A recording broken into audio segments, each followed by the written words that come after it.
All right, I hit the live. You should be live. All right. What's going on, guys? What's going on? What's going on? All right, so y'all know me. Y'all know Prince. I don't think y'all seen my man down here is Dragon. Oh Good old yeah. crew from Bash Gaming Studios is also with us. Man, what a week. um, Clearly, people who are here for a reason. Show those receipts, right, for iiRcade. But prior to that, during this whole iiRcade thing, let me give you a backstory, and y'all can blame him for me not getting straight to the point. Made a post in the iiRcade modders group, letting people know, like, hey, like I came on a big revelation stumble because of my ongoing communications, and friendships, and networking with folks, and they were tired of seeing what has occurred to the iiRcade community.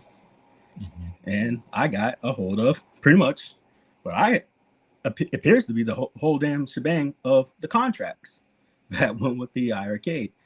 And this all came up during the portion of numerous people in the iiRcade community have been stumbling upon issues with their games where they're losing licensing.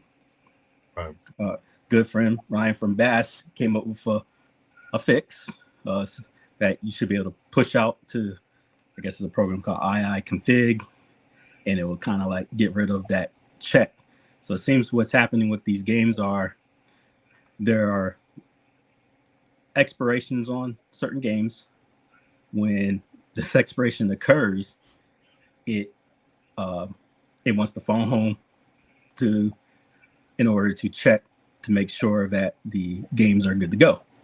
If it can't check, license expire per terms of the contract and agreement, and it's done. Why does this matter?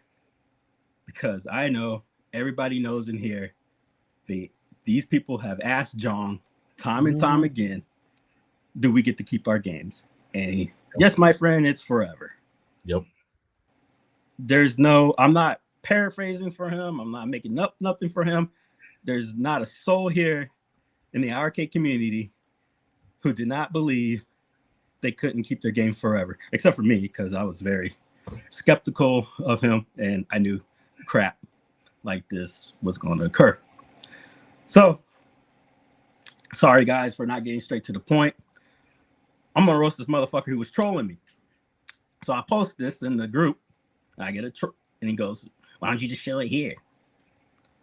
How about you go fuck yourself and fly a kite? And the reason why I say it like that is because the way he put it and the tone of his message, basically, he wanted me to give all my work, all my networking, just to divulge it to him like he's some privileged fool. And,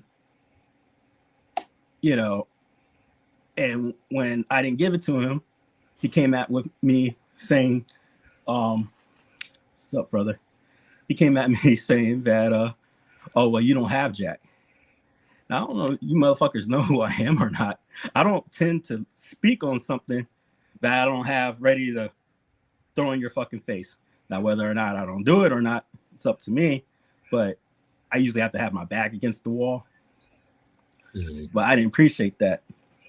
And listen, when somebody does that shit, it's because they worried about what you got. Right. So this person, I'm a divulge because he's affiliated with another company that we're familiar with in the community. And the grievance with this guy starts off with one of the older iiRcadian folks. The name was Nick and Jeff Bender or whatever. And the reason why is that during this whole issue, I'll bring up Jade. It started off with Jade. When it started off with Jade, he was calling Moat and folks like UAG, Moat, people who were defending her, angry children, really hot political words for people of color. And he knows this, and we told him this, like, hey, you know, that's offensive. doesn't care. Then he's trying to get political and bring politics into it. He's Canadian, but he's bringing politics into it. Let's make gaming great again. But he's trying to throw it as a negative prerogative to, you know, us. And so as this is occurring, he's harassing Moat. I dropped those receipts. Then he continued to, hey brother, thank you. And then he started harassing Dom. Dom was a friend to this guy. He met him before, I believe. He helped him and Gunther helped him get his moniker Nix and came up with his logo. And then he started getting into with these other folks who we have a long history of grievances against. So then he starts hitting him up with harassment, literal harassment, calling him up on his phone, leaving these long messages via Facebook Messenger, harassment after harassment after harassment. Dom's like, please leave it alone. Blocked him, stop, and just kept sending him these messages. Shit that's not warranted, right? He's not talking to you. He's not even talking about you. I'm like, yo, this is bullshit. So when that friendship was done, I was permitted to give the thumbs up. So I put his shit on blast. I called him out. And while he was doing this, he mentions he's a QA tester for a game called Heavy Metal Titans. Yep, I guess that's Squash Bugs games. Yeah. Hey. And I'm gonna stop saying he. I'm gonna mention his name, Mark. Mark. I'm talking about you, Mark. He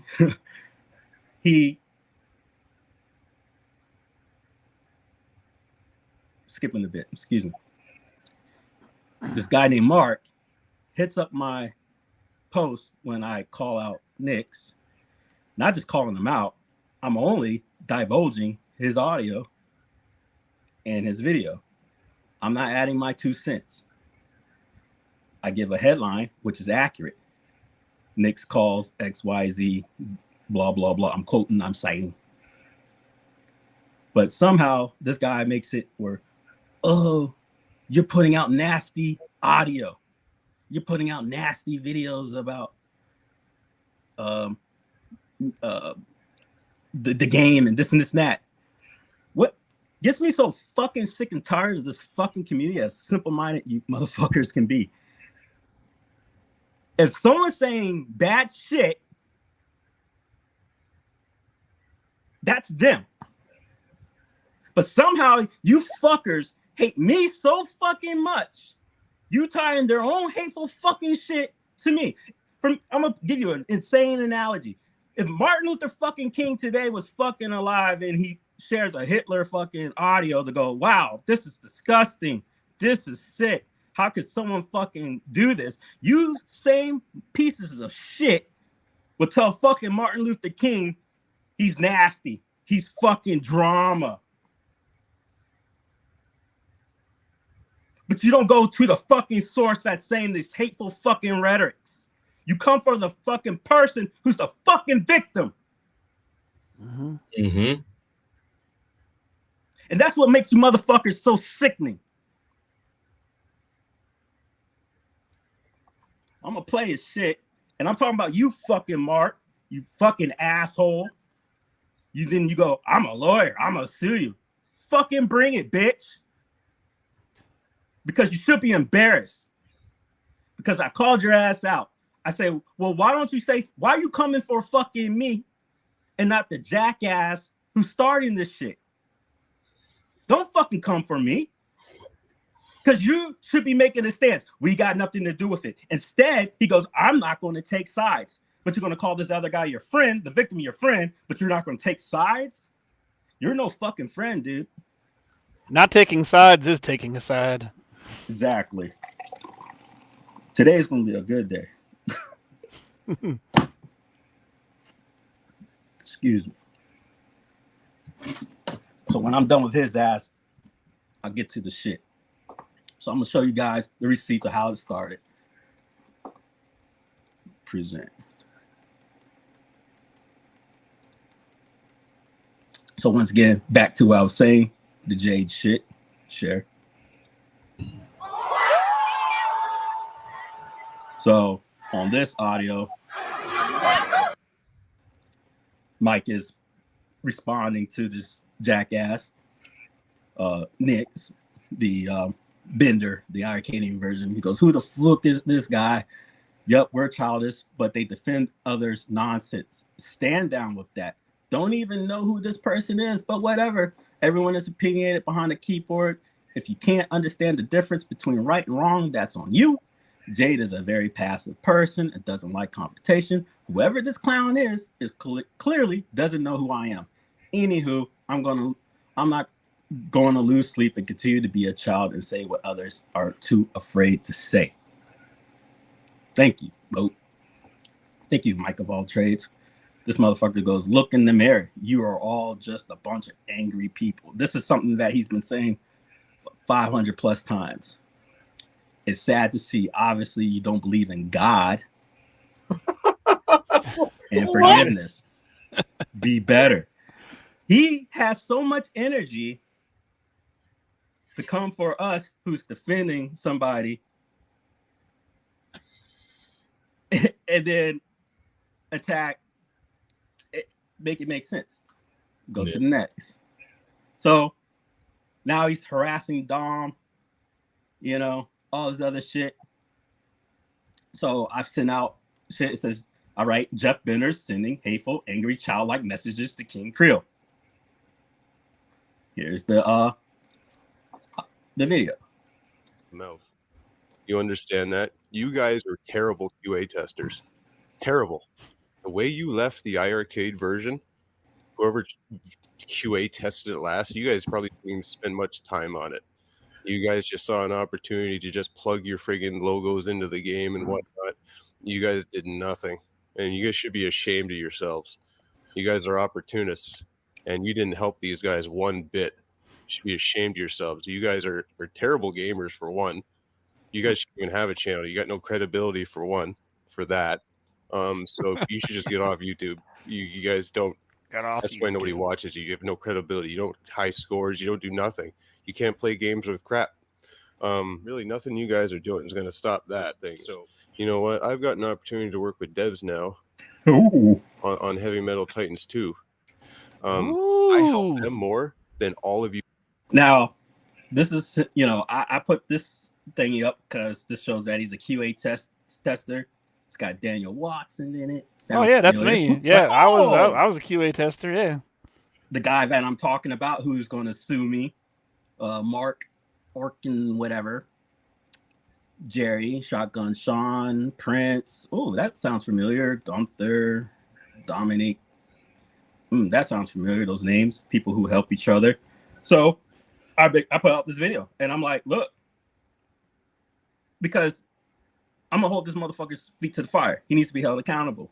And if you're gonna throw around this company's name, do you support his nonsense? Right? Nowadays. So someone said D. That was wild. So then I make another satire because that's the way I get my point across is through these things, right? So you don't do nothing. You don't do nothing. You can't. You ain't bad. You ain't nothing. You ain't nothing. Why so serious?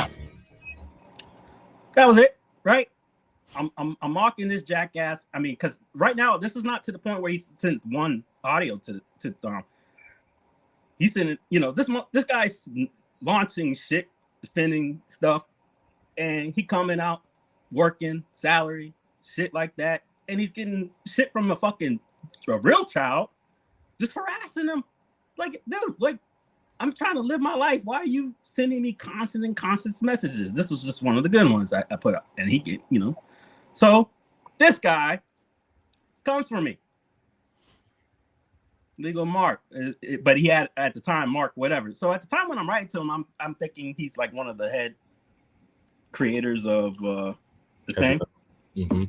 So before I lose my focus, this guy goes, I talk shit about Heavy Metal Titans, and I'm coming to him, and he's begging me to take it down, but I refuse.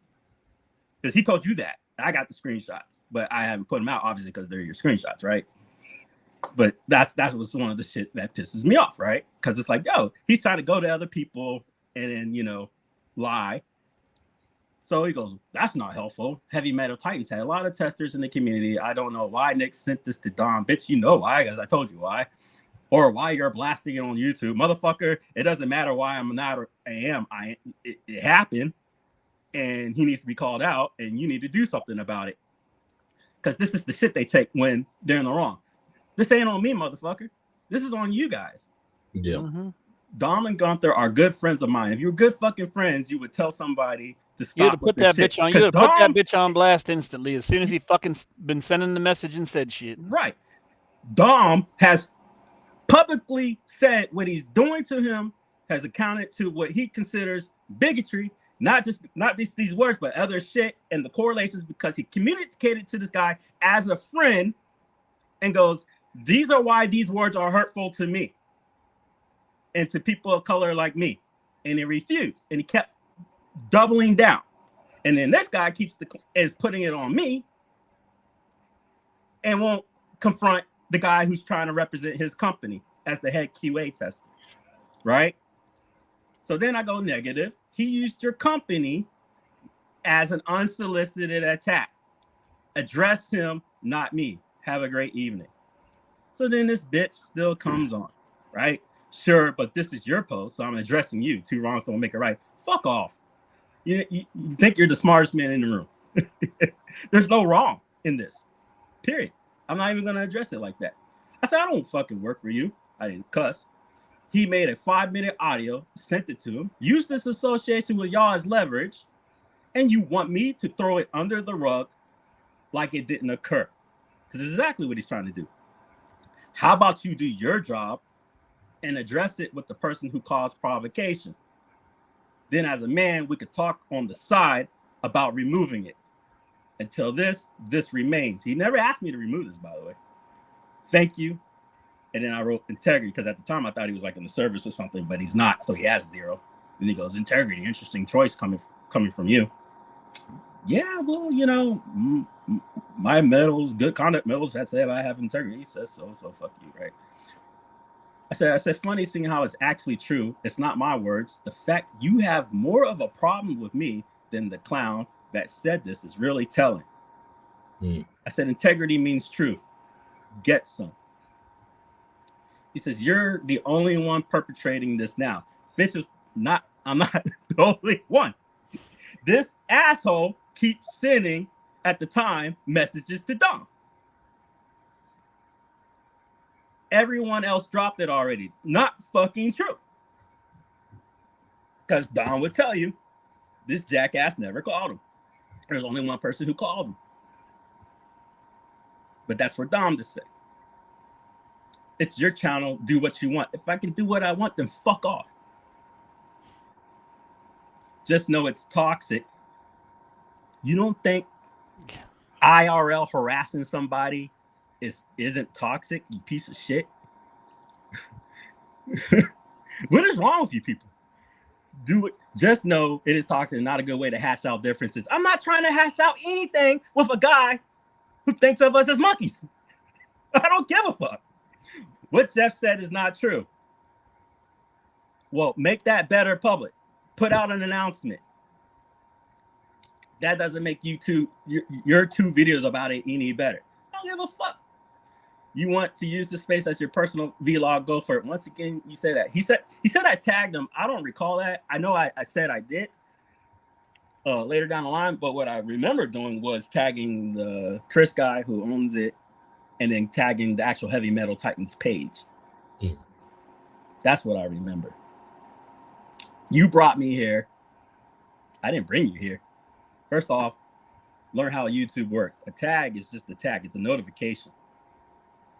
You chose to click. You chose to follow. You chose to watch. You chose to read. You chose to post. You chose to come onto my hyperlink. You chose to write in my thread. That's you coming to me, not the other fucking way around. That's not how fucking internet works. I don't know how old you are, but you should learn how that works. You obviously care what I think, which is why you tagged me. Now at the time, like I said, I thought he was one of the people in charge. So yeah, I did care because I want your fucking company to basically disavow this bullshit. He's sitting there going, like, you know, people from my company say you guys suck. You know, well, I think you need to address that. If you care about integrity, then talk to me and get the truth. Get the truth. I know the fucking truth, you piece of fucking shit. I have the audios. I'm not getting hearsay from your fucking punk ass when I'm fucking friends with the guy who's venting to me about this unnecessary fucking harassment. You know? See, that's not what we do around here. We don't fucking ignore people because that just lets them get away with fucking inhumane fucking behavior. Yeah, you know. If I followed your fucking advice, there would be genocide. Not doing it, buddy. Anyways, if you care, so I'm not choosing sides. Like I said, then you're no fucking friend. Just because, like I said, I'm gonna get to the bottom. I'm gonna address this motherfucker because he said I wouldn't do it. I'm gonna fucking do it. Just because you don't know what I said to someone else doesn't mean I haven't had that conversation. I don't give a fuck what you didn't or didn't have, because if you don't make it public, then that person's fucking grievance, who I have the grievance, and anyone who's fucking friends with Dom has the grievance, and Dom has a fucking grievance. Mm-hmm. That's what matters. You don't go talk on the fucking side, you know, and then think that removes the situation. If you guys were my troops and another individual had an issue with you, I don't resolve that grievance by not letting the other person know how it was resolved. Hey, look, I talked to them, XYZ, blah, blah, blah, blah, you know. But if they don't know, it never happened, right? It's the mental, it's the mindset, it's the perception, right? I said, look, I did tag you, and like I said, you're right. I will acknowledge that. I forgot about that. I did bring you into the tag. I will not double down on it. I said, and then I wrote, what I can do for you is remove your association, which I removed, as I don't think you see it anywhere, right? His action stays. If you want to speak on it in private for me, remove this, then we can arrange it. Now, I'm the only one offering to remove it. He never asked. I said, until then, there's no terms. I'm approachable. I'm not unreasonable. We started on the wrong foot. If you want, we can speak. Now, I'll show you guys. He didn't personally message me until was it yesterday? And when he did, it was his apology over starting the next fucking fight he fucking brought up. So I'll bring that up. So then 3 weeks ago, I called his ass out again. I said, you know what, this shit is bothering. I said, you know what, next time you be a leader and not let this dude drag your name publicly and then have the audacity to come for me when I'm defending them from this dude you hired, defaming them. You spent more energy coming for me than shutting down this lie. I find that telling. And then, let's see here if I got it. So on the other one, I actually posted like the whole bullshit rant at that time. And then I added on another caveat. And Nix was like, oh, well, just because you blocked me and da-da-da, I still have your messages, you know, da-da-da-da-da-da-da-da. Hold on, I got this cat. Let's see here. There we go. You don't like it, leave, motherfucker. Oh, I just had him leave. I don't got time for you. Sign on your other alt account, buddy.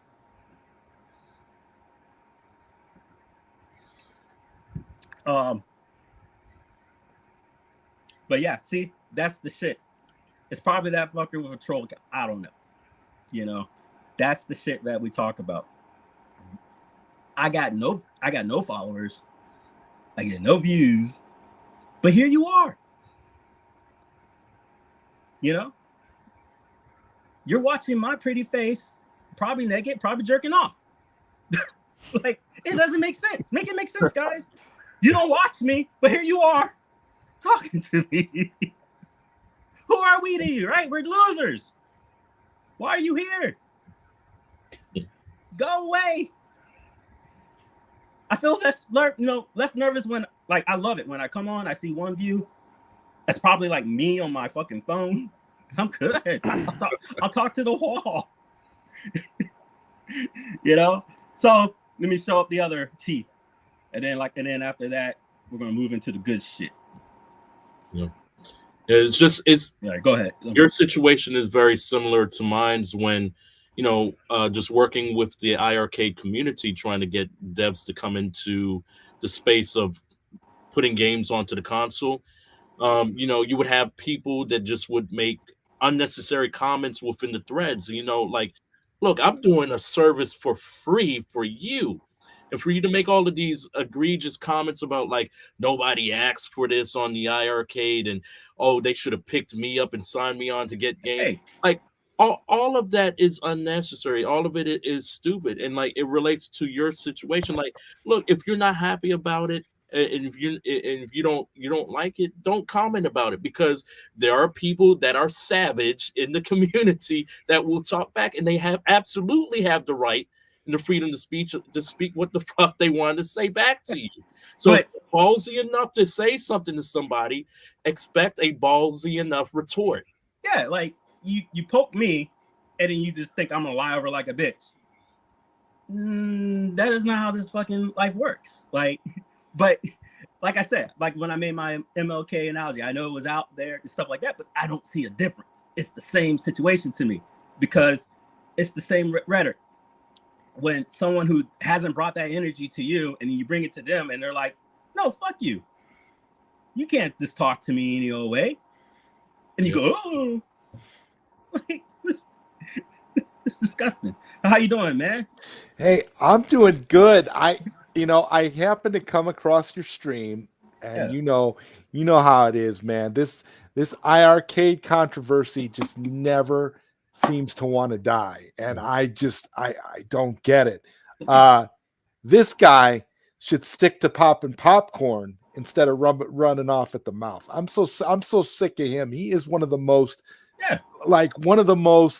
uncharismatic, slimiest scumbags I've ever seen on the internet. This guy, I don't know where this guy comes from. He's like a slug, and he just crawls out of his little hole, makes comments, and then he gets all butthurt whenever somebody claps back at him. Right. And I'm sick of it. I'm sick and tired of him. So I just wanted to, see if I could, get some clarification from you, because I came in a little bit late. I was watching because see, even though I'm bringing up Nix, he's the reason why this is happening. I'm going for this legal Mark guy now attacking me as well.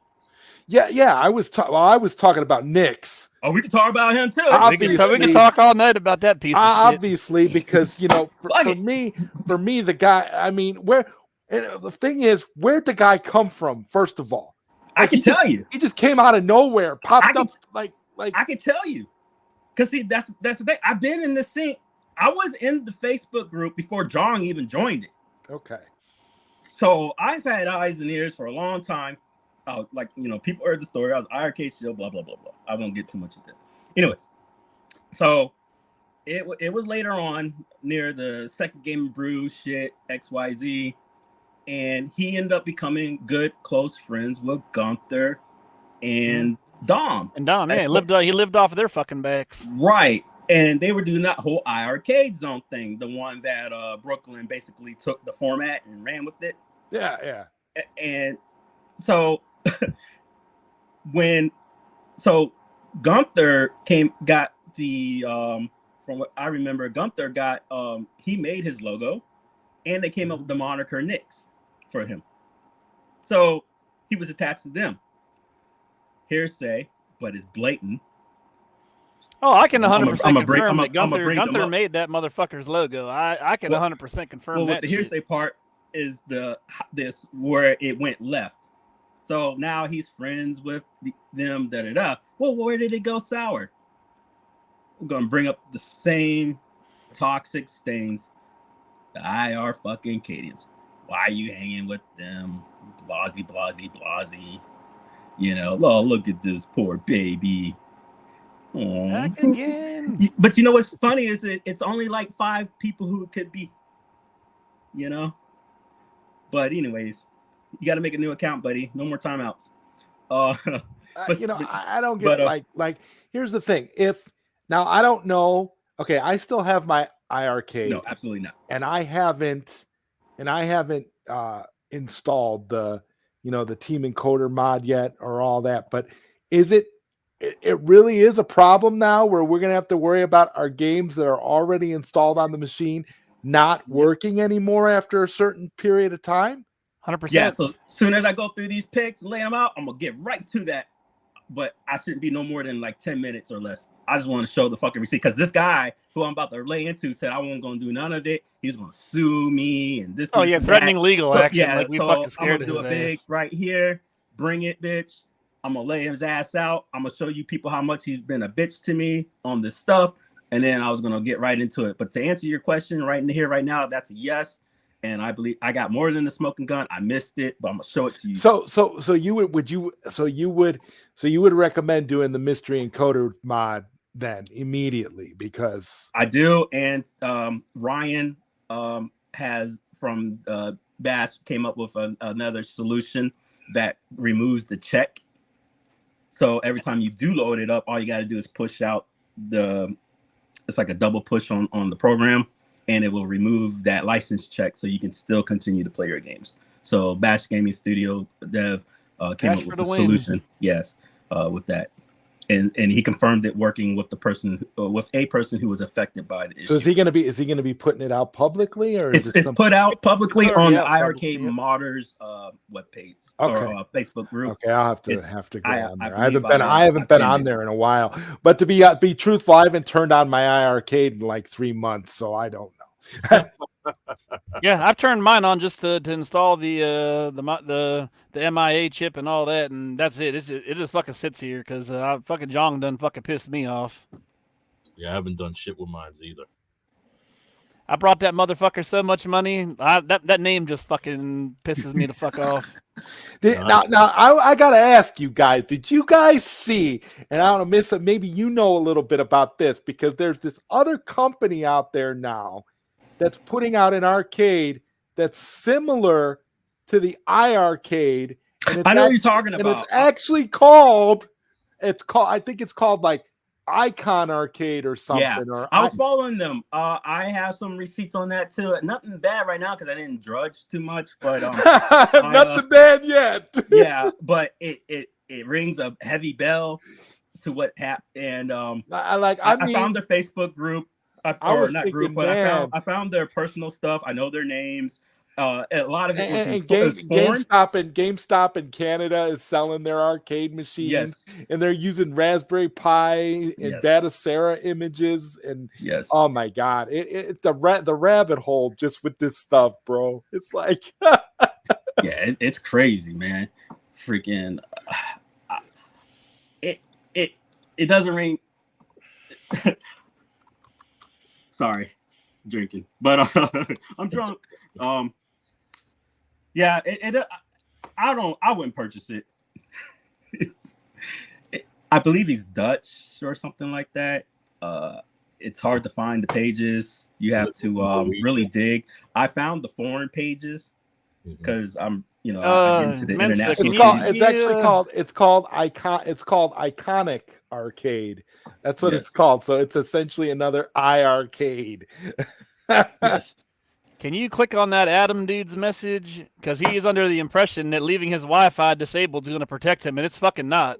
Wi-Fi on or off don't fucking matter. That game is going to fucking expire. Adam, didn't you ask that question earlier? What game is it that expired? Adam, all of them are starting to expire. This is not how none of this works. In order for any license, especially digital license, to verify it's still a license, it has to phone home, buddy. You have to have an internet connection. Or it's got to connect to a server. It's got to connect to a server. But it doesn't matter. I'm not even going to debate with you about it. I have the fucking receipt. And the thing is, they weren't expecting to go out of business, so that's why they didn't need to. They didn't expect to go out of business this soon. They expected to go out of business. Actually, I disagree. I'll show you more soon because I have more on that, on why I believe this was always doomed to fail. and they knew it was doomed to fail, and etc.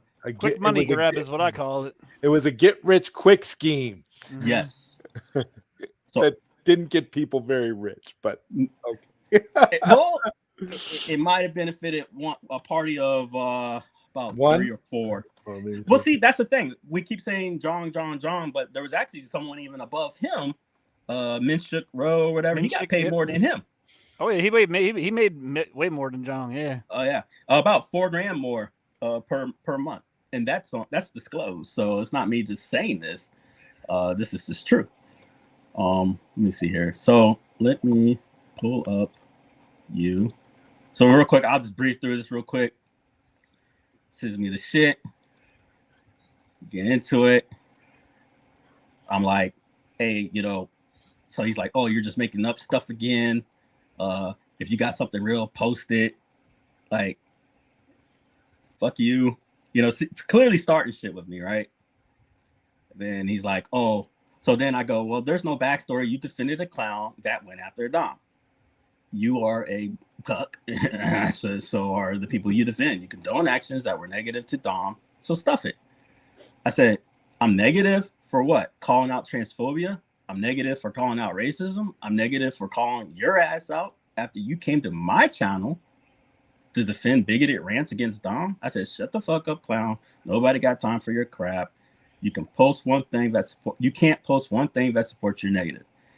Then he goes, more fake news. He's saying that what occurred was fake. I don't see any other.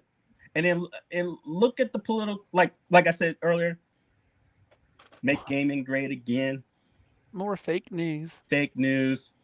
You see the narrative. Like, we're gamers. We don't need politics brought into games, right? Exactly. Clearly, politics are being brought in, which enforces my whole point. He says, now you're shifting from me dissing Dom to defending someone. Whatever. Look, hate me all you want. Don't claim to be in it for the good of the community. If you were, you'll post the docs. Bitch. I've been nothing but supporting the community. Fucking Caitlin, who ran your iiRcade community, is my mod. Bash Gaming Studios, who've done nothing but support and work the scenes for iiRcade, are here. Me, who's advocated to let people know, hey, bad shits abound because these are the facts. The .govs, they're here. These people are not telling necessarily the truth. Yeah, but also too, there's so many other YouTube content creators that withhold information, and none of these guys ever questioned them about, hey, instead of holding it for your show, give it up, man, or lambasting them for it and stuff like that. It's only you, right? If it really is for the good of the community, then people would just say it and stop acting like that. It's ridiculous. Going to scroll through this and now I'll get to the let me say this. So what news reporter out there do you know just hands their story over to somebody to be like, you don't have anything, that's why you're not posting shit like I just saw on the screen here. Why would I give my story to your ass? So once again, my point was I used my connections, my networking, the person who gave me this stuff, they did this because they applauded me advocating for the community.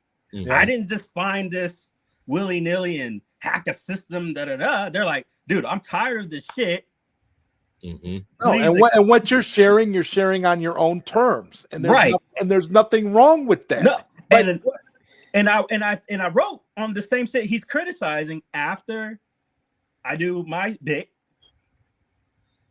Then I'm going to disclose and write it out. But this was supposed to be a time where people came with questions like, hey, I would love to see the Sega one, or please talk about this, and It was supposed to bring advocacy so people can see and I can break it down for them like you were doing, right? You asked me like, man, what's up with this guy? Where'd he come from? This is what it's supposed to be about, for people to ask me the questions and I'll answer it. Mm-hmm. But I am not I'm not. Why should I have to give up my hard-earned work, my shit, and then just give it to you like you're somebody special? And then you basically call me a liar, you know, like, no, fuck you. I don't like you. They don't ask Rexer to do that. They don't ask 19K Fox to do that. So then he says, everything you said about me is a lie. No, it's not a lie because I'm quoting you. I never defended anyone's statement against Dom. I don't give a fuck. You see, this is the literal shit. Like, I'm not smart. Like, I don't get to put context. Like, I don't have to have critical fucking thinking. If you come to me when I'm making a grievance about something and you're defending the bad actor by coming at me going, hey, this isn't right. This isn't okay. And you go, well, what about you? Bitch, what about me? What did I do? All right, I got to say something. You shouldn't be putting this out. Yes, I should be because nothing gets done until it is put out. By me exposing and putting it on the platform, I force your hand to do actions because if I didn't put this out and I emailed him, he would have ignored me. I guarantee it. You know? No, I'm going to call your ass out. You have this guy touting your company, harassing, stressing out my friend. And you won't simply go, we divulged this. We've talked to him. Even in private, they didn't do it. You know? I get disclosed later that it occurred. No, hold on. I'm sorry. No, I got you. Sorry. So, and then I'm gonna let you have it. He knows what this is about. Yeah. I'll tell you later on the side, Zod.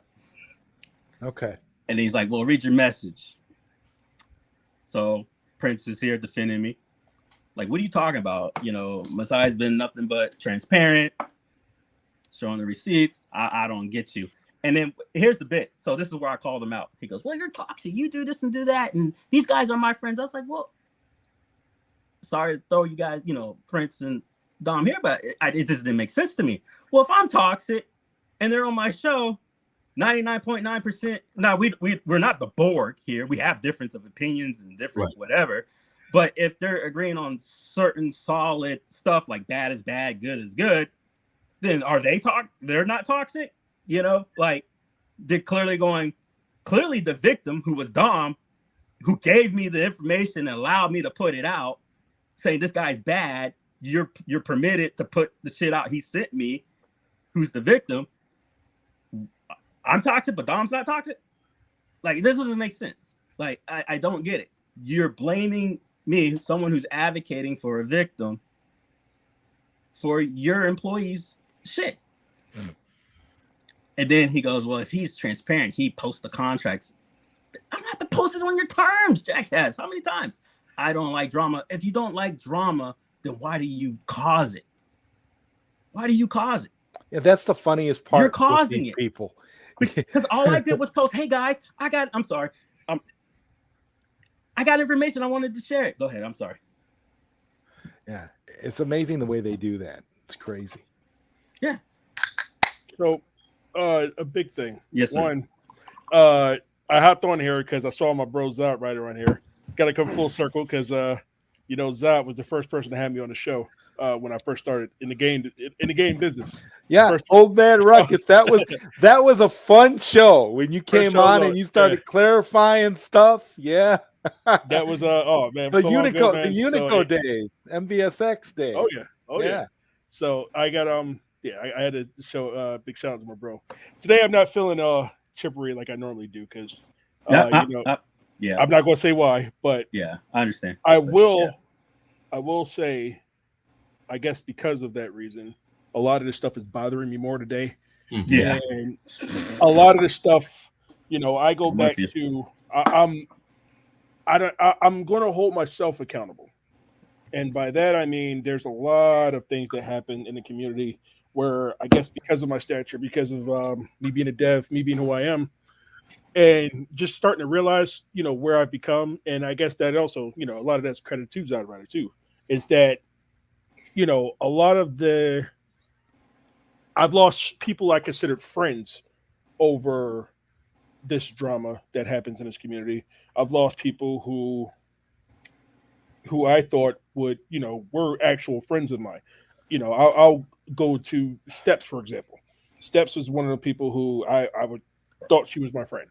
And to this day, stuff like that in that whole situation with her pissed me off. Rainwater, I thought Rainwater was my friend. Rainwater used me as a super come up, and he used me for information.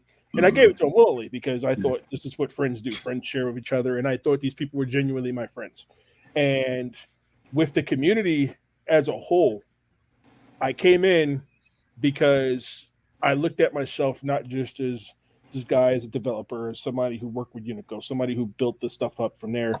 And even, I talk a lot about my mentor, Jay, told me too, you got to start looking at yourself like that. Dom told me all the time, you got to start looking at yourself like that. And I hate to look at myself as somebody above the community itself because the community is what made me. Same time, the people who are actually my friends, the three people right above your things, Dom, Twig, who's not in this chat, Thanos, aka Julio, he's not in this chat. These are people who when we're in these group chats, they're the ones yelling at me. They're the ones telling me, "Hey, Bill, you're fucking up here. You're messing up this. You did this wrong, Bill. You got to come back in here." And while I'm trying to play the friend of the community is not playing the friend to me. The community is not playing the friend to Bash. I've sat there. I've watched Ryan constantly bust his ass for the community, and he did this 2 days after that. No, not 2 days, but it's been about 3 or 4 days. He released something for the community about 4 or 5 days after his wife died. And nobody really picked that up. His wife just died. She's not even in the ground yet. Yep. And she died from, it was that whole situation. He uses this as a path to, help get away. To help from there. But the community itself has no idea what Bash has done for them. Yeah. And a lot of it is because I'm not big on taking credit. I'm not big on we do it for the community. It's cool. We do it for the community. Just like when I was with Unico and I put out the Hilo stick. And no matter what trouble it got me into, I wanted to make sure everybody could play Windjammers. That was what the Hilo stick was always about, because Windjammers wasn't on the damn system because Unico wouldn't get data ease licensing. And now I know, not only that, I know licensing now. I know how. And Bill, what's interesting about all that, you mentioned Windjammers and all that, and I sit here and I get excited when you mention it because I play my MVSX every single day, and that game is on there thanks to the Hilo hack. So you know what's crazy? People don't even realize Hilo is a real person who just became a doctor and got a divorce. I've been in this community for so long and have lost people I considered friends. I'm not going to go into a couple other ones who are still fresh wounds, but I've looked at today in particular as a day where I stopped working. I told Mensa, I'm not working today. I haven't coded shit. I haven't tried to fix anything. I couldn't even play Street Fighter 6 today. And, I lost a whole bunch of points trying to play. I did sit around with my kids. I did get, some work done. But after, the events that transpired and, the situation that we're currently dealing with as a family, and as a family, I mean, as Bash and, and as a family, it made me look at things a little bit differently. It's making me look at, I've even told Mensa today, like if it came down to I had to give up Bash for your friendship, I'll do it in a heartbeat. And it's because of the situations that happen here. I've sat here and I've done so much to try to for the community. I've heard people tell me, "Hey, you're just trying to money grab." I don't know how much money people think I made from this shit, because every dime I get, I give to the devs, and everything else I've either given to the community or split it between the team. I haven't made a dime from Bash. And it's not that Bash hasn't made money. It's that I do this for the love of the community. So whatever money I get, I give it back to the community, or I reinvest it into something else for the community. But I haven't made a dime from this shit. And even the Bash box, I'm not really going to make a lot of money off of that either. I'm not, if any, because of the fact that the board itself, to produce it and make it out there, to put out the system that we wanted to put out and still keep the price point we wanted to put out there, I had to go into my own profits for it. And I said, okay, cool. As long as devs get paid, as long as my team gets something out of it, and if I could buy us all a fucking case of beer after the end of the day, I'm cool with that too. I did this for the community. But I got to look critically at the fact that, just going on for what happened today, it's a big thing. I wasn't going to, I wasn't going to comment on what's going on in the community today because, I try to stay neutral. I try to stay out of it, but it's really hard to today because of what happened. And that's not a slight at anybody in particular. It's just that today, people like Gunther piss me off more and more. It's people like Six who piss me off more and more. Yeah, I'm name dropping because it's like these guys are supposed to be people we call friends, and I can't even call on you today because both of you have me blocked over things that could have been avoided. And and again, it's that because of what happened today, I can't even go to these guys who I consider friends and say, "Hey, this is what happened from there." And because I'm losing friends from this, I try to keep the friends that I have closer. I promise you on everything, I would drop all of this shit if it meant making sure Prince was okay, making sure Dan was okay, making sure Mensa is good. If I can't pick up the phone and call these dudes and say, "Hey, man, you straight?" Just like they've called me multiple times and said, "Hey," I can't tell you how many times Mensa's called me and told me, "Bill, you fucking up. You this, and the third." Making sure I'm doing the right thing because he's truly my friend. And to me, those friendships matter because I'm never going to I'm not going to be a millionaire from Bash. I'm going to, and to be quite honest with you, I can sit back and not work for the rest of my life because I'll constantly get a $6,000 retirement check for the rest of my life. And I'm okay with that. Plus my wife has a super job as a stockbroker. So I don't truthfully care. I don't need money. I'm okay. And I'll always be okay. And my thing with this is that my friendships matter. And the people who really step in the middle of that, and I got to take a step back and critically and say, hey, maybe I should have focused more on Mensa. Maybe I should have focused more on Dom. Maybe these people matter more than Bash. And today's events really made me think more critically of it's like, it's very, very not fuck this community, but it's definitely, if you're not trying to at least see the fact that we have put more good than drama in the community, because I hate drama in my life. And I don't want to deal with drama in my life. So the last thing I want to deal with is drama in my passion. And that's what I'm going to do. I'm not. I'd rather not deal with it. I'd rather not deal with the situation. I'll do enough to make sure that the people who invested in me get their money back, but I'll drop this shit in a heartbeat if that meant Prince was okay. If that meant that if Prince had a problem with me and said, "Hey, Bill, I really don't like what you're doing here, and this stuff is really," if Six could have done that too, and I could have said, "Six, we could talk about this. We could have done something differently." And the way things went down, it pisses me off because he's somebody I consider, not considered, he's somebody I consider a friend, and I can't even come to you about what happened today. And that's going to piss me off for the rest, for a little while. I'll get over it, and I'll accept that. But I'll also accept that he's not actually my friend. And that hurts. Just like it hurt when I learned Jeff Rainwater wasn't my friend. Just like it hurt when Steps wasn't my friend. And these people have blamed me and said it's my fault because I should have known better. And then that's where I go, you're absolutely right. I should have known better. Wow. And after today, after going through what I was going through today, they're absolutely right.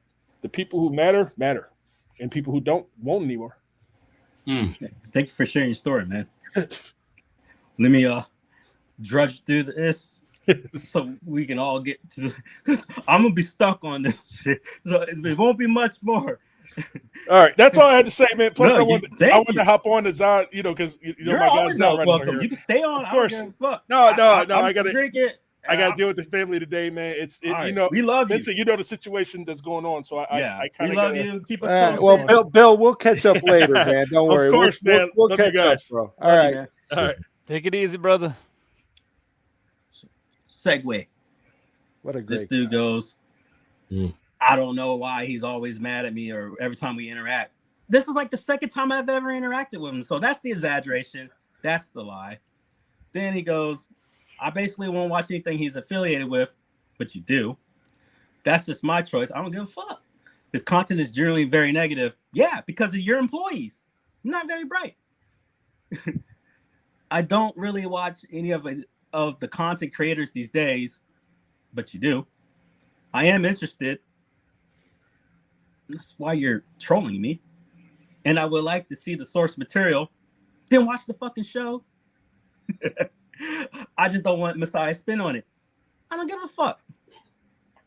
It's the person who shared it with me wants my spin. Right. I don't give a fuck.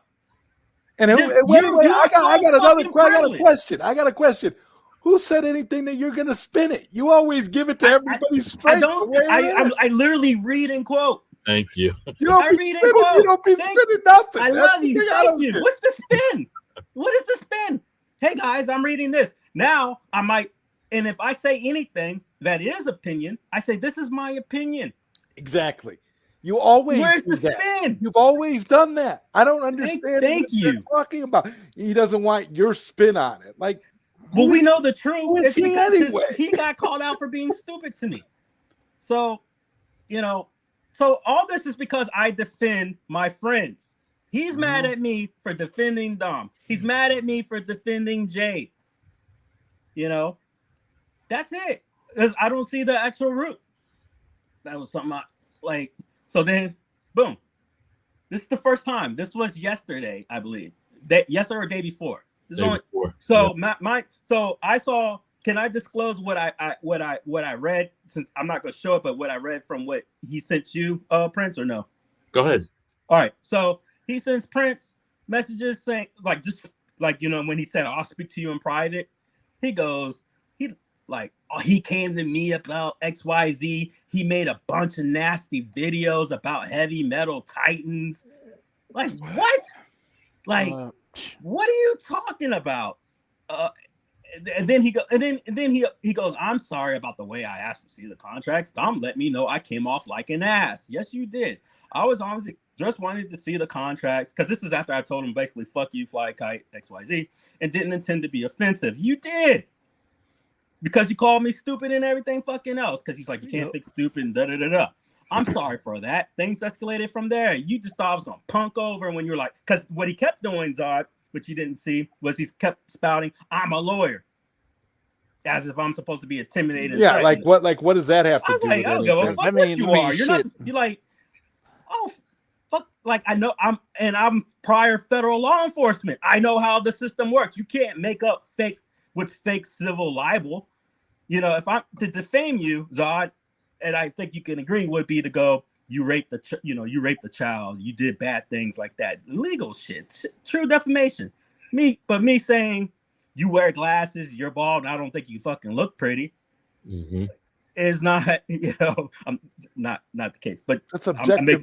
That's an objective. You could argue a lot of that as being. You could argue a lot of that depending on who you're talking to as objective facts based on what is going on. So, and what he kept doing is keep throwing around other people's things because he kept going to him. Dom told me, I don't give a fuck what I'm not.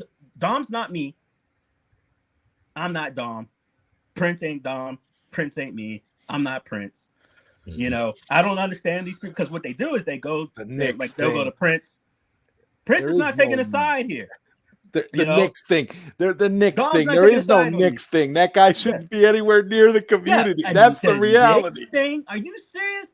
So that motherfucker ain't even got 3 brain cells. So I called his ass out again.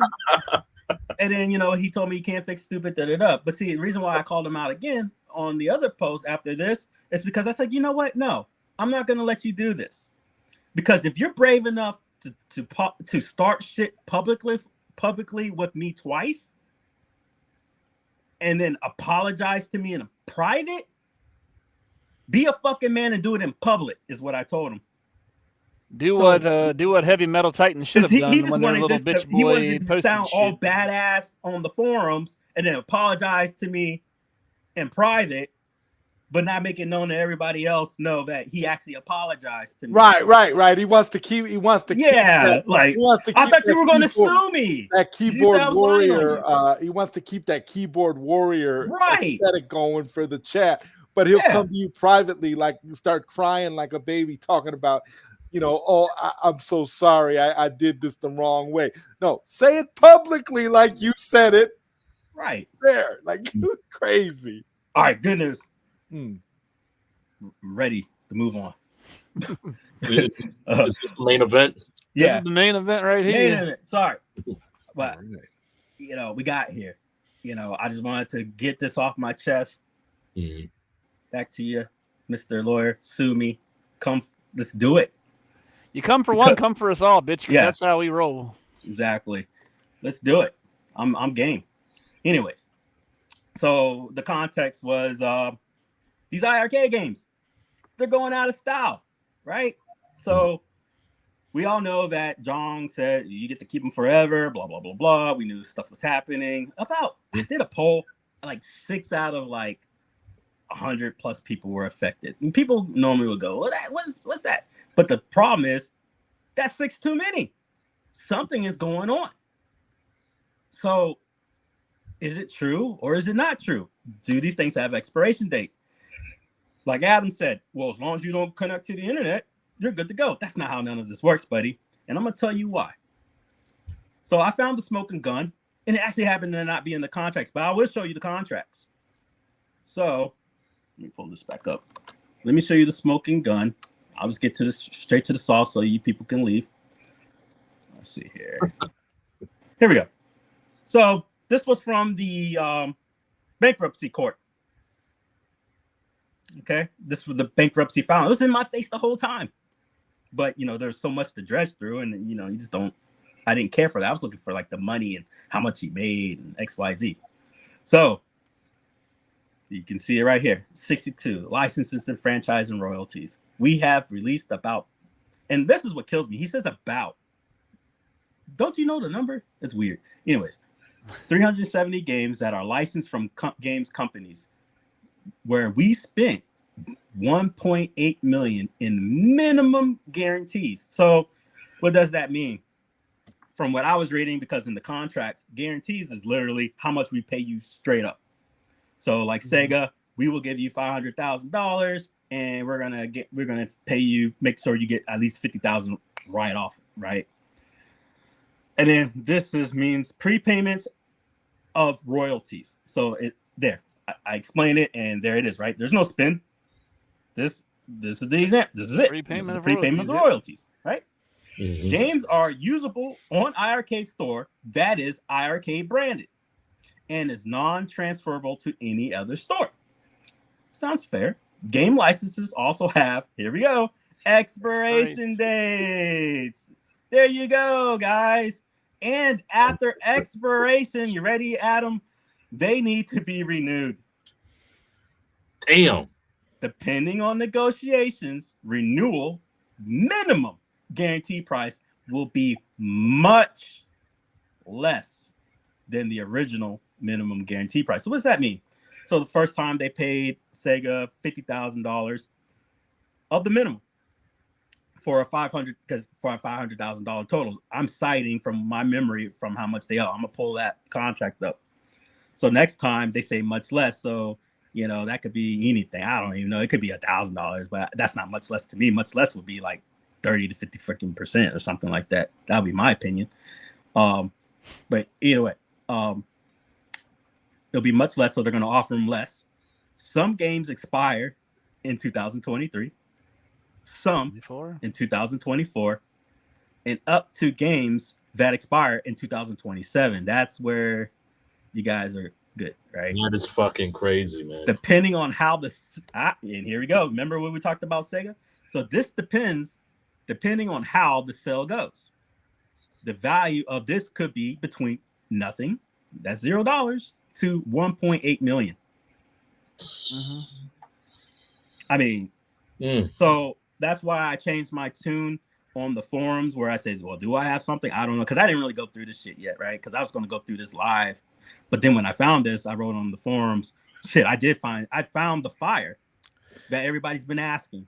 This to me is the fire. But my question about this here is if it's what they're saying, it sounds like they're talking about on the actual store itself. It doesn't sound like they're talking about removing the games or making them inactive on your actual console.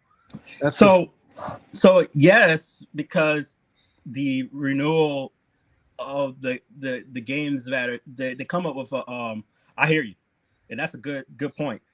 The problem is that we found out that they have to phone home. So inside the code that like the Sega game that are on the store, right? They're not gonna go. Let's put it this way: you got a Sega game. Name me a Sega game that's on the iArcade. Space Harriers. Space Harriers, yeah, okay, that's Space on there, Harriers. yeah. Space Harriers, they know is set to expire on December 30th, 2023. wow. Right? So no. Well, we're not saying that it is. No, I mean, that's an example. I'm giving you an example of how to make a point about what you're saying. So now say you're you're Jong, right? How feasible would it be to go? Well, none of the games have expiration dates, but when this happens, I got to go into the code and either remove it on time, or would it be better to put it in the game code as is off the bat? So then when it happens, I'm checked. You know what I mean? And then you just simply, when the system dials home, it's renewed. And that's the case. These games have expiration dates in the code. You dial home, expires. That's my opinion on it. That's why you always have to be logged in when you these are always on logged in. You'd always be online. You'd always be online. And even when, and I'll give you an example that might back up what you're saying here. Because you remember when Mystery Encoder released that exploit that allowed you to go in and actually add games that were hidden, but they were on the store. Yes. You could go in and you could go in and add those games. And everybody was saying, well, all you got to do to be able to keep those games, like Adam here, all you got to do to be able to keep those games is turn your Wi-Fi off, and you'll be able to keep the games. But what they don't tell you is when you go on there, they've already sent a message to the it's already a signal that was sent to everybody's cabinets that if you go on your thing, it's going to keep trying to get you to update or reconnect until you do.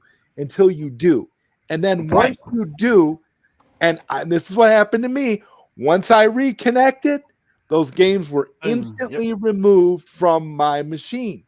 So that tells you that they have the ability to do that. They have the ability to completely nerf your system. They can cripple these games so that you can't even play them. So that makes perfect sense that it would be in the code that there's an expiration date and it has to phone home to be able to show that the license is still viable for that. Regardless of if you have the game installed on your system or not, that doesn't matter. Right. And I know this to be true too, because I know I've seen Telegram receipts and screenshots. It happened to me. I know for firsthand. Yeah. Yes. So I mean, it's no shadier than Microsoft. Like, they did the same shit. Like you play their Game Pass game, they take it off Game Pass. Boom, you click on your shit that doesn't work anymore, whether you're on the internet or not. It's essentially it's almost as bad. It's almost as bad as delisting a game that everybody loved. Like I'll give an example, like the Friday the 13th game.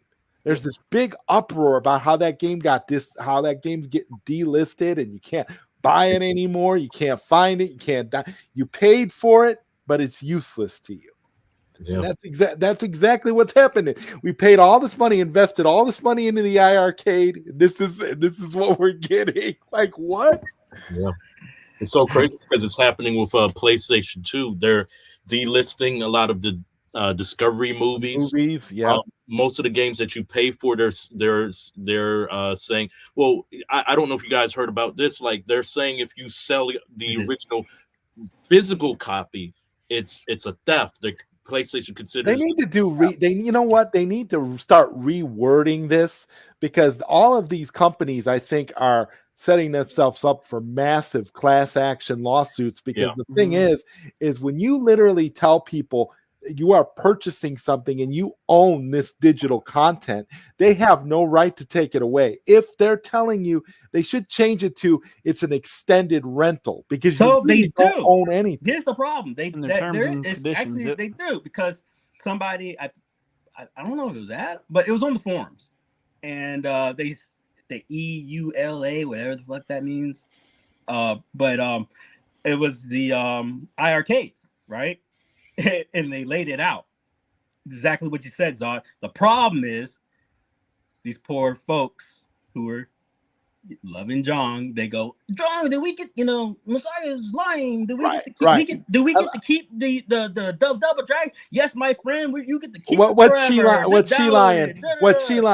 Lion just said. Yeah, they shouldn't be able to, but they don't. But what it is that they're not taking it off. They're not taking it off of your system in this case. She Lion, what they're doing in this case is they're disabling your ability to play it because of the license, because of the coding in the game. So that's what it's doing. It's still there. It's still on the system. It's just that you just can't play it. It's ridiculous.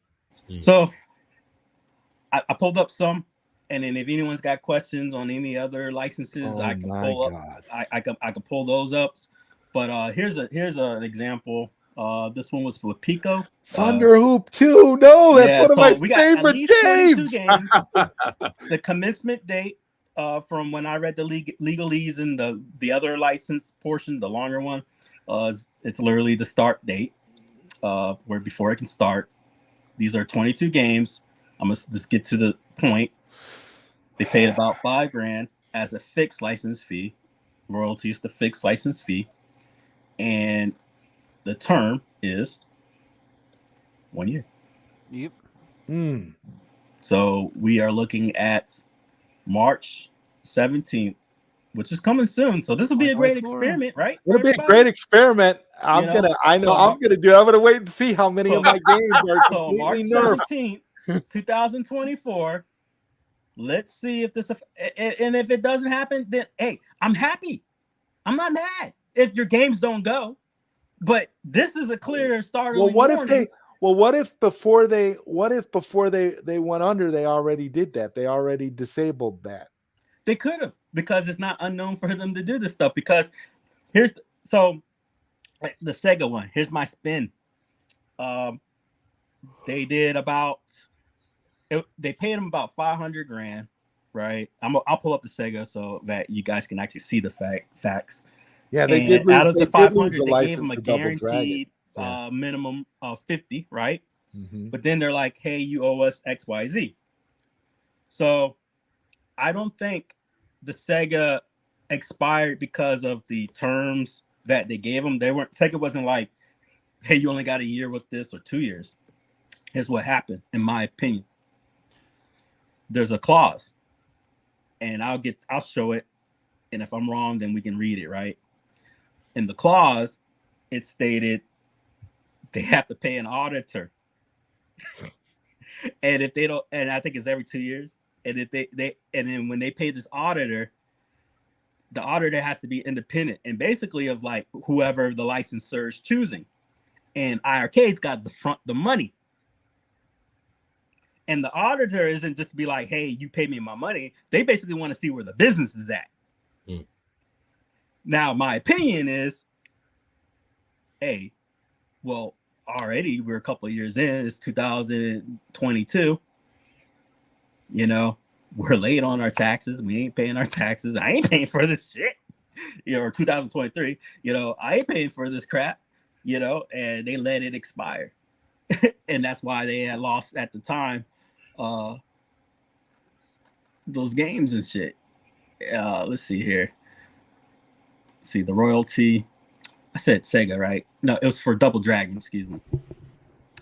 For that one. Let's see here. Sorry, I misspoke. Let's see here.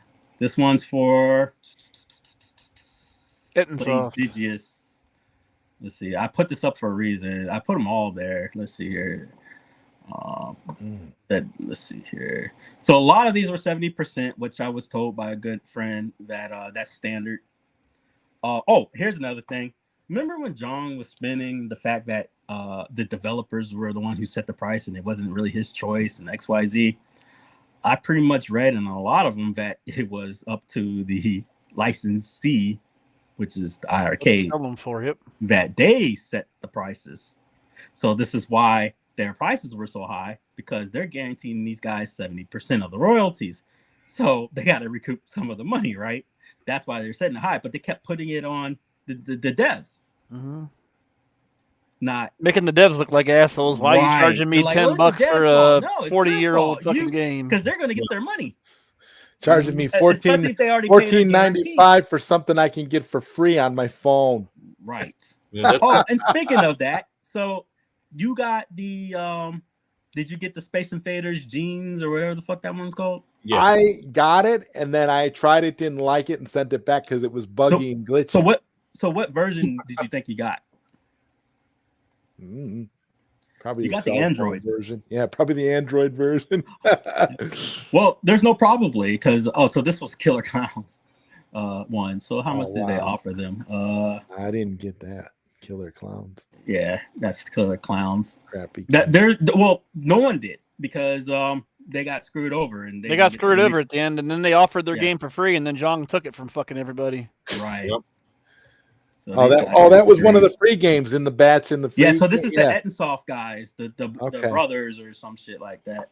Man, I had gotten thousands of names. There we go, 500 grand to send to them, and then there was some issue where they were trying to ping everybody's iiRcade to bring it to their system. Everybody that sent in, information to me, and then like it was just chaotic, man. It was nuts. A lot of people didn't get theirs. Some people got theirs taken away. I got my shit taken away, and the Ettensoft crew said, "Oh, you're definitely gonna get it because I was the one who brought Circus instead of to the machine." So Prince, that's what they did. They take it away immediately as soon as you're connected to your Wi-Fi. Any games that you got sent additionally got taken away immediately. So if you didn't pay for them. So if I may project, not they, Michael Svalbach, Jong Wook Shin. Call it like it is. Them. I know, but I mean, what I'm saying is one guy was pushing those buttons. It was most likely Mike. Oh yeah. And that's the thing. He's over at At Games now. He's over at At Games now, trying to ruin them. So it's the same thing. Yes. Yep. So here we go. So Sega had a minimum guarantee, right? I'm going to drudge, but from what I remember skimming through, they had to. They paid about 50 grand or something like that, like for the like right off the rip. But either way, so the way this license worked was, say they had to see a certain amount of sales, or they were going to cut ties. But Jong was allowed to legally still sell these games until he recouped the costs of the loss from paying them the minimum guarantee. I don't know if it's exactly for this one, but I did read certain clauses like that on a lot of these. But here we are. You can see what I'm seeing. Let's see. Licensees shall pay minimum within 30. These licenses aren't that bad when you think about it. No, they're good. I mean, we could. But they're making the community could start a home arcade company, and with all our resources, these licenses would be nothing to scoop them all up. I mean, my God. Okay, here we go. So for the Sega, look at this. Licensee shall be relieved of the obligation to pay minimum payment for breach. All right. The minimum guarantee shall be fully recoupable against the running royalty as specified below. But purpose of the clarity, only those amounts of the minimum guaranteed actually paid by the licensee to sell to Sega shall be recoupable. So that's only if they gave them that much. So for the avoidance of doubt, licensee shall not be reimbursed the minimum guarantee, even if licensee uses crowdfunding platforms for the development, creation. Remember, this was the Sega, and Sega was his touting for a promotion of the licensed product. this non-reimbursable reimbursement shall apply independently from the success or the failure of the crowdfunding project. Wow. The achievement of any goals or miles. Oh my God! Wait. Okay. So am I interpreting this right? So let's say he got, he sold, I don't know. He only got 1,400 cabinets during the Kickstarter, but let's give him a bone. Let's say he got 5,000, right? So he got 5,000. That's a bunch of good shit.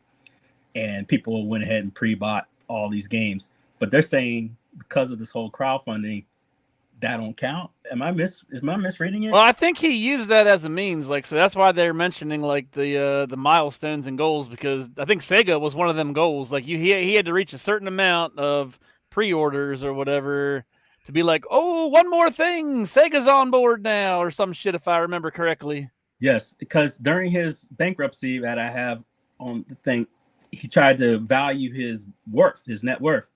And he was like, well, we have a group of like 7,000 people, and that's X amount of games. So we value our system at like $5 million, like based off of social media alone. I'm like, what? Like, the math ain't happening. Motherfucker, you know how many units you've actually sold versus how many people's in your fucking Facebook community. Yeah, I'm serious. Like, and it's drastically lower than fucking what the Facebook community is. The running royalties in the event of it, we have. There's a reason why you can still buy these machines online on Amazon. Yeah. You know, and it's fully in stock still. Yep.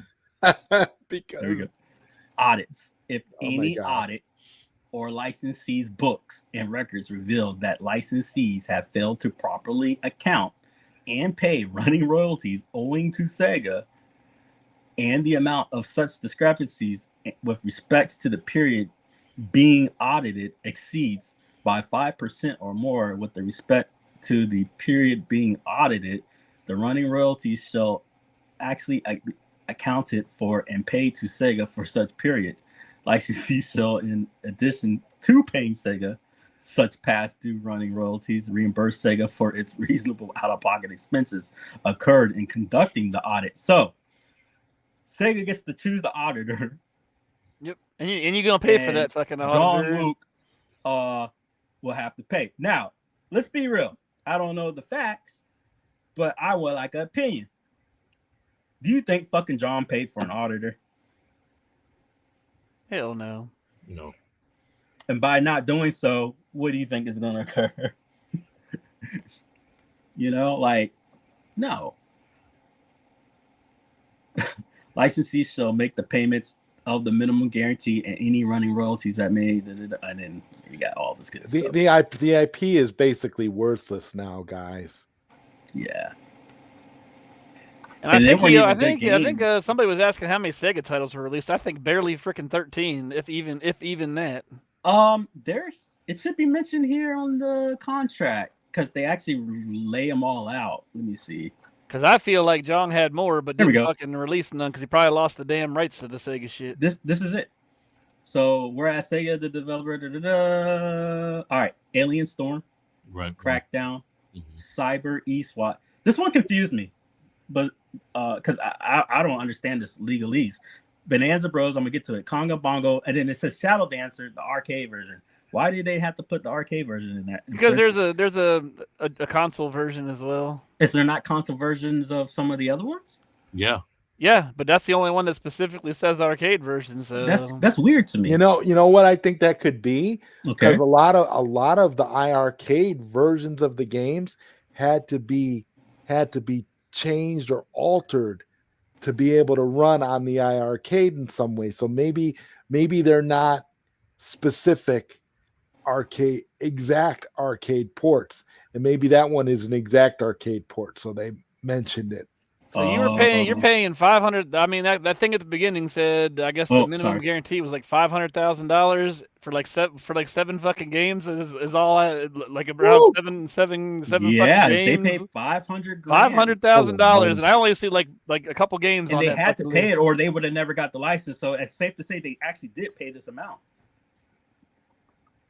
Yeah, and they had to pay 30 days. And you see that small amount of Sega titles, $500,000, like.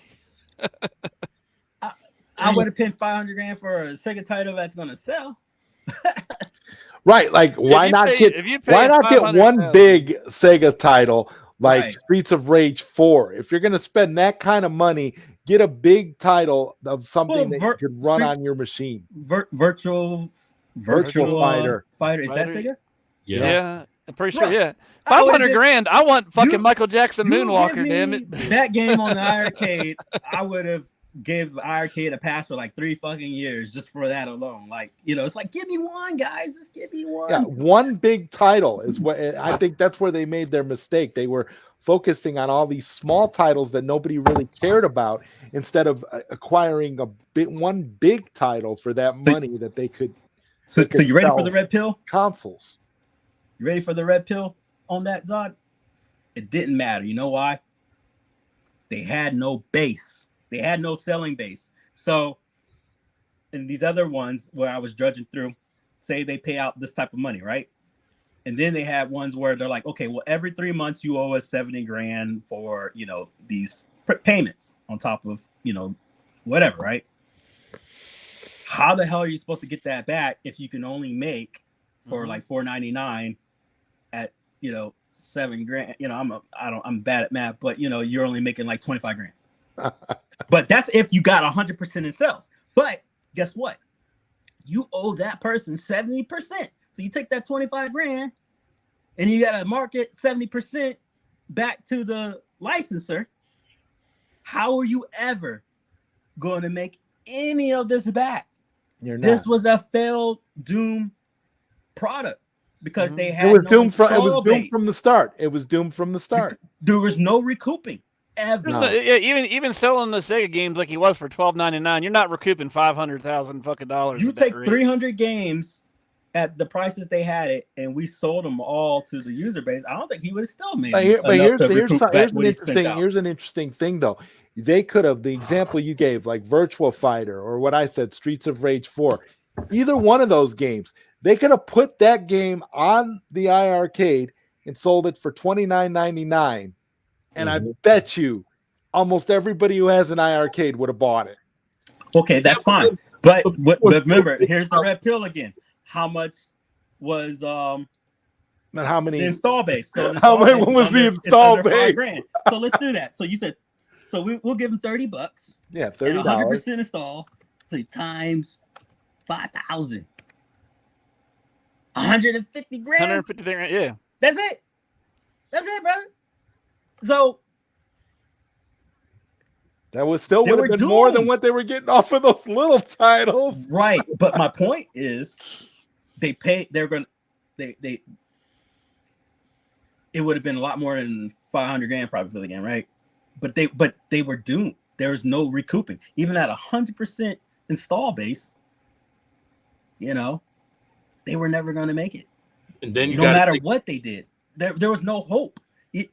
These are all great ideas, but the problem is I'm delivering bad news. This is the truth.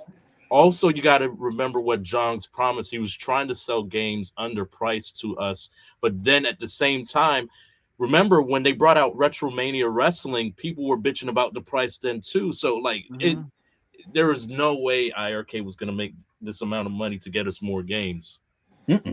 Even that's like Steve says over here about the $500,000 for a AAA publisher to open doors. Speaking of Retromania, we didn't even get it. That opened no doors because Sega saw he couldn't make any fucking money.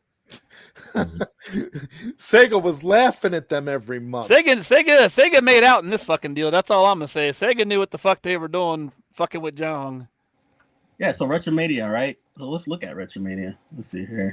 That's Retrosoft? It's Retrosoft Studio. Yep. Yes. All right. So let me pull that up. You got the entire. You got everything, baby. You got everything, man. See, I can't say you don't got the good. All right. Let's see if they got anything here. So this is definitely it. They still it's the DLC, yeah. Wow. We ain't gonna be getting that. What about that? I'm still waiting on that Castlevania Dead Cells. I guess we're not getting that. Huh? Oh no, yeah, we already got those 3 old patches for or DLCs. That was it. Man, This is good shit. All The right. only way you gonna see Castlevania Dead Cells on an iArcade is using a fucking bash box. Oh, what's this? This agreement will be effect. Oh, you better be fucking with me. From the commencement date and the term of this agreement will continue for a period of. I swear to God, if I end up being right on this, this is gonna be hell. Oh yeah, Nico Ghost, whatever. I know what you're talking 3 years. about. 3 years. Yep. And, okay, well, it says and will automatically. So this is good news.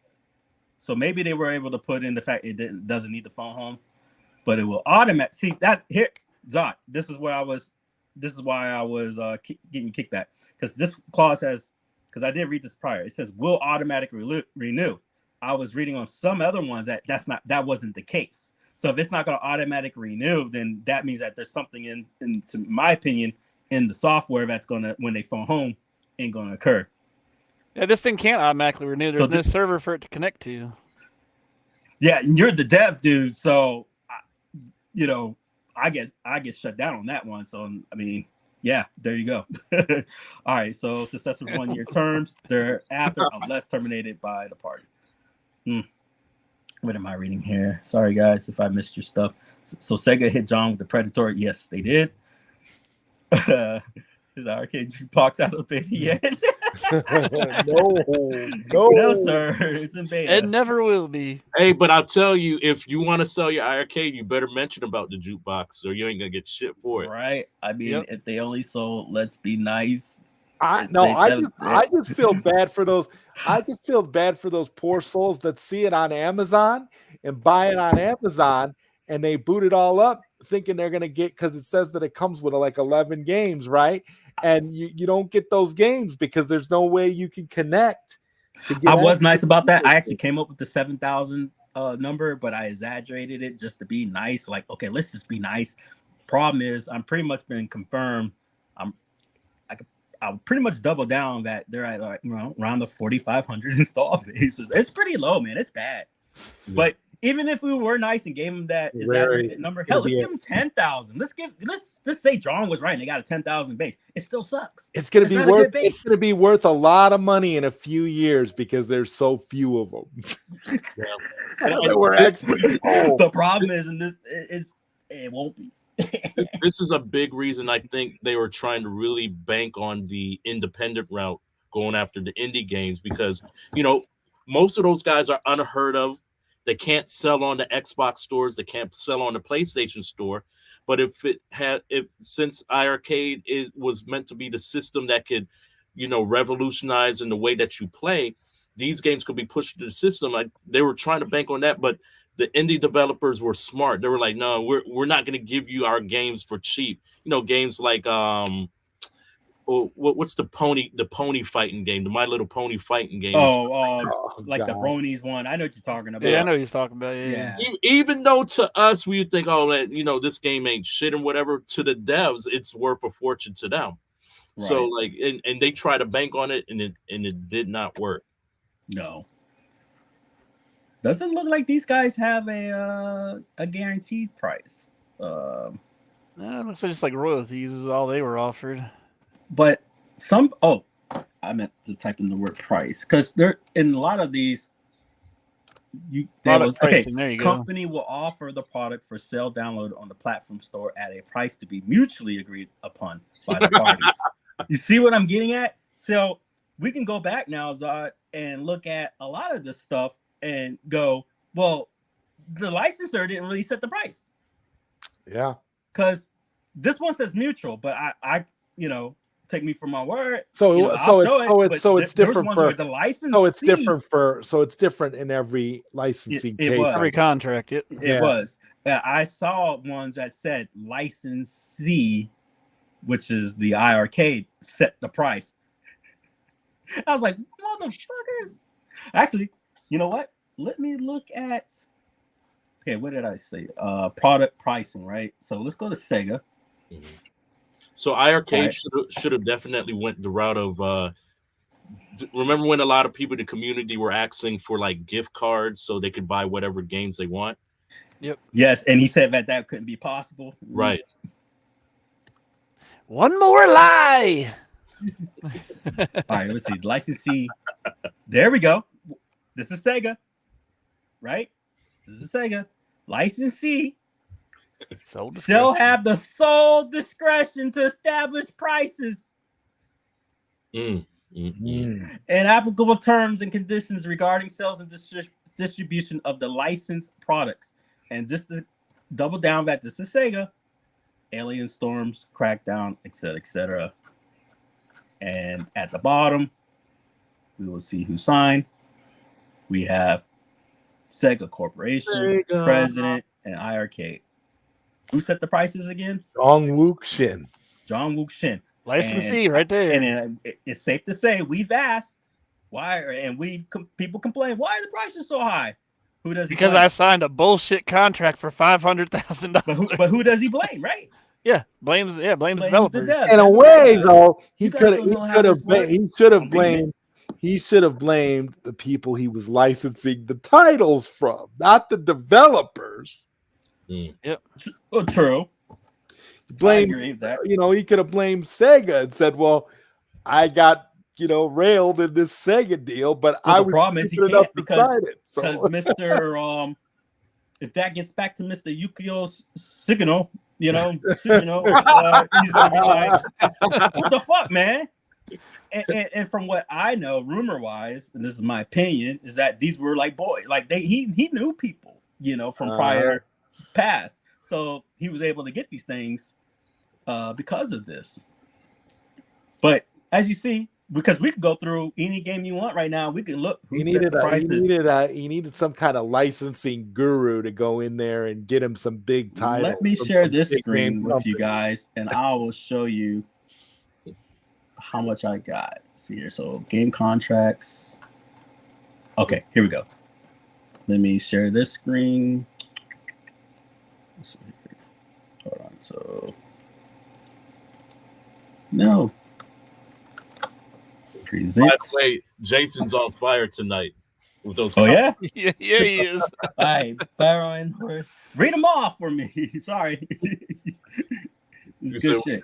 We never even got Versus Deluxe. And Bill brings up a great point too. Like, Bill is such a man of the community. And the Bash is not making hardly any fucking money. He's giving developers 90% of money on their fucking titles, man. So does this look like I don't have any contracts? Damn. You got one in there for Human Nature? Yep, right there. That's Toe Jam right there. Human Nature Studio. You want to look at it? Fuck yeah, I want to see what he was making off of my fucking hard work. All right. Let me see. Yep. So there you go. Y'all got the peak. All right. That's like every fucking contract right there. Yeah, Jesus. I think it's safe to say that. It's safe to say you got it all, Mr. man. Mark. All companies. I was in line, right? Where's that SNK contract? Virtual Fighter. I'm that guy that would say virtual when growing up. Yeah, we were actually online talking to a dev. Me and Jong were online talking to a dev, just going back and forth with one of the creators of the newer version of the what is it, Jay and Silent Bob? Do I have it mixed up? Yeah. And like so the guy from their part that makes the game, they're like, man, you guys are trying to fuck us over. Like, there's no way we're gonna to the deals and what you're offering us. There's no way we're gonna make that game for you. Not happening. And then John said, "This is not a bad deal to us. It's not a bad deal to us." And said, "It's a bad deal to us. Yeah. We're not gonna do this deal. No way." Bad deal to everybody. That's the thing, brother. This was disclosed to me by someone who was appreciative of me advocating for the community because he saw my work in the forums, unlike what the other fucker was trying to say. So it wasn't just, So see, when I got him this game, and I fucking did all the fucking footwork for this dude. He already had it planned in there in the contract. In the contract for the game, he already was ready to make fucking cabinets for that shit. Mm-hmm. Yeah, you're right. Because I remember that was like one of the big things, it's Toe Jam and Earl. Like, yeah, guys, one more thing, had the whole 3D shit. No separate contract, nothing. That's right in the very first fucking contract. Think about all the cabinets that were supposed to come out that never Jesus came Christ, out. look at this. Oh yeah, he fucked some several developers over cabinet wise. One on top of my head was fucking Vanilla Beast. Vanilla He Beast, fucked I that was just dude gonna over mention massively. I that, had man. that You read my contract, so mind. you can look Vanilla at that later Beast. too. Vanilla Beast got screwed because they had those Retro awesome knockout. Mike Tyson's Punch Out style cabinets Yep. with the my. Oh, and You know what's there was interesting about on the- 3 or 4 on the people game? that pre-ordered that fucking cabinet from Vanilla Beast on his fucking Kickstarter that he had to shell that money back out because of fucking Jong. On the Retro Beast one, it says Retro Beast. No, not Retro Beast. It says Retro Beast, something like that. Either way, and then it says clean. So I guess there's a clean version. Yeah, there's when you go into the actual game, you can choose to play the uncensored or the censored version. So that makes So I sense. guess there was the uncensored Now, is wouldn't that have been game offered actually because is it says Retro the clean. Knockout? Does anybody know if Retro Knockout if it's getting an official release or? It's already been released. It's on it's out? Steam and It's on on Steam and Steam? everything. Yeah. Okay. Now The Atari clean was a version bitch or and the other wouldn't. version because the other version that I heard was gone off the store. Oh, Yes. So he when I wrote to him because we're actively trying to get it onto Bashbox. He had said to me that like the sense not the let's call it the director's cut. Yeah, the director's cut was too vulgar for the Xbox and too vulgar for PlayStation. Too vulgar for Steam. Steam And even then made him turn it down. I Right. had never saw this going on at the time because there was a community member. His name was Rainwater, who there was this game where the person had pasties, and then they made this whole like Christian-based argument saying it was nudity and it was no good and it should. Oh, that was that game that I was streaming on the iArcade zone once or whatever. And it was on the arcade, and it's like, what? Like, what's wrong with you? For pasties, and pasties wasn't even the worst. But the part, thing is, like, because if you collected the the game little is older tokens, you than us. actually What is your saw problem? everything. My bad, I talked over you. Go ahead. Oh, I was gonna say and he was upset about the pasties, dude. And the pasties wasn't even the worst part of that game. Like, if you collected the coins, you actually saw titties and everything on the iArcade. I still have it on my fucking iArcade. But here's the thing: isn't there a protection thing that they created where, like, if you didn't want your kids to interact with violent games, you could just put in? Yeah, you could password protect. I think you could put a password in so they couldn't play rated whatever games or whatever. I think. But he didn't care. He wanted to censor adults. Crazy. You know? Toxin said, "I like titties." Twin brats. That's yeah, Twin Brats got censored, which was bullshit. Thanks to Rainwater's ass. Yeah. Let's see here. So this one's different. So this one is one additional period of 2 years, provided the company has paid the developer during the initial term the cumulative royalties, including the guarantee of at least 45 grand. Okay, so they had to pay them all 45 grand is what it sounds like before everything ran up. And then let's see here. Product pricing. The company will offer the product for sale download at a price mutually agreed. Mutually agreed, yep. Okay, that sounds good. 70%, which I thought I had something going on, like a good story with that, but I was told by a good friend who's in that seems standard. that is standard, absolutely standard. So there, I mean, and the thing is, that's great for the developers. So I have no issues with this. No, that's only on the game itself. I would licensor and assume. He might have made all the money off the cabinets and fucking self and kept that. I don't see anywhere in here royalties on the cabinets. Like he's making, yeah. All royalties to be paid to the developer pursuant to the provisions of this agreement shall be paid by the company. Nothing out of the ordinary. I mean, these are pretty solid contracts. I think when I had brought them up, it's because a lot of the times they were saying we don't know what goes into these contracts, that there's some big, crazy things. Nothing, even for my basic mind, seems this is like really basic writing. Like this is something I can write up, you know, like there's nothing overcomplicated. You know, you define the definitions Like, hey, liability. This is what I mean by liability. Hey, by royalties. This is what I mean by like it's standard shit. I thought It everybody seems- knew Rainwater got Twin Brats fucking censored. Yeah, dude. Let's see, company and developer may terminate this agreement. I mean, there's ways for both of them to walk away, which is good. Freelance Dispute. startup advisor. I would suggest not taking advice from fucking Jong Wook. Hey, the fact that this cat, so what? There's this the guy who started historical wise the whole scoreboard bit. I forgot his name. He wears the referee shirts a lot. Walter Day. Yeah, Walter Day. So Walter Day does those Walter Day cards, like trading cards stuff, which is, I mean, pretty cool. I'm not knocking it because this guy's a legend. He's royalty in the community. God bless you. Problem is, I'm being real. Jong Wook Shin put this on his fucking resume on Liken or whatever. I don't even know how to pronounce the shit. Liken it, whatever. Yeah, I never read the shit, but he put it on his fucking resume. Wow. But this is something that a lot of people get just cause. I mean, don't get me wrong. Be proud of being recognized, but that's not a resume, bro. You know.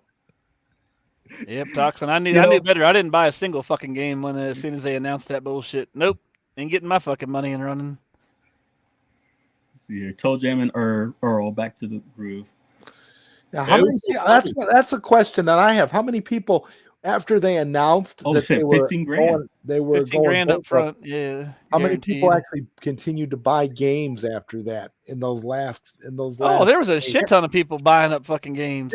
Yeah, because like somebody in that somebody in the community was like, maybe this will help save them, and then they won't have to. Oh my god! It's already filed, dude. There's no saving somebody. Like you just literally funded Jong's beer trips around Chicago. Beer trips. So it's funny because the rhetoric now is like, oh, this guy frauded us and da-da-da. So I went to go back to his older post, Jong's post, and he literally would tell them to their face, yeah, I frauded you. And they'd be like, yeah, thank you for being transparent, Jong. And da-da-da-da. I'm like, he's literally telling you. Thanks for the fraud. Yeah, like, thank you for the fucking fish. And I don't think we can answer, guys. We can't answer your question, Triumph, yet, because I don't think we've had anybody with a gold cabinet that, because I don't know how you would get II config on it yet without having the Viper board or the GRS control deck. So your answer right now, Triumph, I guess we're working on it. No, but it's being worked on. Luckily, the good news is it's not that many people affected. I think my issue though is when people go, well, I had the iiRcade and I'm not affected. Like, oh God, like, stop detracting from the fact that there's somebody out there that doesn't have their game. It's one game too many. It is a fucking big deal because, look, there's motherfuckers out there who going, I can't afford the Viper because it's $30 fucking bucks, and getting mad at Jeff Ribeiro, Custom Arcades because he ran out of the phases for the MIA board and it was only $30, and you're arguing with me because you couldn't afford 20 fucking bucks. Like, it's weird. And so there's people in this community who really, really value their money, that live conservatively. So one game is one game too many. So wait, now forgive me on this. The Viper is another board. Okay, yeah. So Glenn from the GRS Palamito, he has what he calls the Viper board. Okay. And the Viper board is I'm gonna pitch it for him. I'm gonna shill for him. So you have you had the Build-A-Cade, right? You remember you got about the Build-A-Cade? Yeah. So at the time, the pies were just rare, and you just couldn't find them. So he's like, you know what? Fuck this. I'm gonna have a fix. I'm gonna make my own shit. So it's like I wouldn't say 0 pie or whatever because that's not right, but it's like Raspberry maybe 3 or something like that, But either way, it's a good board, for what it does. And it's equivalent to the Pis that are out, right? Yeah. Not the 5, but the I don't even know about the 4, but it's equivalent in that range, right? That's safe to say. Either way, he did a good thing. Puts out a board for to fill in the gaps that nobody had one. So when he's building the Build-A-Cade, which needs guts, well, shit, why not make something that that will be available? And that's what it is. So the Viper is Glenn's board. Now, in culmination with that, because he was working with the iiRcade at the time before John screwed him over, XYZ, he's got it so that with his GRS deck, I don't know these terms, and then there's something called the SBC. So basically, he's going to have a switcher, which is going to change the input instead of using the PCP that comes native with the iiRcade. It's going to be able to switch over with the Viper board. So you can just flip a switch to go back to the iiRcade or go seamlessly to his board. Yeah. That can play. But then again, if you already have the team encoder board, you can already. Yes. So the encoder board probably threw a wrench in some of the stuff, but also it helped a lot. Because I would agree. I would agree and say it really helped a lot too. I mean, because now I only have 128 gigabytes. Let's say I run out of space putting shit on it with the MIA. If I have Glenn's Viper thing, I now have more space that I can load shit up on that I wouldn't have if I'm just solely relying on the iiRcade's board. Yeah. So if you sideload onto the iiRcade board and you just bought the GRS deck, because of the MIA board, it works. It can work. So this, there's room for everybody, is the point. Yeah. And it helped out a lot. So I don't think it threw a wrench in his plan, but if anything, it helped. But he's got the Viper coming out. And like I said, the Viper is not only just to help with the iiRcade, it also helps with the Build-A-Cade. And I love the Build-A-Cade. I got the Build-A-Cade.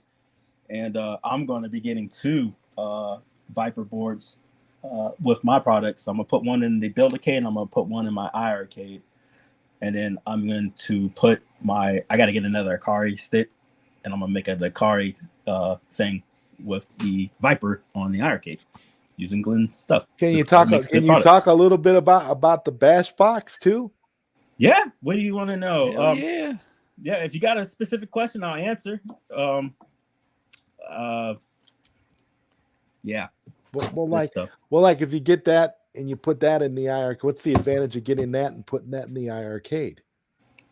Well, if we can get everything working, which is the plan, I'll be as objective as possible, not to, basically tout one versus the other. These are the facts. The iiRcade has a 35, I'm tipsy, a rock chip 3588. Is that the right one, Prince? Yes. Yeah. Chip in it. That's one of the newer chipsets that's out. Now, granted, people go, well, it's the same chipset. Well, there's different core processing speeds and powers. So like the At Games has like a ×2 hexa, and then like the Bash Box has like a quad, so it's actually more powerful. Yeah. So, yeah. So right now, I'm trying to choose my words carefully. We know what powerful chips can do. I'll throw out names like Bobby Vu. Of course. You would be pretty impressed what it can do as far as I can speak on this because it's emulations. You'd be impressed by what it can do with that.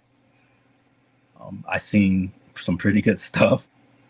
So factually, in that regard, you're looking at something a little bit more powerful, but each thing has its own usages. Like you're not going to fit a Bash box, which is a lot larger, not just because of the casing, but because of the board inside a Build-A-Cade. You know what I mean? You're not going to fit an iiRcade PCB inside a Build-A-Cade. That's not what it's for. It's an independent console, but it can still be used as internal guts for many projects. This could be for your. And that's what's nice about it. I mean, you can put it in there, take it out. You go into your friend's house, you don't want to haul that iiRcade around, you can take it out, hook it up right to your damn TV, right to your friend's TV. Yeah, and play your shit I'm right looking there. now at how some stuff about it, and yeah, it looks fantastic. Yes, that idea. We're gonna do more to show things off. You know, look, in the end, we're a small company. We get things right, we get things wrong. We're trying to give you, you know, when it does launch, a seamless experience. From what I could, you know, coming from me, it is legit. It is real. You've seen Jay from Unico come on this. I don't know if you were here, but Jay from Unico came on this very show, spoke on it, verified it, say yes, it is backed by us. Yep. You know, it's the real deal. 3399. Thank you, Carlo. Yes. So we're you know, we're doing our best to present that, but you got to look at the people who are backing it.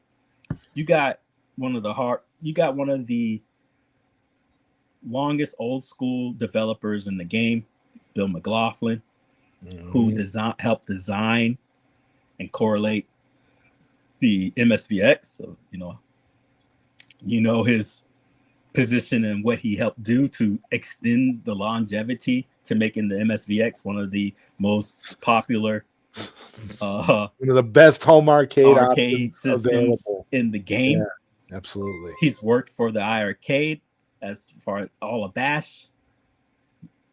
They work for Act Games. They've done nothing but to support. We're looking at good projects coming forward. We're looking at, we are looking at specific licenses. We're looking at a lot of stuff that will help. It's only positive, and where we get into it is that, you got people who don't like, people like me or whatever. That's fine. But, that's not who we're marketing to. There's 7 billion people in this world. I'm not worried about the, iiRcade owner or what. I'm sorry, that is, worried about the next paycheck. Like either you're gonna buy it or you're not. Like it doesn't matter. Because if you want to miss out, you want to miss out. I own the Nintendo Switch. You don't like me, so go and fucking throw your Nintendo Switch in the garbage because I own more than you do. Like I'm gonna shill for it. Like, what are you gonna do about it? So I don't know. Take it how you guys want it. We're just trying to game. We're just games by gamers, man. Like this is something that's going to be, when it gets put out, you're looking at somebody that is starting his own venture that loves the game. And if you know what he did for the Neo Geo, like you said, one of the best home arcade systems that were out. Not still my favorite to this day, right? Honestly. What do you think the retail is the projected dream that he wants to do for this console? Yeah, it's endless. I just love the versatility of it, the ability to be able to take it, put it in whatever you want. I mean, that's yes. So thank you. So the Bash box is going to be open. It will not be closed. Take it for what it literally means. Your games are your games. Mm-hmm. What you buy is what you buy. What you put on it is what you put on it. Yeah, especially if you're getting a Polycade Sente, you could just throw it in there. Throw it right in. The Unico itself, this new Unico project, you could throw it in there. It's like you're looking at Android 13, and with your coder boards and stuff, it's going to work standard. And what you guys put in it is what you put in it. And it will have Google Play. And what's so special about Google Play? Because first off, Google Play doesn't come on anything. You have to have certifications. Mm-hmm. So for the people who are looking for just pure legal licenses via that, you got the Google Play store, and then you still got whatever means that you're on the go, and that's it. We're trying to do our best to, like I said, to meet demand and marketing and whatnot. We're rookies, but you got to take it for what it is for right now. And we'll get out the units, the review units, the dev units. The dev units are out. That's good news. There's a lot of good things hopefully coming down with that. Review units, they're going to be going out. and hopefully, we can start showing off some stuff. I'm so excited. It's going to be fantastic. Thank you. I already know you guys are. It's going to be wow. Yeah. I mean, Soup asked us a question too about if it can switch between iiRcade, the Viper SBC, and the Bash Box. I mean, we don't have a Viper yet. We can't test those things until the Viper. We don't. I mean, there's stuff we may not even know. I assume it probably could, but we don't have the hardware to test it. I mean, to test it out yet. And that's the cool thing, Soup. Look, we're comparable to the NVIDIA Shield. I will take that compliment. Thank you. Wow. Yeah. Like, okay. Yeah, because the shield is another. The shield is another very versatile thing. You could, sure like that's a positive. Now, but you're not going to call up NVIDIA and have them support what Bill McLaughlin has been doing in this community. You got firsthand ways to still communicate with the developer of this NVIDIA Shield equivalent, if not better, because of current modern, stuff. That's a good question that 128K Games brings up. Okay. Can we dump it? Our iiRcade PCB and install a bash box permanently? That's a major good question. We are looking towards this for the future. We are looking towards working with other folks to do this. So I won't give you an answer yet because I don't have it. But we are looking at this so that you guys have a option. And we don't want you just to get rid of your iiRcade PCB. There's no hate involved with that. You're looking at the people who brought you the iiRcade. Not only you're looking at the people who brought you the MSVX, you're looking at the people who also brought you the iiRcade, the people who were behind the scenes that were trying to bring you the games. The Legend of Cage, Toe Jam and Earl, the ones who brought you your leaderboards, your online gaming, the people who fixed the broken, issues with a lot of these games was Bash Gaming Studios. And guess what? They're victims of not being paid. Yeah. They're on the creditors stuff. They're owed. So, but yet, because they love you and the community, we still here. We're still doing it. Yeah, they're still fixing your broken licenses and stuff like that. So don't forget that. Hey, love you. Thank you for visiting. Appreciate you, brother. Yeah, just don't buy that PCB board for $199. That's ridiculous. $50, yeah. $199, no. Did I tell you that somebody tried to know? I guess they must have known that my love for Toe Jam and Earl and all this shit tried to sell me a shell of a Toe Jam and Earl for $500 fucking dollars. Like the shell is worth $500 fucking dollars. No guts to the fucking machine at all. That's $500. Are you fucking kidding me? So we found out that a couple of those machines were actually they have the dev boards in them. Mm-hmm.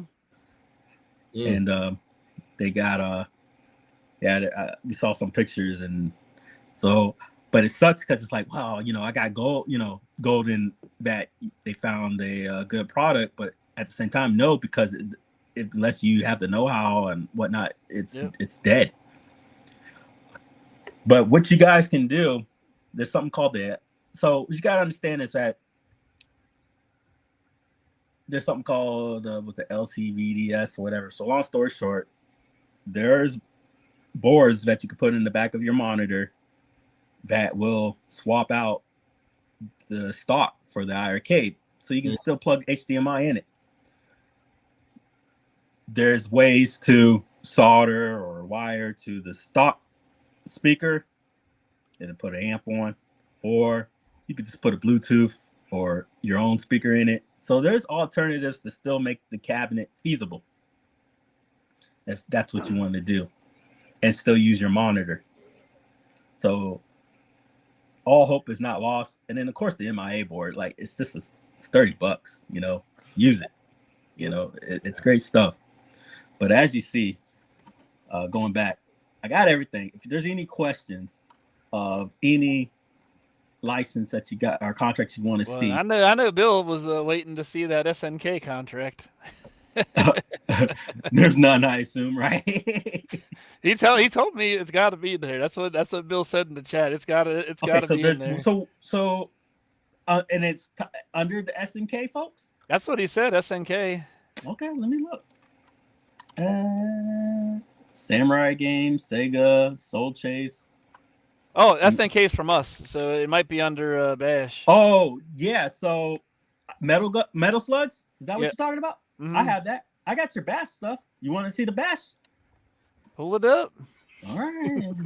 You're gonna see what we didn't get. Transparency, What baby. we didn't get. That's what we Yep. want to see. All right. The lies. Yeah, you missed out on Bash, man.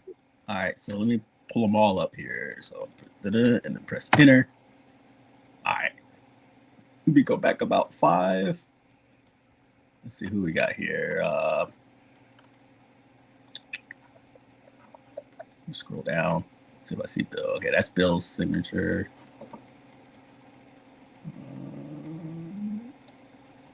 Who's this? Oh, that's the All right, Human Nature. All right. You can quit. All right, Yeah, cool. So first one. Oh, why did it scroll back down? Come on back up. All right, so Bash. What game we got here? 7%. It's near the bottom. All right, so Time Killers, Bloodstone, we know about that. All right, so we had one that was called Snip Crush that was going to come out. So we lost out on that. We had another one. A lot of legalese. Go get C. There you go. Y'all missed out on Golden Tee. So Golden Tee was 1 going to and be 2. brought to you by Bash Gaming Studios, folks.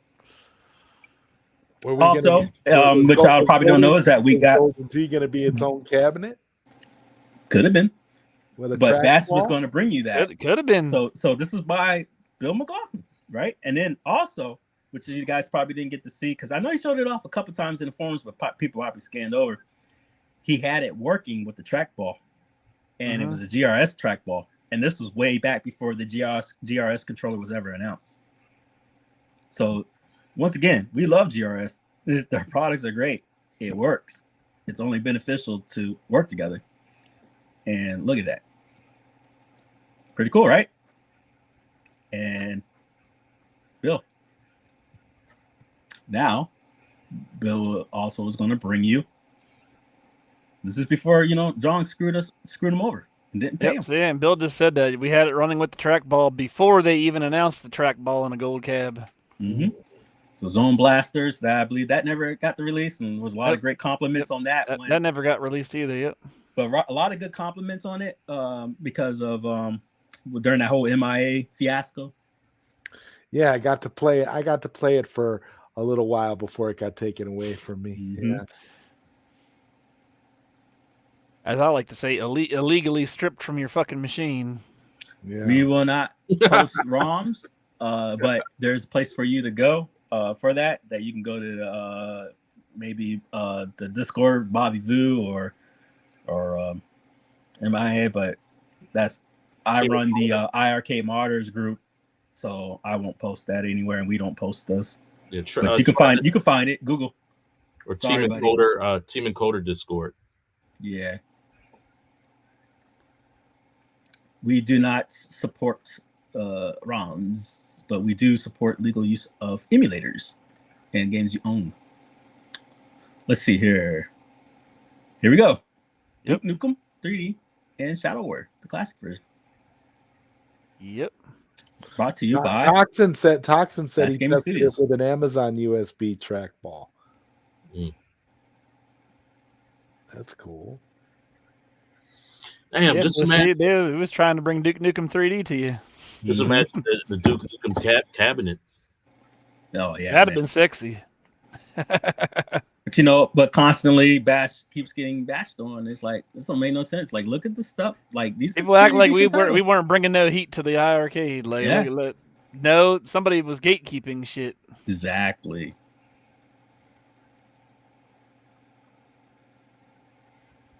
Let's see what else we got. And here we go. Yep. There you go, guys. All this would have been cool. Your Golden Tee titles, working with trackball, because it was. I've seen it. You know, Duke Nukem, Metal Slugs, and then Zone Blasters, an exclusive made and created by the hardworking folks at Bash. You know, this is the stuff that we have ready for you. And Jong just said, you know what? Fuck them. We're not gonna pay them. Do all this work for us. Bring me Legend of Cage and bring me Toe Jam and Earls, and fuck you. We're not gonna pay you. Oh, where's our Capcom contract? Not in there, apparently. I didn't see. I didn't see it. Yeah. Oh shit. let me look. Make sure I got them all. That was available. So 1, 2, 3, 4, 5, 6. And this goes back 1, 2, 3, 4, 5, 6. So it starts with this. It could be under something else. If you're able to mention the game, I will try to find it that way. See, yep. Yeah, I was going to say there should be about 8 contracts. Yeah. On mine, just 6. Just because, I got them doesn't mean I have them all. But, this is all that was on hand. Because this Golden Tee one's it's called a draft. And then the other ones was, like, fully done. The Snipper Crush was final. So this was supposed to come out, like, ASAP. And then it says the date that's modified on this was all 1, 2, 3, 4, 5, 6. So it was last modified in June. And of course it was signed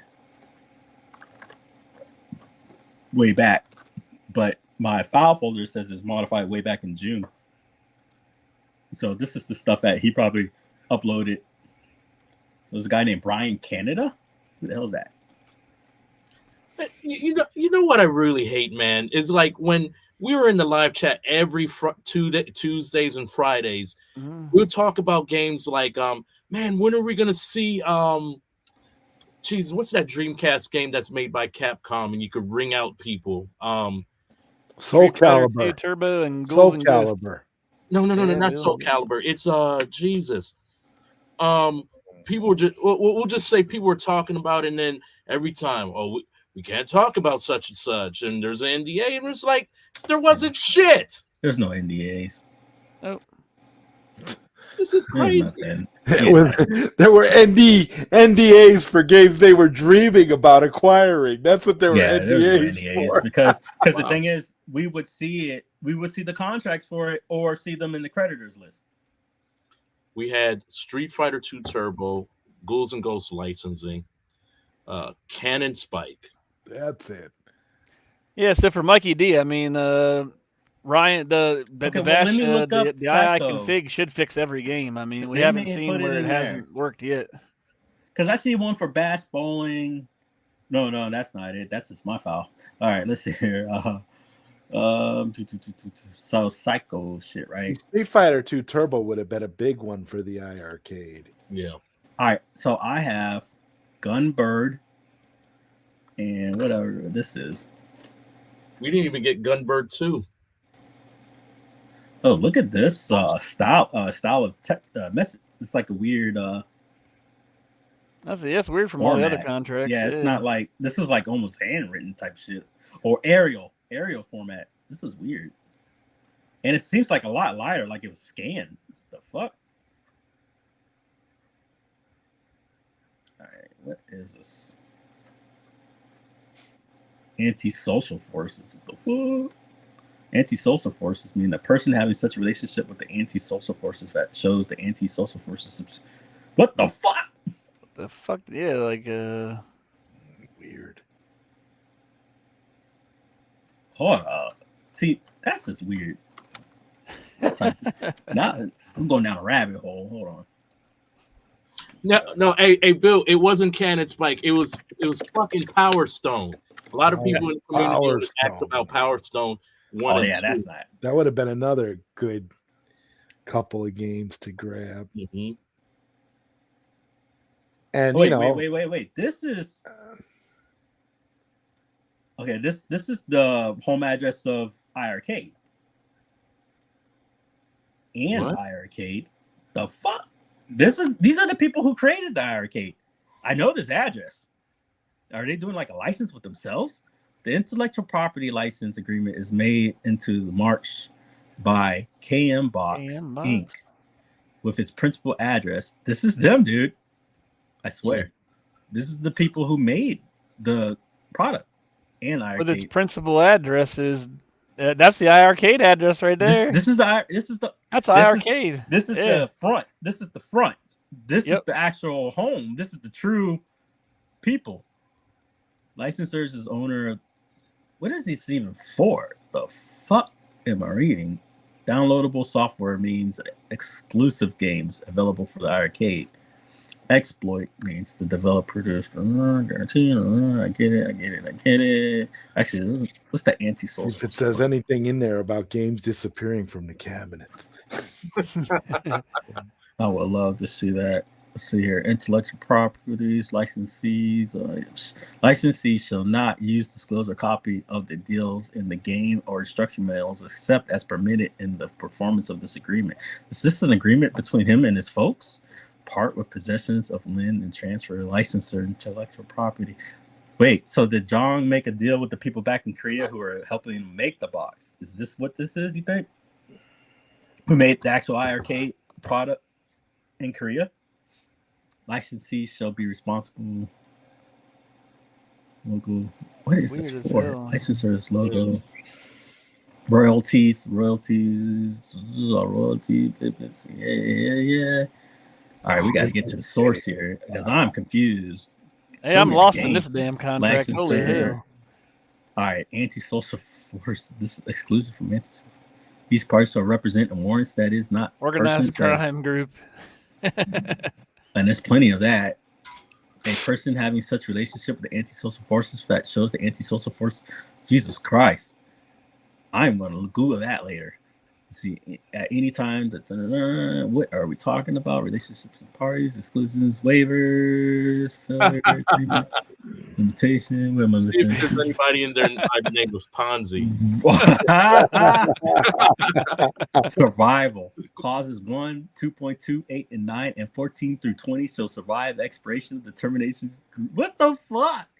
I don't got time of day for that to go all the way back. Whoa, that's against any royalties. The licensee shall pay the licensor $120,000. They're paying themselves. Territories. This is what got me: North America, South America, Canada, Mexico, and South Korea. But he never even sold cabinets. There in we go. Those countries. There you go. Look at it. Yep, there's the licensors, property. intellectual property. So whoever he talked to owns these guys. Where's Battle K Road? We never got it. Darako Tenshi, right? That's that rare fighting game, right? Yeah. That was supposed to be finished, but it never got. Oh, here we go. Will be added. These are the bomb games that he says that were supposed. Well, to Space come, right? Bomber. I remember they did add that, even though it says will be added. Right. Tensen Hot Grimmick will be added. Downloadable software versus. Okay, it's going to be the same one. So 18 to 18. Exclusive games. But who's this company? So it's not a company. It's Jong Ray Kim, CEO of KM Box. Okay, what the fuck is KM Box? Oh man, we didn't get any of the Zero Gunners at all. That's crazy. None, yeah, That's not weird. a damn one. So this was signed back in 2020, handwritten on top of that. Crazy Ansar got. So this guy who's part of KM Box Inc. owns this stuff. Wow. Oh, what was the terms? So that must be the parent company to iiRcade then. Yeah. It had to be, because I swear to you, those addresses this look is good. the actual. I swear this is the actual. I have to cross-reference on the files I got, but this is the city.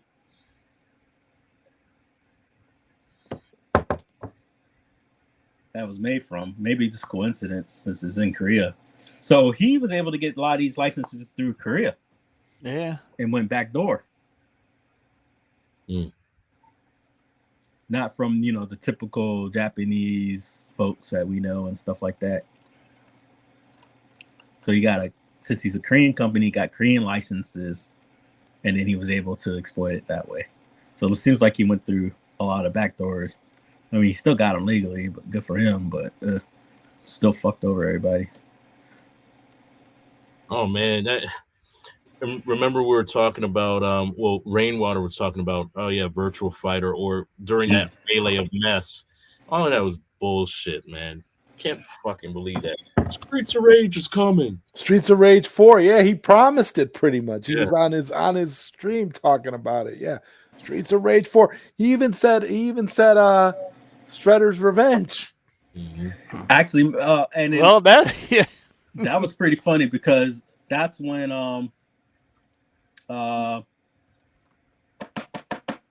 we found that Fundable site that Jong had put up promising those games, and I had posted it on the iiRcade fan page, and he kept flagging my post as false. I was like, "It's your shit." So then he was real time editing it and deleting, but I archived it. So it's like, you're busted. And then I got kicked out of the group, even though I was permitted to post it. Yeah, that was fun.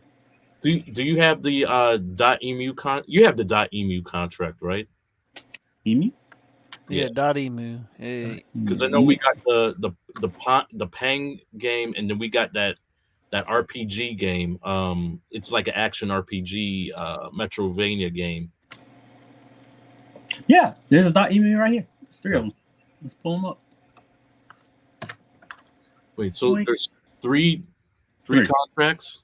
Yeah, 3 contracts. Yep. I don't know what they are, but we'll find out together.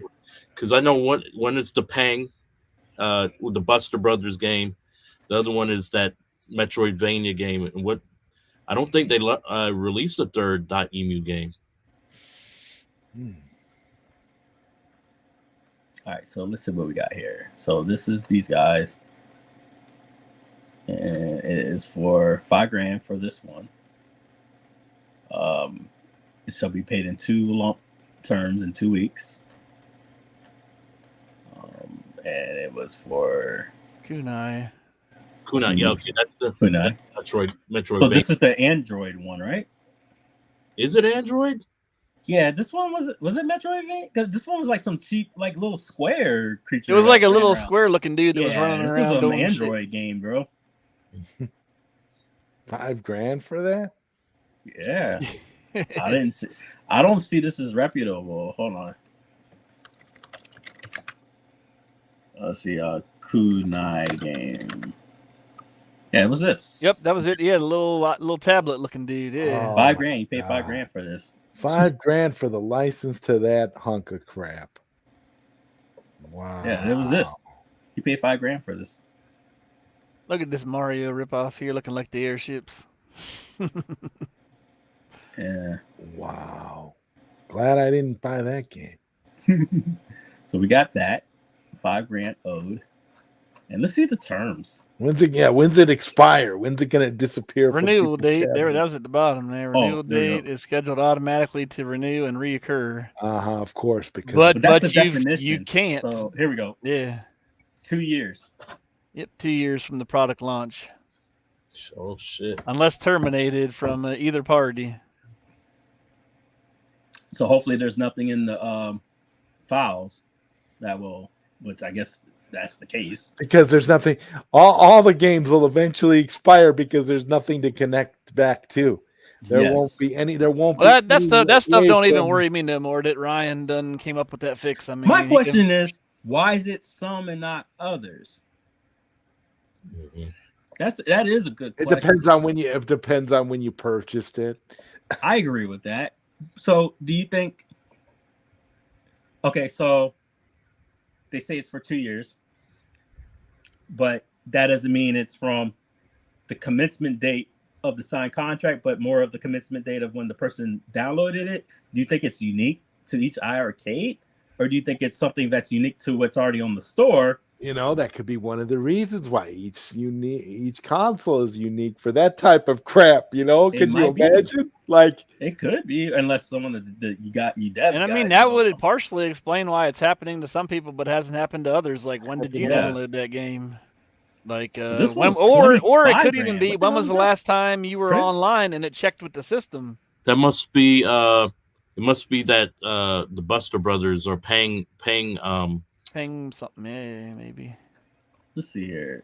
But if it's paying, it's a ton. It's R-Type. I can see this. Yeah. Paying Adventures, Another World, Wonder Boy. Oh, Wonder Boy is the .emu game.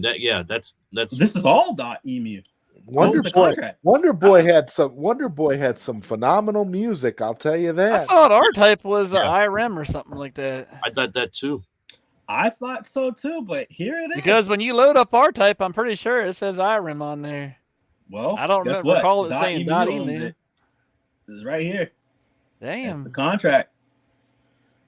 I had for no R-Type. idea. Maybe, they sold it to him. And then, this is the game that is the one. .emu is the ones that worked on the port for the iiRcade. Yep. Yeah. Okay. It's a port. Look at this. This kind of freaks me. Why would they have to put that in? That means that there's an Android variant somewhere in these games. And you know what? I think I know what it's for. This was on Android. And Pang Adventures.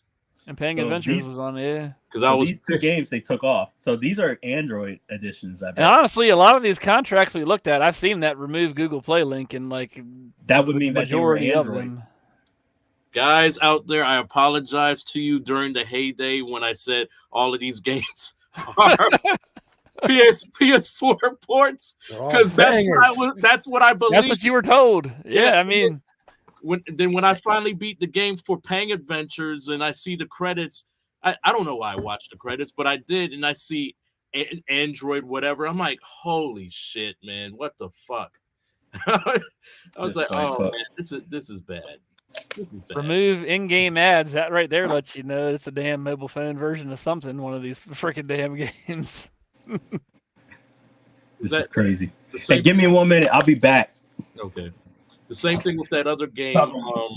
It's called White Knight. And on the Nintendo Switch, I think that's in. I think their variation is an Android version too. Yeah, their stuff was all Android. Even that they had that one really crazy shooter on there. There was an Android shooter, and it was like the whole screen would light up full of like Rangok Skies. Yeah, Rangok, that one. Yeah. I couldn't believe it. I bought that one, and I was like, "What the heck is this game?" That game's fun as hell, except it's just so much going on the damn screen at one time. You go fucking blind playing it for 5 minutes. Right. It's like, you know what? I'm cool. You know, the music was cool, and it had a nice little thing going for it. But yeah, there was just too much going on, and I'm like, I wonder how much the license for this sucker. And I'm like, I love shooter games, but I'm like, man, that is just the most insane damn shooter. Like, good lord. Too seizure inducing. That too many bright colors and just throw you off. Freaking insanity, send you right into another timeline. That's what'll happen. You'll like time slip when you play that game. What the hell happened? Yeah. Yep. Yeah. Oh man. Yeah. Would I miss anything? I wanted to know if you could look up the contract for Rangok Skies. I want to know how much they paid for that. I forget what developer that came from. Yeah, it's definitely indie developer, and it was available an Android game. Yeah, it's available on itch.io now because I think Jim Harper was able to work it out where the developer could bring it through itch.io for those that didn't get to purchase it, and then you could use that custom arcades device to put onto your iiRcade now. All right, so what company is this again? Rain? Jesus, Rangok Skies is damn. I'll look it up quick. I forgot the name of the company. Yeah, I'll find it for you here. Let's see.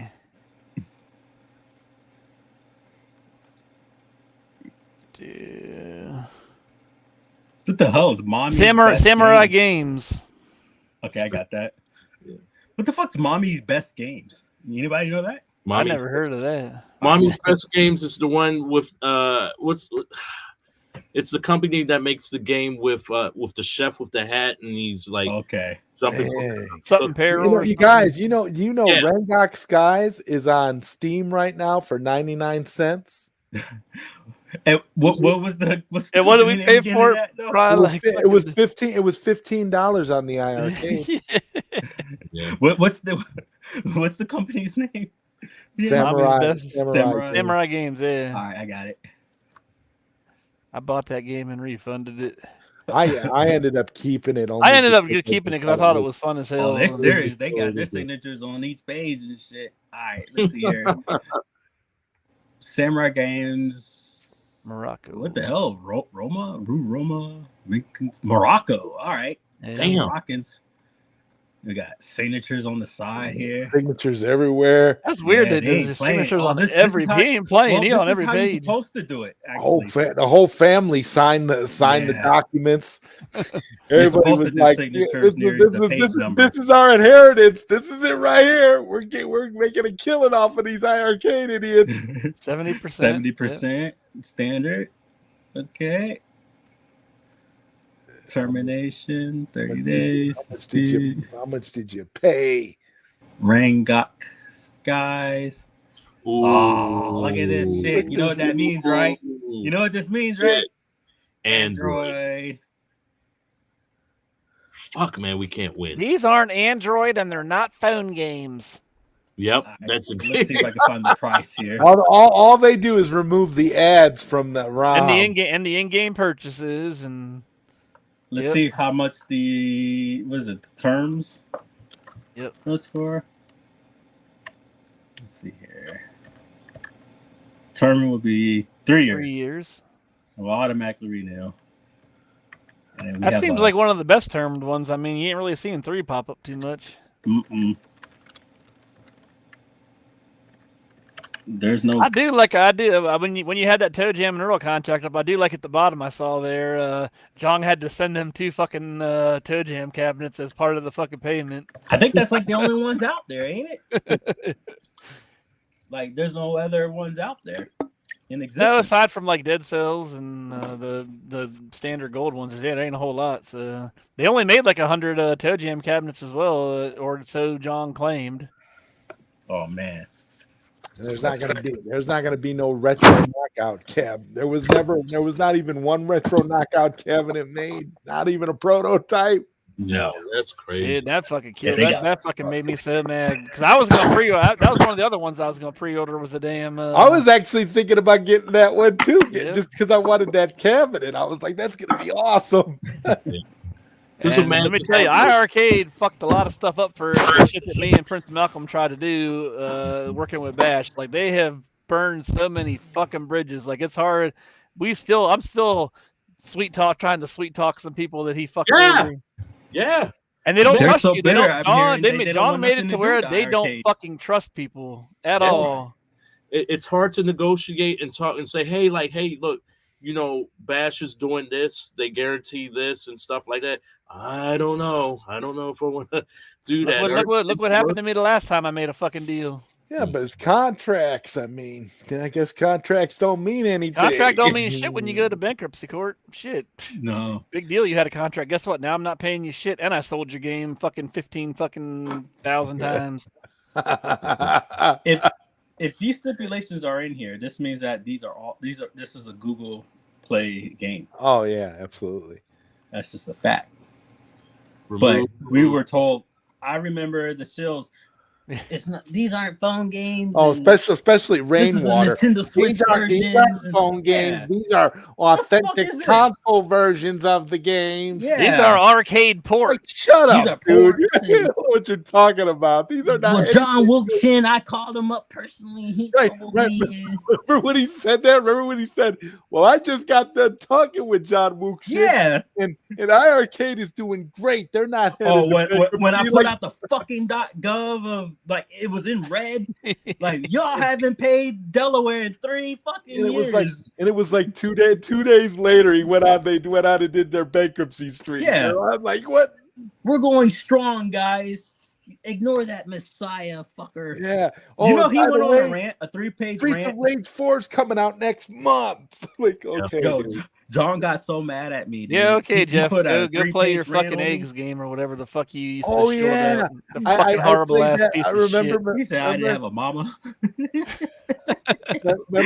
Remember Messiah? I had that on. I played that. I did the AI thing. And I played that. I played his entire rant. I did the whole Oh man, the voice. I had the guy. I saw one that got deleted, and I was like, "Yo, I don't know if you meant to put it up there or not.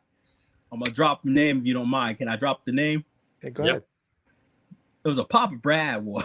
Yeah, that was. Oh yeah, It disappeared. you can't even talk to Flynn's Arcade dude without him disappeared. I was being like, bent the fuck yo, out of where'd he shape. go? I stopped trying to reach out to that dude because Yeah. he's bent Yeah. out of shape from all that shit. Oh, Flynn flipped out.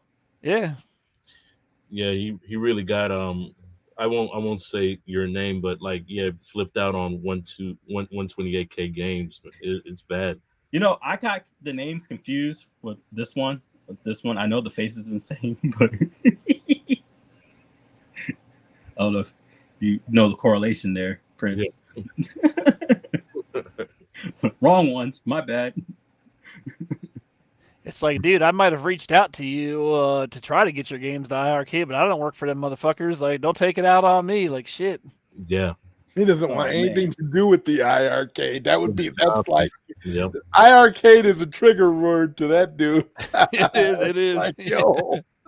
Yeah, so anybody that likes Here we go. What the fuck's this? If you anybody likes Galacticon, that game belonged to them. Is any of this on here? Yes, so there is Pit. So this is a company that I talked to on Twitter, and I also saw on the PlayStation Network store. One of the games out of some of them is really good. I think it's Weapon of Choice. It plays like Contra, and shoot one up is like it's like a Galaga shooter game. Damn, they didn't even get to put that game out. I don't think any of those games made it to the iiRcade. Yeah. So this one's a failure. Yep. Yeah. So Weapon of Choice that was going to be an ideal game for the iiRcade. It plays a lot like Contra. Yeah. I'm gonna pull it up. Let's see if we agree. StreamYard presents. Share screen, weapon of choice, share. We got PC. Here we go. This it? Yeah, that's it. Oh, yeah, that's it. Yep.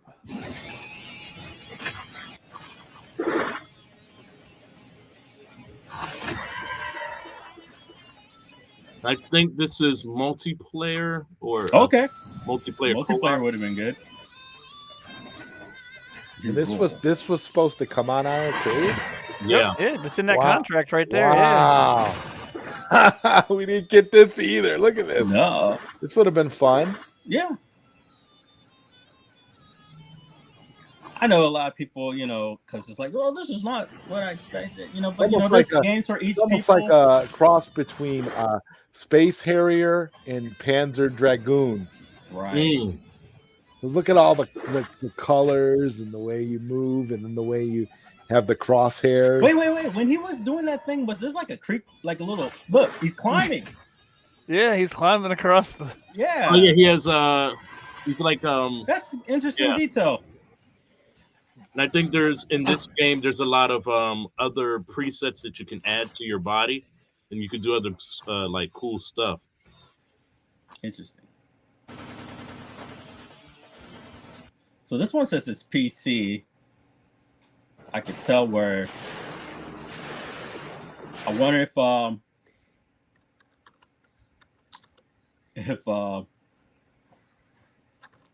one we got or we're gonna get was gonna be Android.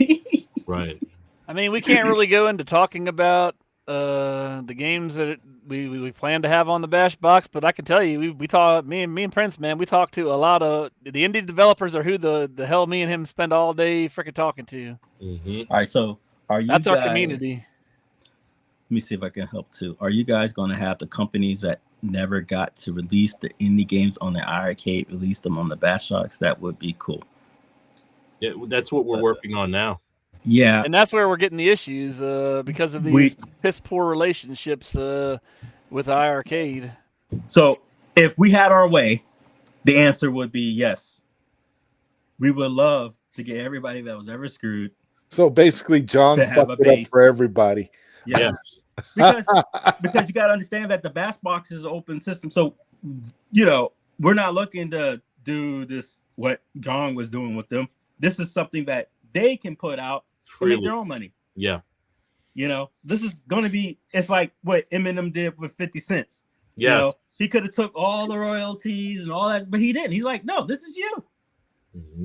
I'm here to help you. You're my friend. And this is what Bill wants to do for developers. This is your shit. He just wants to play your games. Yeah. And get paid. And for of your course shit. sell his units. I mean, that's what it's for, Yeah. But that's not the point. His point isn't to take your cut. And you can see that in the chat. Bill was blunt right up front. We giving developers 90%. Yeah.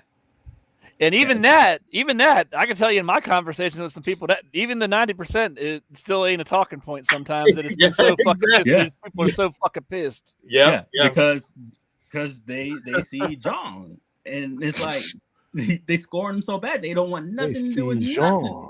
Yeah, that's it. And that kind of just ruins everything for everybody. It makes it harder. I'm still pushing the same people until they fucking block me. So I'm not giving up on fucking anything. So Mommy's Best Games has the 5,000, and then the one that I was on has, I don't think anything. Ragnarok Skies. I didn't see anything. Aside from 70%, so maybe it was just like hey, we'll pay you. I think this was the terms agreed, and then you. Also, they didn't pay no money up front for it.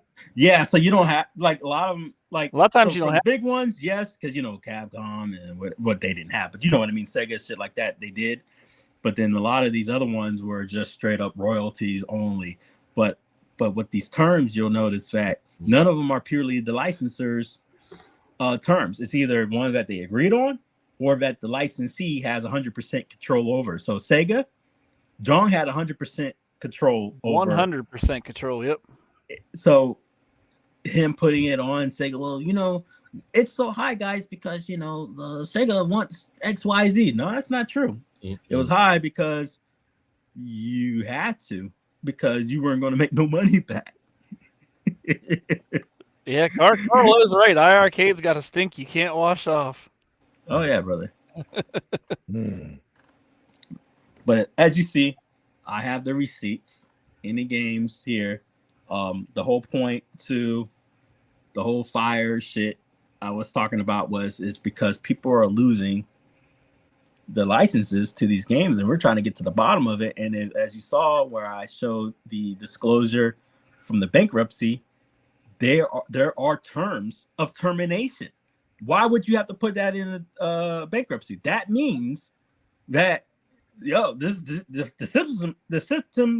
systems will be affected.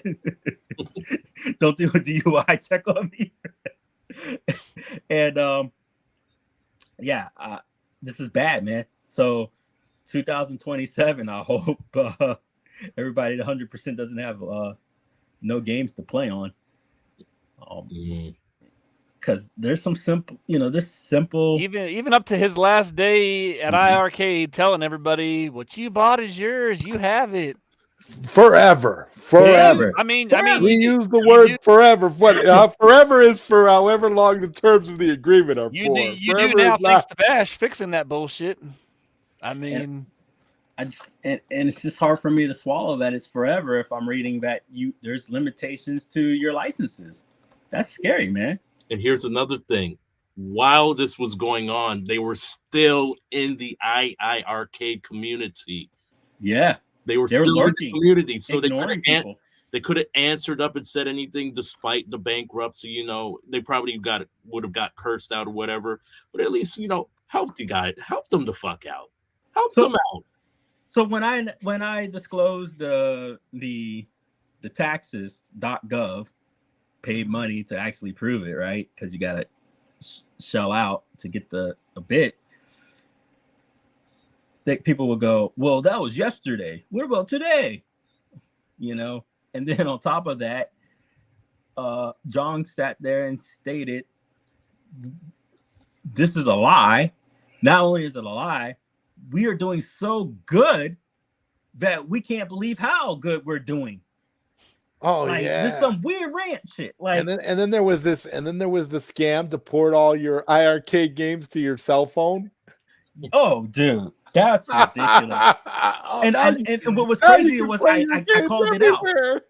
So I knew this was going to happen because in the Theranos page that I have, I disclosed that he started up a brokerage bit with another company that he never disclosed. But if you drudge him on the Korean websites, they have him taking pictures, you know, with this other Korean company. And it was for basically that. And I mentioned that what Jong is trying to pivot to is becoming like a cell phone bit where he's going to try to say that, oh, well, we're no longer, remember he did this too. Well, we're no longer a hardware company. We're just a software company. And he started pivoting to that long before this whole closure bit.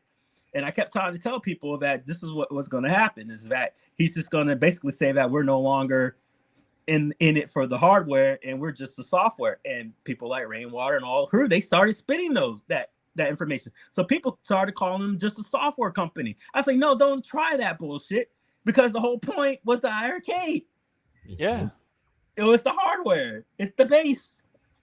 And then he tried to go that route. And then he did this bull crap where he's like, look at my phone and this is what we're going to do. I'm like, dude, any streaming service can do that. It's Android. Yeah. Anything. You're not doing nothing special. You can buy those games cheaper for your phone. You don't even need the iArcade. but what stopped them from doing an iArcade menu in the first place? Nothing. Yeah. Nothing. Yep. Because it's Android. He could have easily had that implemented day one.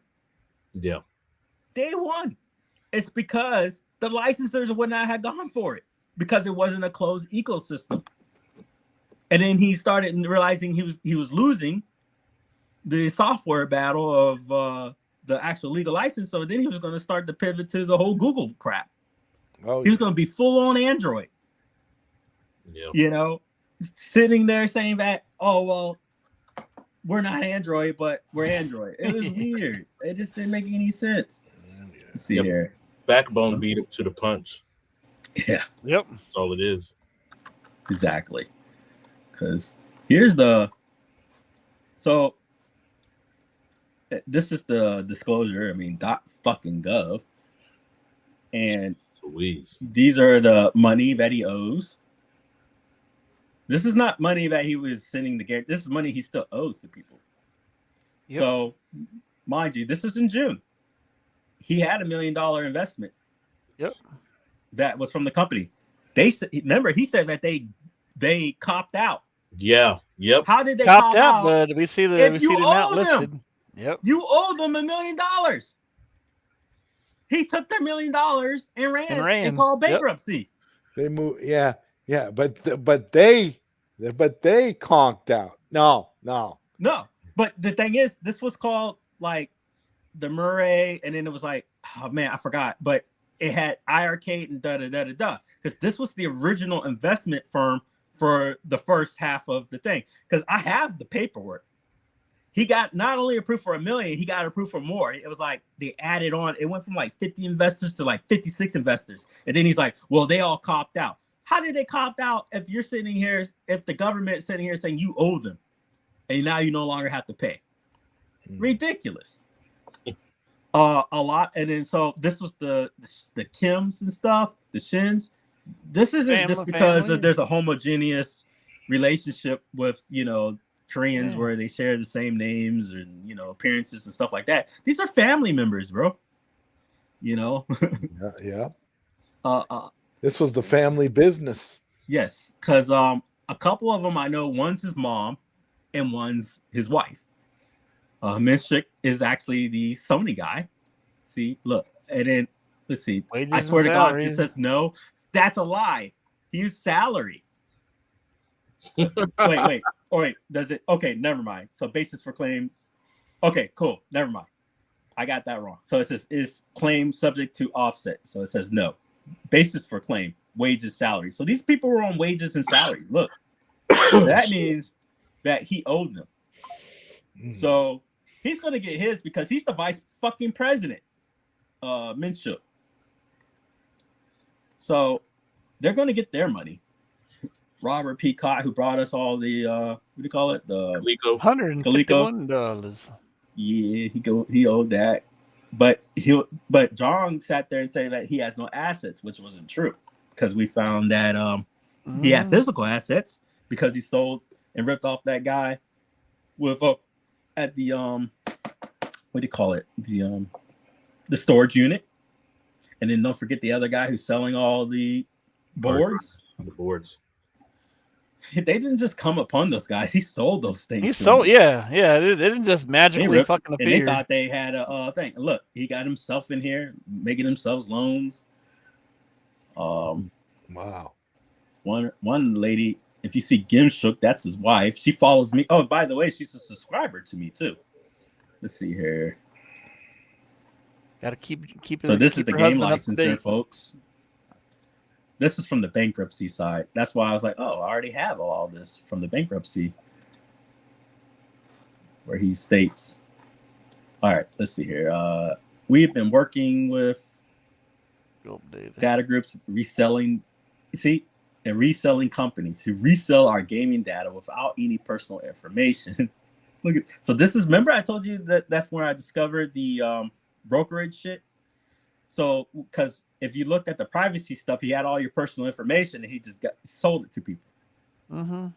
So your address, and it's up to your social security shit too. It's stated on his privacy stuff. I have it all logged on my Theranos page. And they have value. So he sold all your shit, all your data, all your personal shit, as he's legally allowed to do. Especially since it was on his privacy terms. You have a mailing list of 17,000 members. Yeah, the fuck right. Yeah. Minimum 500,000. They said there's a huge demand for data on gaming, and yet there is no other gaming platform that they can provide this data, such as Sony, Microsoft, Nintendo, and Valve. They have been looking for such data, and they are very excited to sell the data that we have to gaming companies who are looking to find out more. So he took all your information and sold it. This is your friend and family, guys. He sold your shit. He sold your personal information. Yep. And if you want to know how deeper, like I said, I have the screenshots of how deep he was allowed to go. From your address to your social security, your credit card numbers, all that stuff is legal. That was you signed over those rights when you agreed to his terms and you put your card on file. That was the Privacy Act that he had on file. Companies who are looking to find out more about games, behaviors on gaming, the knowledge that our data helped to provide. Additionally, we have a mailing list of 17,000 members, social media sign up to list of about 20,000 members, customer list of 7,000 and more. We believe 1 million total would be a good value for all our data. This is how much they plan on cashing back because of bankruptcy, especially valuing our gaming data between 500,000 to 1 million and rest by our customers list and mailing lists. He made money off of selling our shit. Yeah, selling our private information. Well, Jong Wook Shin, your friend, your family sold your family out to these data. It's right here. Right here, guys. Is this my spin? You're talking, you're spinning this, but we're reading it word for fucking word. Yeah, get the fuck out of here. Yeah. Let's see, iiRcade has many technologies, including server software, online, blah, blah, blah, blah, blah, PCB boards, schematics, and designs for 3 different products. Wow. Premium, high-end, and affordable. Premium, high-end, and affordable. What? So I guess this premium is supposed to be the gold? I guess that's the gold, and then the affordable is the, but what's the third? Yeah, what's the high end? I mean, sourcing company. So he's sourcing company contacts. So he sold the contacts information. Technologies that enable its expertise, including proprietary security algorithms, arcadizing controller technology. So so like Glenn stuff like that, and he gets it for the arcade. Online gaming technologies, which was Bash. And server software. leaderboard, bash, and technologies and software, jukebox technology, enabled by its own Bluetooth technology and more. iiRcade is the first arcade gaming console in the world that enables online game store. What? Yeah, how that statement ain't even the fucking truth. There was no online game store. That never occurred.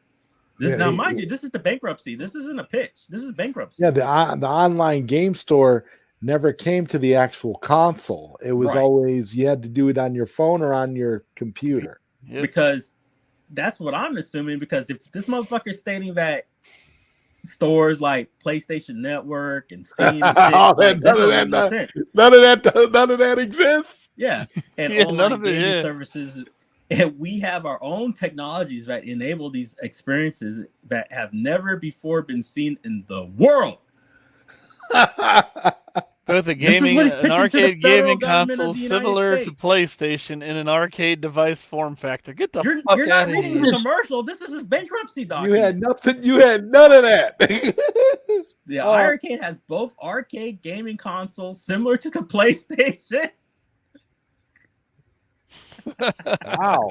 In what way? What games do they have that was similar to PlayStation? Everything was Android.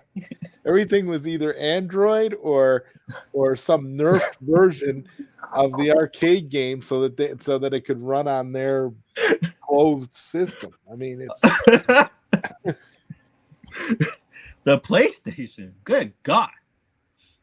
Yeah, I heard you. Look at that next fucking line. We've already integrated onto set-top boxes, TV, and mobile, and set-top box integration was all set up and ready to launch as one of the biggest cable operators in Korea with 10 million users. But the problem is, this might be true. Remember, I told you he was running shit in Korea too. He made it like iiRcade. He spent more time in Korea than he did America. Right. So who's to say that none of this shit was going down in Korea? And that's the thing people kept missing out. This is not an American company. This is an Asian company. The only thing we got was the iiRcade. But in Korea, they got all the stuff he's talking about. They got it in their cars and shit. He's a Korean. He's an American man from Jersey. He was born in Korea, but he's raised Jersey. He's a Jersey boy. All right. He's been an American longer than I've been alive. He's a Jersey man, and it comes out. His accent goes away when he's drunk. It does. I saw that in person. He's a Jersey man. All right. Minshik Row, all these cats. You got to understand that there's more iiRcade guys than Jong Wook. Jong Wook was a face to this company. That's it. There's more people. I have their faces. I've seen their telegrams. I got their telegrams. And that's why I was pointing out other stuff when I was on the Theranos page or when I was bringing stuff out that he set up, and that he had going on. Actually, I'm gonna pull this fucking page up. Let's see here. Theranos. Because what I was doing was during the time I was tired of the gaslighting by everybody in the community. So if you guys see some shit on you, it's not to bring you up, but it is to point out the thing I want. But I am going to stream this here. Exit you. Let's see here. How do I do this? Valuation for the company was $30 million. Yeah. Well, that's because he's trying to bank on it being a fucking cable box. Like, there's 1.9 billion cable users. Let's see if I find it. So he's like sitting there standing next to. Oh yeah, this is the one. This is the one where I fussed out. Prince said this. He's a liar.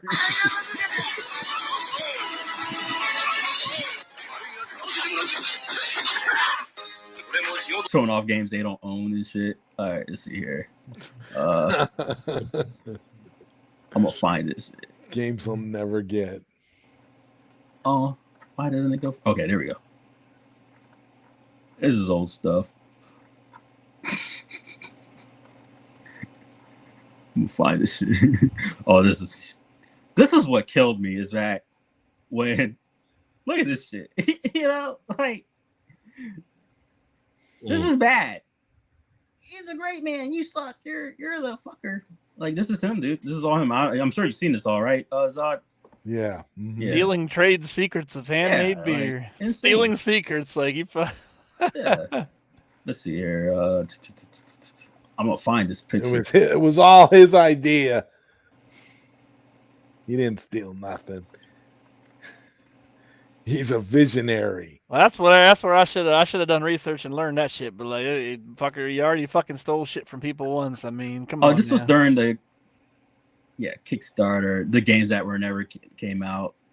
Oh yeah, Nico. So yeah, Nico Ghost Jump never came out at all. Yeah, I talked to the developer about that, and I don't even think he knows that iiRcade's out of business, because when I last talked to him, and this was probably a month after iiRcade went out of business. No, before iiRcade went out of business, and this was in May. A lot of people started asking about, hey, where is this game? I inquired about it. Went on Discord. He says he got the Steam version now. He's working on the PC version, and he doesn't have a date when he's going to put out the iiRcade version. And then he said he was going to create a sub for the Discord for iiRcade. Yeah, that was it. That's crazy. So yeah, I might as well go to him right now and tell him the bad news. It probably was never going to get made. But like, you might want to scrap that plan for releasing on iiRcade. I mean, unless you're gonna send it over the way that with the team encoder, unless you're gonna have the way where you can legally send it over to the iiRcade. Yeah, I mean, I guess you could put it on itch.io or somewhere.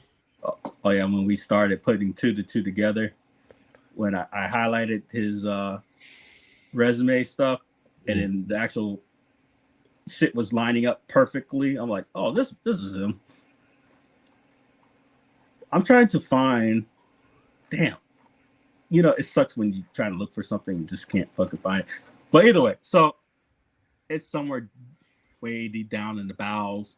But the point was, you see him on this broker thing, and he's got a picture with this guys, and they were saying exactly what we were reading, which was the whole they were going to sell off shit, and they were looking to be more of a software company, and da-da-da. I'm like, well, why didn't you sell this, share this with your family? This is big news, John. Why aren't you sharing this in the iiRcade community? You made the fucking news, that you have this deal with this brokerage company. Why aren't you telling the rest of the community this?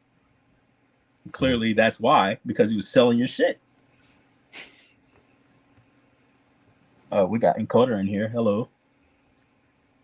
So I think what we found is maybe it's not a hard-coded time bomb. It's a checks and balance system where it checks to see if you have the license, and when it can't find it, it basically says your game can't be played. It's like a checks and balance type system, I think. I can't remember what Ryan called it, but that's the closest thing that I can think of is like he said there was like 2 flags that it has on it, and I don't know. It was some weird shit. I'm not a computer tech dude, so I don't know the exact terminology, but so he says, I don't think there are times. I mean, I'm not here to contest it or not contest it. These are my opinions, but I'm basing my opinions upon facts. So that doesn't make them true or not true. But I'm not just sitting here lying out of my ass. You know what I mean? I'm basing them on logical stuff. Let's see. So the license is stored in a database on the cabinet itself. When the launcher checks if the license exists in the data. Hold on. Okay, so are we getting into dev semantics here? Because this sounds like there's still an issue. The license is stored in a database on the cabinet itself. Okay, that's on your PCB, right? That's your cabinet, right? When the launcher checks if the license exists in the database, then the launcher checks if the license exists in the database before launching the game. Okay. So I found out when I talked to Brainiacs, even though we're on the same page, we're not. So how about this? Let's ask. I want to ask you this, Encoder. Due to corruption, not is there a time bomb on the cabinet itself, regardless of semantics, that will prevent somebody from paying their legally licensed game because somewhere there's a code, there's a check.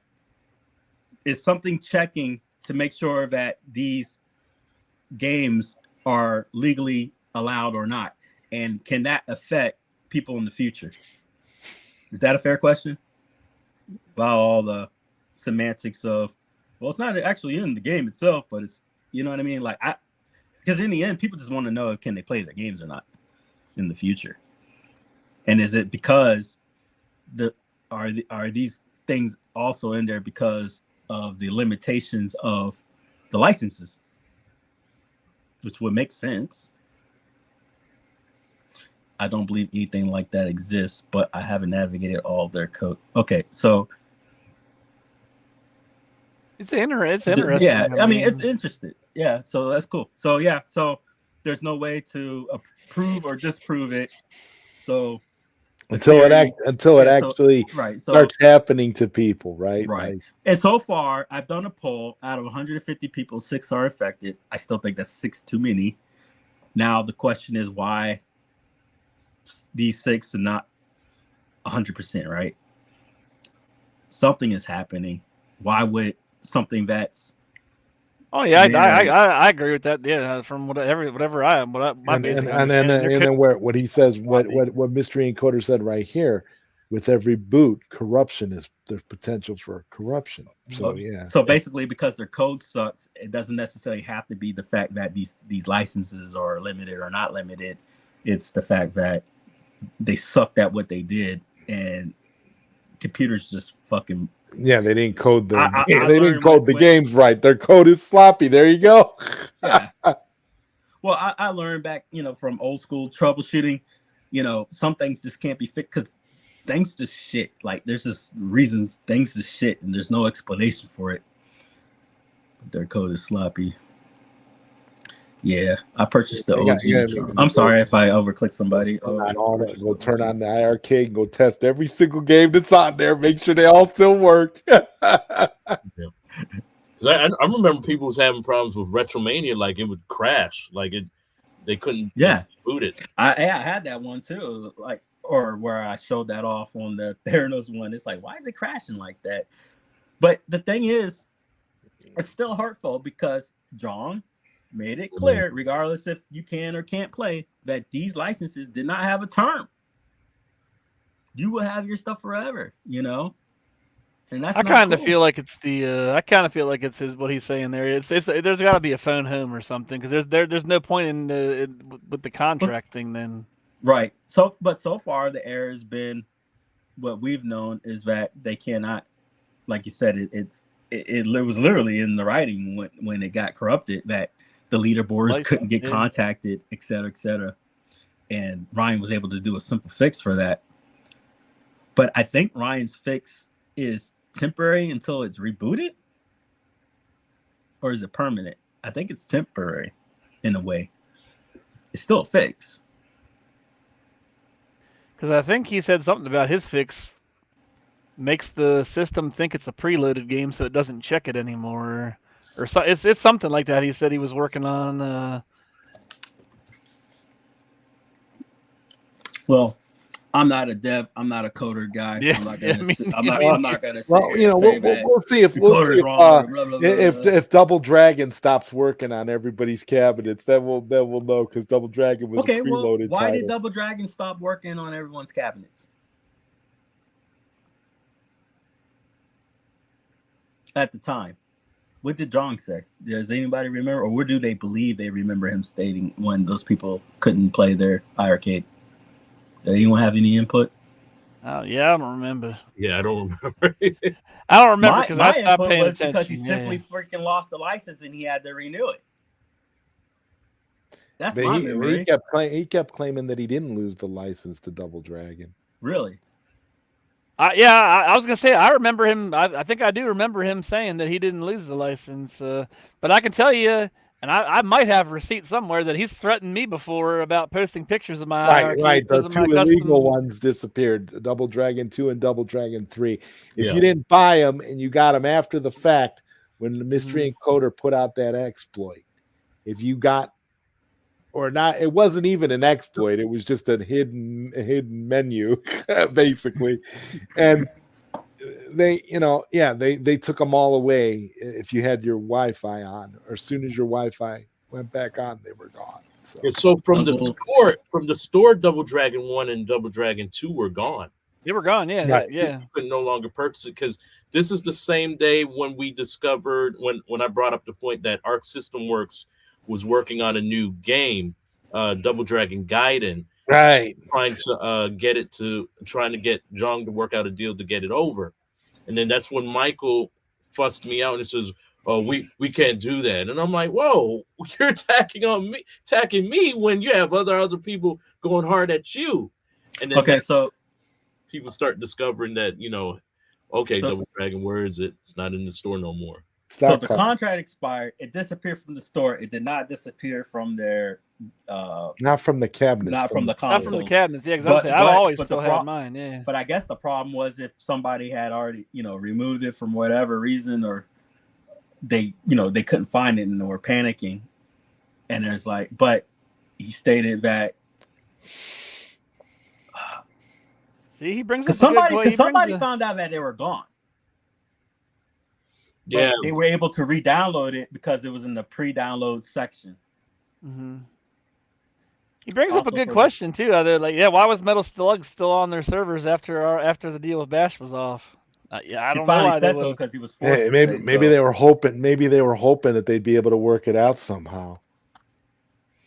But technically, keeping it on their server, would have been to me that's a breach of contract because you didn't Yeah. follow through with the shit. But I don't know. I'm not a contract. Yeah, and then lawyer, so- that's why he got so mad when people were able to get access to it later on.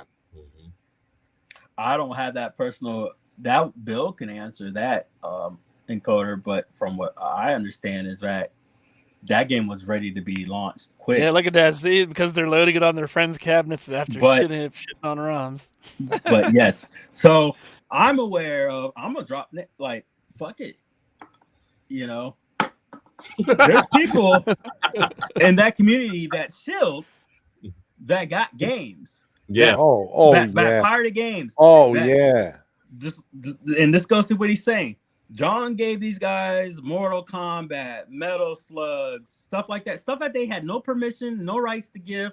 Pirated the games to their friends. That's why you saw them in these groups bragging, going, I have my arcade. I love my arcade. I don't know what the fuck you're talking about. That's because they got a bunch of shit that they never paid for and that they had no right to own. Mhm. That's why. But I got shitted on when Interstellar Circus Interstellar gave me their game, and then they said I lied about me not somehow my iRcade was shut off and my shit was gone. My Circus Interstellar game was gone. My arcade I lost it too, and that was fun. I love Circus Interstellar, man. Yeah, because I remember I was trying. That's when I had gotten to that issue with them because I was like, "Oh man, I want to promote your game and talk about what happened, and just it was never even to bring up any drama with them. It was just whatever." And then I got into them over that Discord. They apologized, so good on them. But yeah, it was weird. They got fucked over. I couldn't understand it.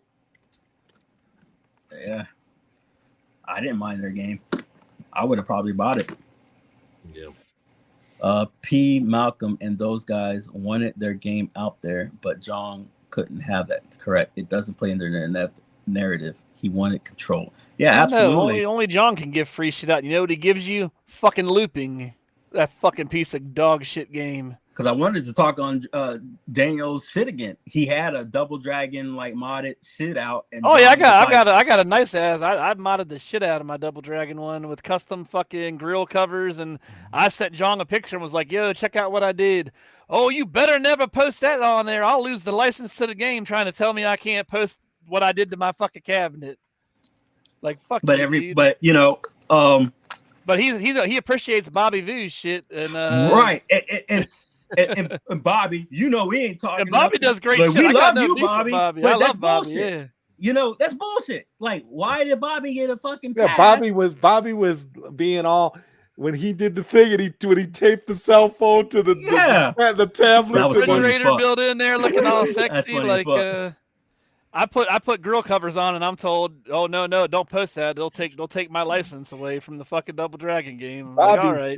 Bobby straight up, man. Bobby straight up should have been running that company. Really, seriously, iiRcade. He could have took it in a whole nother direction. For real. I'm gonna shift for my man Prince, man. Like, he got so many likes. They should have paid his ass. Like, I feel so bad. It's so crazy that John D from Arcade 1UP contacted me and told me personally John should have true. Yeah. Oh, John D was impressed. And he's like, you should be paid, bro. Like, that's not right. Because what John did was he put it on his community, the grassroots for him. Like he couldn't do it himself. And we did like morons. We did like fucking morons. And then when they did, they being people like Prince and Daniel and the crew, he screwed over the people that they built up friendships with. So they sit here and put their own reputation on the line, going, "Yeah, get with the iiRcade, Jong Wook Shin, woo, another one," and then he screwed them, and then now their reputation got fucked. Yeah, well, he makes out on millions in bankruptcy. Hey, what's this dude Bill, do right after his fucking bankruptcy? He's out fucking drinking with his fucking friends and hanging out like he didn't lose, because he didn't lose no fucking money. He still got millions in the fucking bank. He was laughing all the way to the bank after that. After him and Michael did that last stream, it was like, oh god, we got a party to go to. Oh, what did he say to me? If anything post bankruptcy, they actually made money. I can believe that. To pay him, they would had money to even pay. Yeah, that's true. It's almost like when Zod keeps making these awesome opinions about, they should have got XYZ game, and then I just keep shitting on the serial and go, well, it doesn't fucking matter because they had no fucking install base. I hate you right now. Like, why you gotta remind me of that? Yeah, Bash got fucked. Because there's no money to be had. Like even if we agree that they sold 7,000, even though it's 2,000 more than what I say, and you put at $4 or $10, there's no money, none. Not to make back the shit that they guaranteed to pay out. You get Sega a loan $500,000. How are you ever supposed to make that back? Like, what's the highest paid game? With 7K units in the streets, you're not making that fucking money back. I mean, we got to divide here. Like, how many times does $10 go into $500,000? Like, you know what I mean? Like, it's crazy. Let me see. I'm gonna do that right now. Like, how much was the biggest Sega game? $5, $10? No, it was like there was one for like I think there was like a $12.99. $12.99, I think, was one of the highest ones. $14.99, one of them. Something in there, yeah. So even if we go at 100% sales, all right. So let's what's it? 3,000. No, 3,000 cab sold. So we'll do 7,000, even though that's not the fucking number. Yeah, it's a little inflated numbers. Which is crazy. That's an crazy inflation. Inflation numbers. Damn, they even screwed the prices right. Shit. Yeah, like, how do you mess that up? Yeah. Fucking prices right. So they'll have to sell at 100%. But 530. $12.99 for Space Harrier. Yeah, some of those prices were ridiculous for some of these games. Well, as you can see, he fucking had to make them fucking ridiculous, and that still didn't even save. It's like it's $4.99 over on the PlayStation store, but it's $12.99 on the iiRcade. Well, what are you gonna buy it for? Yeah, this is insane. This doesn't add up. Like, but yeah. What did he say about our versions of the games? Well, yeah, you're gonna get the best quality of the game. You're not best quality. Yeah. I mean, I bought the bowling game just to support Bash because I knew that Bill and you guys had been working on it, and I was like, I'm gonna get the bowling game just because of that. Just period. Yeah, and that's awesome. And that's why I bought it. Oh yeah. Bell at the time, like Right. I didn't enjoy it. But I gave him feedback. But when I gave him feedback, and good game, but he responded to my feedback. And because he responded to my feedback, and we saw the changes. Yeah, we got to figure. That's what I was going to bring up earlier in the session. We need to figure out how to do that. Now it's actually pretty fun to play. Still, it's all right. Yeah, exactly. Because in the iiRcade fan page that I was in, they even started liking it, and it got to the point that we were supporting Bash so much. There was that guy, Miami Cuddles. Mm-hmm. He was in the group, and he's like, "What is this? A Bash shill group? I'm out."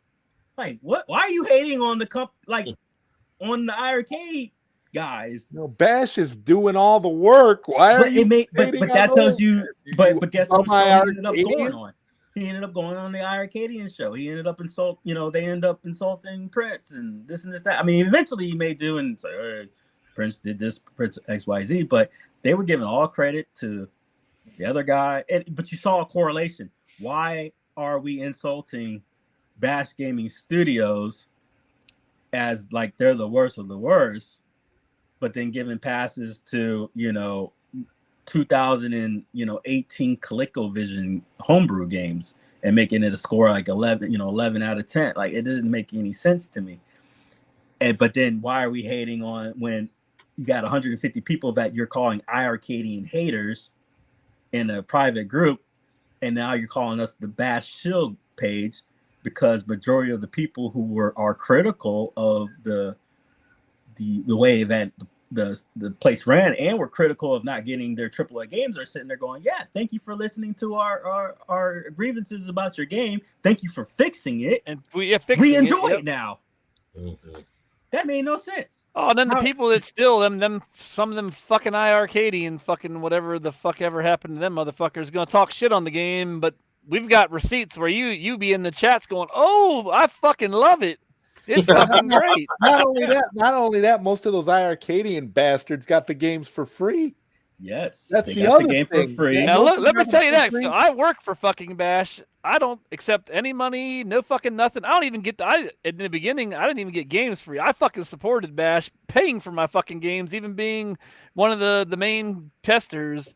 And you go get the game for fucking free and talk shit on it. You got no room to fucking say shit when you didn't shill shit out. Exactly. Bash announced the Bash box a while back, and then around the same day, I'll just name his name. Brad comes in on the page and goes, "Give me a unit, and I'll review it." Nobody wants your fucking review. So then I'm on. So the very next day, in under 24 hours, I'm there supporting Glenn on his stream. Watching the Viper because I'm excited for the Viper, right? I'm watching this stuff. Who comes drudging in? Brad, right? This is more powerful than anything that Bash will ever release. All right. I'm like, is this because you didn't get a review in it? Like, you were just begging for one yesterday. But now you're saying, now you're trying to, put some type of wedge between us and Glenn, right? Piece of crap, right? For real. Oh my god! So what then, a scumbag. So then he's calling me a liar about it, even though I got the screenshots, right? And I got some boys, supporting me and da. So then he goes, so then they go, well, Glenn's unit is this chip and Bash unit is this chip, but that's not what this is about, But it's kind of hard to sit there and say that power-wise, ours is just, underperforming because it's not. But either way, that's not what it's about because that was his goal. His goal was for us to somehow say an objective opinion and then make that into a criticism of somebody that we love and support. And that's the bullshit that I'm tired of, right? So, right, each has its pros and each has its cons. And that's not what it's about. But the point is that this asshole is starting up trouble where it doesn't belong. Oh my God. And my page, blah blah blah. This is why you're banned. But Brad, this is why you're banned from all the community groups. You're not in the the community page. You're not on the modder page, and you're sitting there starting trouble and starting pissing fights. So I get And dirty. see, and that I call him Mystery chubby, Encoder right there brings up you the know? point we've been trying to preach home. The bash box isn't for these technical fuckers who know how to do fucking everything. It's for the people like me and Dom Me? and the standard person who don't want to fuck with shit. I wanted to hook That's this right. bitch in, and I want to fucking play games and not spend 2 hours having to fuck with something. Amen. And see, I'm a STEM guy, and I love what the whole Viper is about. You know, I love his build-a-cade. I enjoyed the fact that he was trying to find an alternative because not everybody's going to have a pie board, and I like the seamless because I'm curious of what he's going to bring to the Viper, you know. And I'm on Bash. I'm interested. There's no hate, you know. I helped them with the manuals, but this is the bullshit that they pull. They try to conquer or they try to divide this and this and that. It wasn't enough that they basically, those goofy iArcadians basically ran the iArcade into the ground. That wasn't enough. Now they have to continue to create it's ongoing. It doesn't stop. Yeah. Like I've called other YouTubers in the scene because there's rumors spreading about X, Y, and Z. And guess whose names get popped up? Them. And it's like all the time. If you keep listening to these cats starting trouble, I'm gonna start calling your ass out too. Like this shit's gotta stop. You know, because you're listening to their bullshit and they're causing real life issues when we're done. You know, have you ever seen me fucking do a review on Arcade 1 Up? No. You know, you see me do a review on anything? No. So I'm not in your scene. Don't watch me no more. Like, go away. You know, like we're not in the same community. The only familiarity we had was because of the iArcade. You know, that's one thing I'll say. The iArcade is the first time I've ever come into a home arcade place, and it's fucking been toxic since day fucking one. But these motherfuckers come to our webpage, our websites, our groups, our friends. They start shit, and then they think they can end on it. Yeah. Nah. If your porkly ass didn't come and pick a fucking fight and try to bash through the fucking rug, your name would not be brought up. So every fucking time you do it, this is what's going to occur. Yeah. You know, I don't know if you're doing it for clout so you can get, acknowledgement. I don't know. But yeah, okay, cool. You know, you want attention, I can give it to you. Oh yeah, that's what I said. I'm gonna talk shit. I'm gonna talk the Nick shit till the fucking end of time, until that pussy owns up to what he fucking did and what he said. You gonna go on there about motherfucker? Only thing you ever did was get some high fucking scores, and you think game testing is about high scores? Oh yeah, that's disgusting. How many? Y'all must have not spent no time testing fucking Heavy Metal Titans. Bitch, let me tell you, I had tested it for a fucking week and two. Otherwise, you wouldn't have been able to make it past level 1 because that game was such fucking in horrendous fucking conditions when I fucking played it.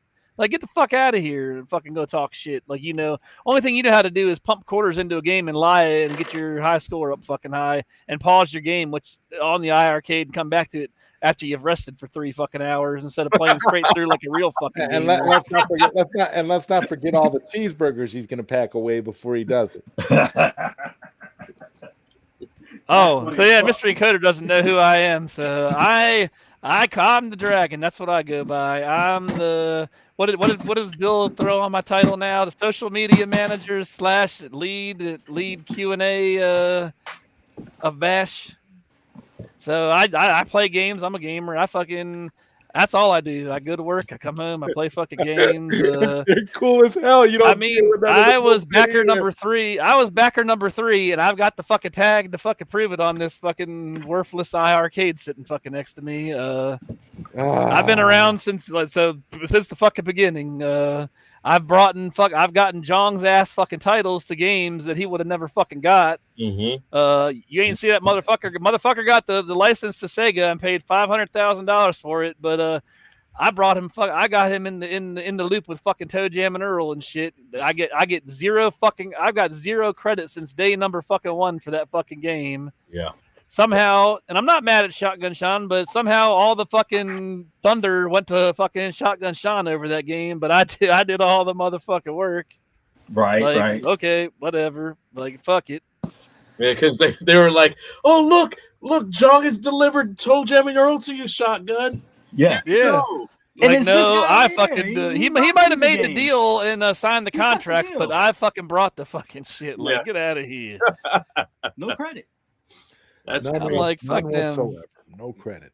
You know, and it's weird because like his level of work, you know, for the other fuck we were talking about, his level of worth is we don't high score on a video game that we never got to play.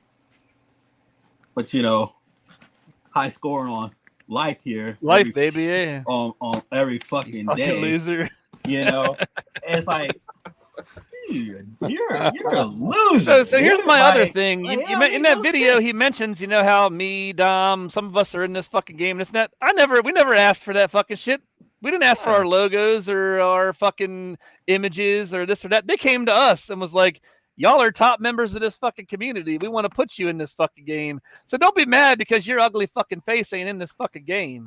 Exactly. You mad because there ain't a power up for you to come out in a you fucking saved- cop car like you Prince saved and the fucking game. blow the screen You apart. saved the Like, game. fuck You you. you saved the game by not putting him in there. That's for sure. So the format is these fuckers want us to come on here and be all fake nice, because so to tolerate their shit, and then use these semantic, virtual verbiages on us, call us, you know, their own way names, you know, and then associate us with shit. But not a single one. No, none of us has logged on and went to your website, your company's pages, and started shit. Right. But now that's what I that mean. we're Look calling at you out, always how it hey, is. That's you're- always how it is. They infiltrated everything else. That's what it is. I'm blocking They're like- them. They're like some shit. cockroaches. So Yeah, when you go yeah. back to that video and you look at all the names that says QA testers, how about 90% of that list is a fucking Bash Well, employee or you a get- former Bash employee? You get kicked out of a group, and then you go to a private group, and then they follow you. Yep. So they can read Yep. up on you, and then they still start shit. It don't make no sense. It's like, why are you following me? The other day, because this pinball situation shit, I got people I hate tagging that me. pinball stuff, man. Dude, I have people. I have a woman pinball. who is the wife of one of the admins from one of the biggest pinball groups in the community, tagging me, going, please help me get in your group, and da-da-da. Like, bleep, you're banned. Like, you know, like, no, leave me alone. Don't put your son in this shit. None of this. Leave me alone. I Y'all just don't want- like I'm me. gonna You hate drop me, this and now pinball, you're yeah. tagging No, me. no, I Yeah, would leave just me be the like fuck this. alone. I would just be like this. Nobody cares about pinball. Yeah. And pinball is a different thing. But that's Get the hell out of here. But that's the crazy Yeah, infiltration that they're pulling, dude. That I'm not coming to you. You're fucking tagging me, adding your fucking son in the mix. Fuck your Oh. kids. Gotta Fuck bring your everything. I whole don't give a fucking fuck. family Like, into it. fucking kids. Bernie Mac up in this bitch. You know, fuck them kids. Yeah, fuck them kids. Leave me alone. Don't put them in the mix. Don't bring your kids into the fucking debate. Leave us alone. I'm not coming to you. I'm not writing to you. I'm not talking about you. But don't tag me because you hate us and you just want to spy on us so you can screenshot our shit I and like send it what to I like fucking what, PK. I like what Mr. Encoder is saying down here. This is great. Oh yeah, but you try to do that shit, but you can't. Like in the iiRcade community, You I know what? can't. Fuck it. I'll make one. I can't tell Go you how off. many times I was in a group call with Dom and Jong's ass is motherfucking calling him. Your Rainwater's gonna kill himself. Y'all need to calm down and call him and work this shit out. This craziness, man. If And he that's- does that over this arcade stuff, he's got bigger problems. That's Yeah. the way I would look at it. I'm like, listen, there's no way that you're gonna off yourself over some BS. And one of the reasons it's being brought up is because Prince made a post not that long ago, Yeah. and guess who turtle asshole his way out like That a fucking fucking dookie. Dingleberry came out the woodworks again. He came out of Yep. the fucking woodwork, dredging. And then guess who he brings up? See, I already got a heads up on him. He brings up Zohar. Brings up Out of the Zohar, blue. yeah. For what It's like, fucking yo, reason? this guy hasn't started no shit with nobody yet or nothing. Yeah, we did what we did, whatever. But no, you're not pulling this shit because we're on the same page. We don't like you. You're not gonna. Don't bring up his fucking name. He ain't done nothing to nobody. You know, like recently. You know what I mean? Like you're not gonna start this drama. You know, All over why are you again. bringing He this wants up to- in the he iiRcade wants group? to- he Who wants is to like? start- he wants to start the drama because he needs the drama. That's Yeah, the he only needs thing it. that he has. Yeah, Nobody watches his stuff, and he buys subs and buys views on his videos. He's a complete waste Prince of went time. ham though. He said, "I don't." He says, "Man, I forgot what you said." Yeah, I told You like, God, I'm like- you went off. I told him to Oh. basically mind his business because he said he came out. He hasn't been around since the bankruptcy, and He hasn't shown his fucking face in forever. right, and He hasn't shown, but he's been around. He's wanted to around. know the context of what was going on, what's happening, and I'm like, bro, like, I'm not gonna divulge all that information to you, and like, just to be on the safe side, respectfully, just mind your fucking business. That's it. Yeah. That's how it's phrased in your tone. But when I read it, you was like, you were like, quote unquote, in the end, mind your business, or I'm gonna lose my shit. Is how I read it. That shit was good though. You said Mind your business or find some business to get into that's your Right. own. That's what I say. It's ridiculous. This whole thing, and like I said, the reason I put this, I did this whole bit was because we're trying to make some sense. I'm glad Encoder was able to chime in of why are these people losing their stuff. But while I was looking it up, it is a fact. There are term limits to these licenses. I, of course, try to use common sense analogy and go, well, if there's terminations, then shit, we may be losing out. But there's clearly an issue. If either it's something that's hard coded into the code, or what, in my opinion, or what Encoder says, who's really good at what he does, one of the main dev dudes, gurus, that says that their programs just suck so much. It sounds like a fucking major bug. Post his answer. The real answer to why all this shit is happening is because Jong is a fucking asshole. There you go. That's the answer. Right there. That's the answer to everything in here of why people are losing their stuff. So, the answer, Jong is an asshole. Yeah, that's my long-winded short answer. Yeah. So thank you. So yeah, this isn't me. I'm not like, just use common sense. You saw the paperwork. It's rational. My reasoning was rational. I think it was based on reason. Mr. Encoder said, well, shit, this is what my belief is. It's the code. But either way, in the end, it's garbage. None of this should be happening. I'll be the first one, Mr. Encoder, to admit that I fucking rang the iiRcade like it was the best fucking thing in the world. This motherfucker done led me to believe of something that it was, that it wasn't. Yeah. Motherfucker gonna message me on my birthdays and be like, happy birthday. And then I was going through some of the old stuff when he was talking about the Double Dragons shit, and it just made me sick. Like, just seeing them still kiss ass from the past, and it's like, but this was during the whole bankruptcy stuff. Thank you, John, for being transparent. Where's the transparency? You were closing. We're doing great. I don't know what you're talking about. Yep, we're doing great, and you know what? You and Min Shing are doing fucking spectacular. It was my fault. I swear, I have the screenshot. He said the shit was my fault. Man, I'm telling you, there was the longest rant you will ever. Oh yeah, that's the rant. That was the rant that he went off on. Yeah, it was about me. And he blamed it was me. Yeah. He said it. Yeah, he said I was the reason y'all fucking lost everything. I'm like, what the fuck? So you know what I did? I took that screenshot drunk rant he did, and I sent it to Arc Systems. And I got good word. Arc System investigated. I got calls like, hey man, your emails, it went through. This may be one of the reasons for his downfall. Because they followed up, and I guess it's not a good look going on drunken rants like that. So yeah, I didn't know this all the time. because I asked them. I said, "Hey, is it true he owns the da-da-da?" And they're like, "Yeah." And then they answered my question. I said, "That's not what I asked." And they're like, they were really good though. They would respond back and like, "Oh, well, we'll investigate that." Oh yeah. When he went, but apparently they called people. I remember the one where he went after Mystery Encoder. Yeah, that was on my podcast. Crazy. Yeah, that was a crazy rant. I was like, wow. See, present, share screen. See, iiRcade community. All right, let's see. What's this one? All right, regarding Double Dragon. Don't worry, it's going to be on there. So that was true. Also, those who just bought or are getting the Retromania units that are on sale, Double Dragon will be there as preloaded. So this is where I called him out because I was like, well, how much is he still allowed to sell? Because there are terms.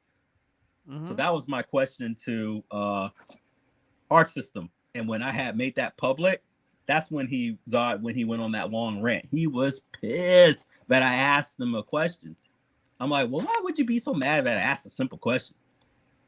So that's when I was starting to come to figure that maybe there are time bombs. Let's see. Oh, he changed the paragraph. What the fuck?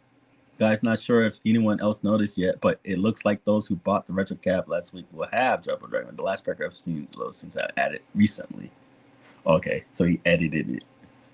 Let me see if there's an edit. Nope. Ooh, that's a good question. Wait, it changed. Or no, it's the same. No, it's long. Maybe it's just... What's the question? Anyone curious what the main Facebook group would look like if John still owned and moderated it?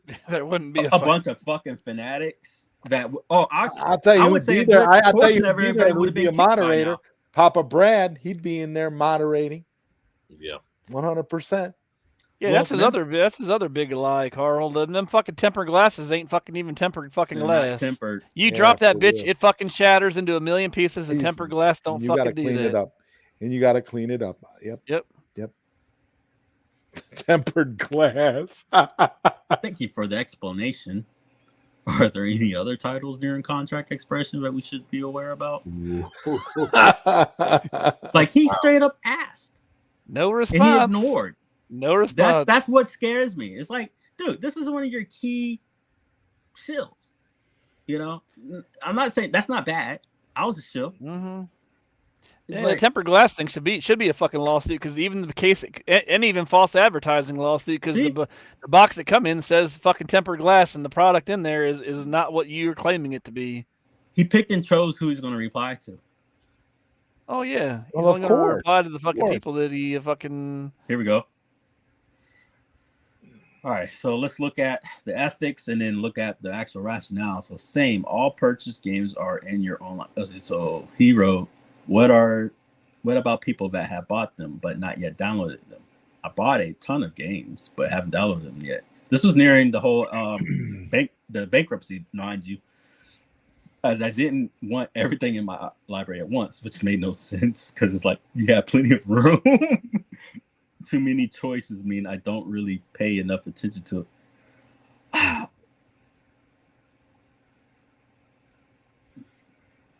don't even know if I can respect that. Just download them on your cabinet. It's like, download them, you motherfucker. I strongly recommend downloading them. Maybe he has a brain injury, but goddamn, like download it. Too many choices. Like, what do you? I mean, Jesus Christ! Out of the 327 games that are on there, wouldn't have been too many choices if everything was right UI and itemized correctly, so you wouldn't be fucking around everywhere. But he said, same. All purchase games are in your online store account for you to download. I would see. This is the bullshit. I strongly recommend. Why would he say that? Why would you have to strongly recommend? Because you're not closing anytime soon. Mm-hmm. Your stuff won't expire ever. Why would you have to strongly recommend to someone to download your shit when you're going to be open and available for years and years and years and decades to come? And we're doing great. That's right. decades from now, we'll all still be able to play our Double Dragon. Tell me this is not a projection, guys. Tell me this isn't a projection. Someone disagree with me, please. Anybody. I just want to hear your opinion. Scam. Yes. How is this not a projection? It is. I agree. But if I take this screenshot and go, it's my opinion that things aren't looking too hot right now, because why would the CEO go, I strongly suggest to you guys now, wink, wink, stomp, download your stuff, and I'm being, that's a stupid opinion. You're lying. Because once those license loopholes expire, they're not going to have the ability to do that anymore, even if you purchased it. So this was a projection to either the fact that there's a actual thing in the licensing, or or he knew they were going to shut doors. He knew he was shutting doors and was like, download your shit. And I assumed this was because he was going to close that doors. Was that before or after they closed the 3 unnecessary offices that they didn't need? This was back in May. So 13. This was about the time that when they were working out of the parking lot right before they did their last. Let me tell you, I knew there was fucking issues when I went to Game and Brew Night fucking 3. Oh, say that again. I knew there was issues when I went to Game and Brew Night number 3. Motherfucker, we can't even turn the air conditioning on in the fucking building. Bro, so I asked. Check this out. Oh my god! I talked to was the beer warm? Yeah. No, it was a sauna in that bitch. It was a motherfucking steam room in there. Oh yeah, I remember. Was the beer at least cold? Yeah, and then you had Prentice who was mixing drinks, like he had like a jungle juice, or I forgot what he called. And the more you drank, the hotter that motherfucking place got. Yeah. Oh my god. Yo, it was crazy. Half my night I spent out in the parking lot just bullshitting with people because it was the only place that was fucking cool. You were like, it was hot. I was like, that's translation to it stunk. Ooh. Game and Brew Night, more like fucking it was a goddamn sausage fest. Yeah. And then you can see Michael B sweltering and oh god, he was there. Yeah. So I won't name names, but some of the bigger YouTubers in this niche scene, I asked them straight up, multiple folks. I said, "Be real with me. Did that office look like it was legit to you?" And every single feedback that I got from multiple larger YouTubers said that it looked like a shell, like someone could just pack up tomorrow and dump on you. Yeah, that it did not seem like they just set up everything yesterday kind of crap. Also, it was like one of those fly by night hotel rooms. You're paid by the night. Yeah, pretty much. Let's think about this logistically and seriously. Why would they even need an office space like that? What was going on there? Nothing. Legitly, there was only 2 offices inside the main room there. Jong's, and I'm assuming the other one was Michael's. But 99% of everything could be done at the house or the apartment. Which is what he was doing in the beginning when he was working out of his basement. Right. So they could have saved money on not having to do that at all. They didn't need no offices. Yeah, and then check this back in. I want to say when they were doing the iiRcade shows on Fridays, it was in between. I want to say the ending of February all the way into June, where Michael was never at the at work. He was at his apartment shooting for Fridays. I remember that. Yep. I was like, oh shit, something is not fucking right, man. Yeah, they put him out. Yep. So I called the office place and I asked them like, hey, is this real? And they're like, yeah. I called one of the companies that was next door. And I did my research about the whole being kicked out. So I found the full schematics that, the apartments that they're going to build at the place, But if you ever did the math, the reasoning, the evictions, Jong known for almost a year. Like, it wasn't one of those, oh, they're just kicking us out, guys. No, that's not how fucking evictions work, especially for a business. Yeah. Oh, yeah. Not for a large complex that holds multiple units. Right, because he said they sold the building. Yeah, he said they sold the building was his thing. Right, but when you sell a building, they have plenty of time beyond 30 days. We're talking like they want to give you 30 or 60. You're talking like 180 plus. Right there. Yeah, you're talking like 180s, 90 minimum, but they give way more notices than that. So he's known. But then by the time he's announced it to you guys, it was like, oh, this is last second, guys. It wasn't last second. They've known for a long time because I looked up the plans and the notices. What was the earliest date that they were notified? How soon did they know? I think I just quoted about a year prior. Like I remember when it was happening, and he brought it up in May.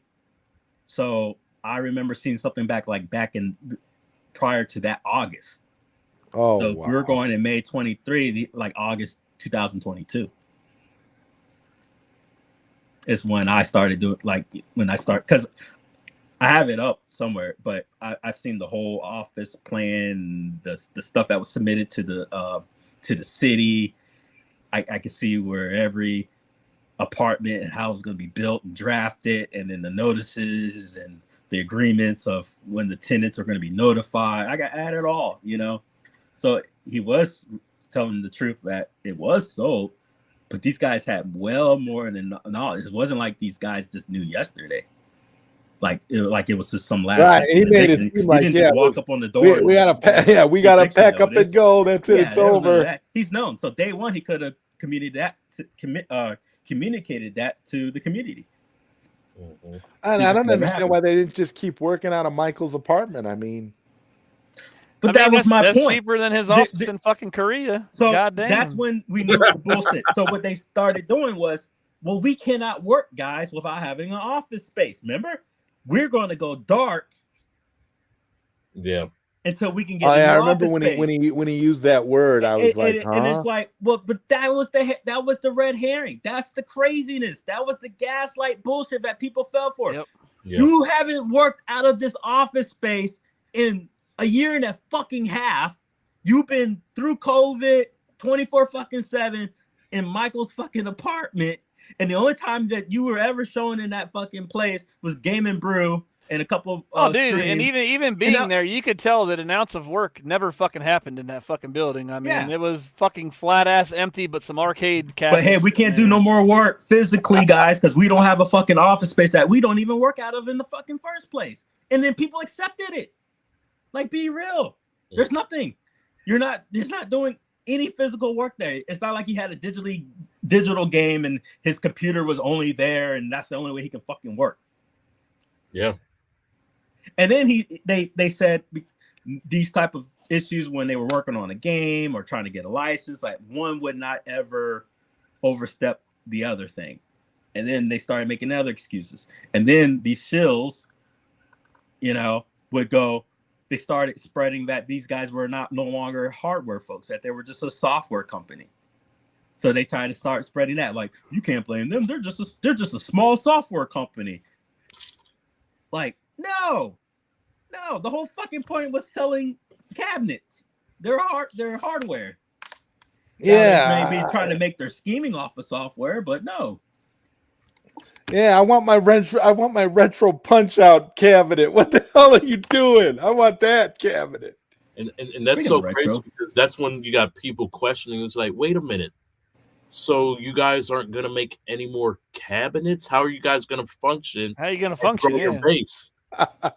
he just pocketed the money from all those cabinets. Like when they brought up that gold shit, I was like, okay, but nobody's able to fucking order them. Like, how's that the fucking plan? Like was it 50 units in the wild? That was his golden retirement plan. That's what those cabs were.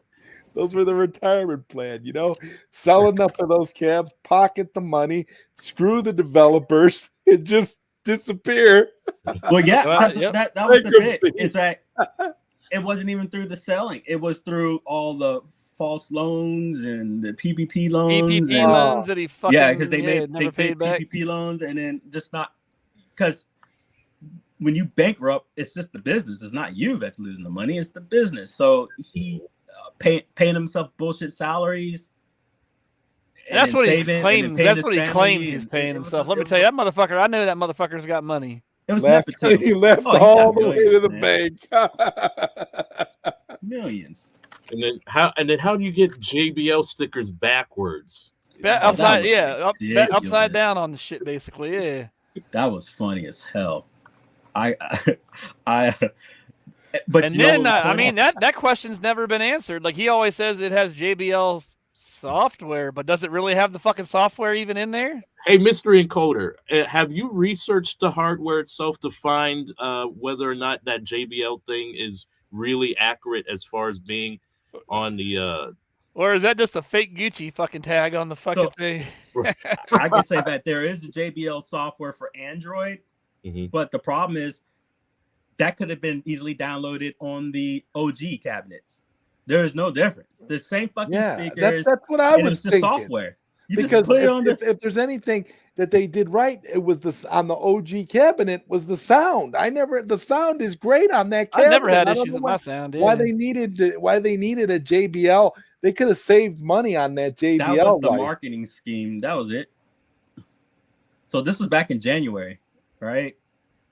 And I was keeping tabs this whole time that Jong's been telling people since November to August of last year that he was going to stop selling. Yeah, I got an OG cab. I don't got a gold. So Michael tells you to your faces. This is what he said. Like, can we hear it? Hold up. Stay tuned. Okay. Really want a double dragon gold cabinet. Will there be any more? Stay tuned. Nothing. Again, this is why we were very much pushing before the holidays, right? To tell people, get them while they're hot, because we do not know when we'll have them in stock, and that is absolutely very true. We really don't. Which is really cool.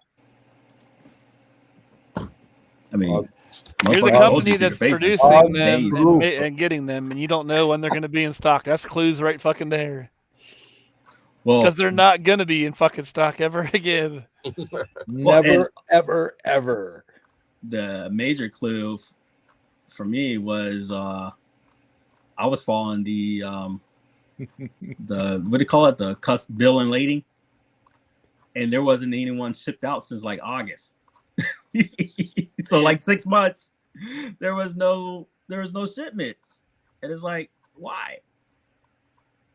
And it was clear, you know, that there was a limited thing. It was a that's what they said. It was a cash grab to get as much as they could, right, and maximize profits. Correct. And they probably didn't have enough money to produce any more cabs. Oh, what's Bill doing over here? He's playing around again. Just dumped PS2 NFL Pro Blitz and playing it on the Blash box. There you go. Nice. Like, here's the Gen 1 and here's the Gold. I mean, don't get me wrong. Like, I don't have it in my hands, and maybe the hardware folks that know better. But I mean, I did a color by side. I'm not looking at much of a fucking difference here of performances. Are you?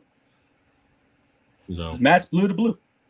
Teal to teal. I mean, I don't know the difference between this LPDD 4R or whatever and whatever. Everything else looks exactly the fucking same, pretty much. Minus like a hexacore, whatever the fuck. Right. Yeah, I think a lot of the differences with the Gold were more just the cosmetics, and then the differences of the chipset, so that they could have the USBs on the outside. Right, and that's about it. The ports, you had a HDMI and the 3, and then here it's USB, Ethernet, JBL audio software. I don't know if this was actually different to this or not, so this might have been more powerful. I don't know, but I can tell you this much: I'm just looking at USB, Ethernet, JBL, and audio software. Something that easily could have been on the unit to begin with, because now it is. Other than the Ethernet, it's available. See, there it is. The Gold is the exact same CPU and a different board for no reason at all. There you go.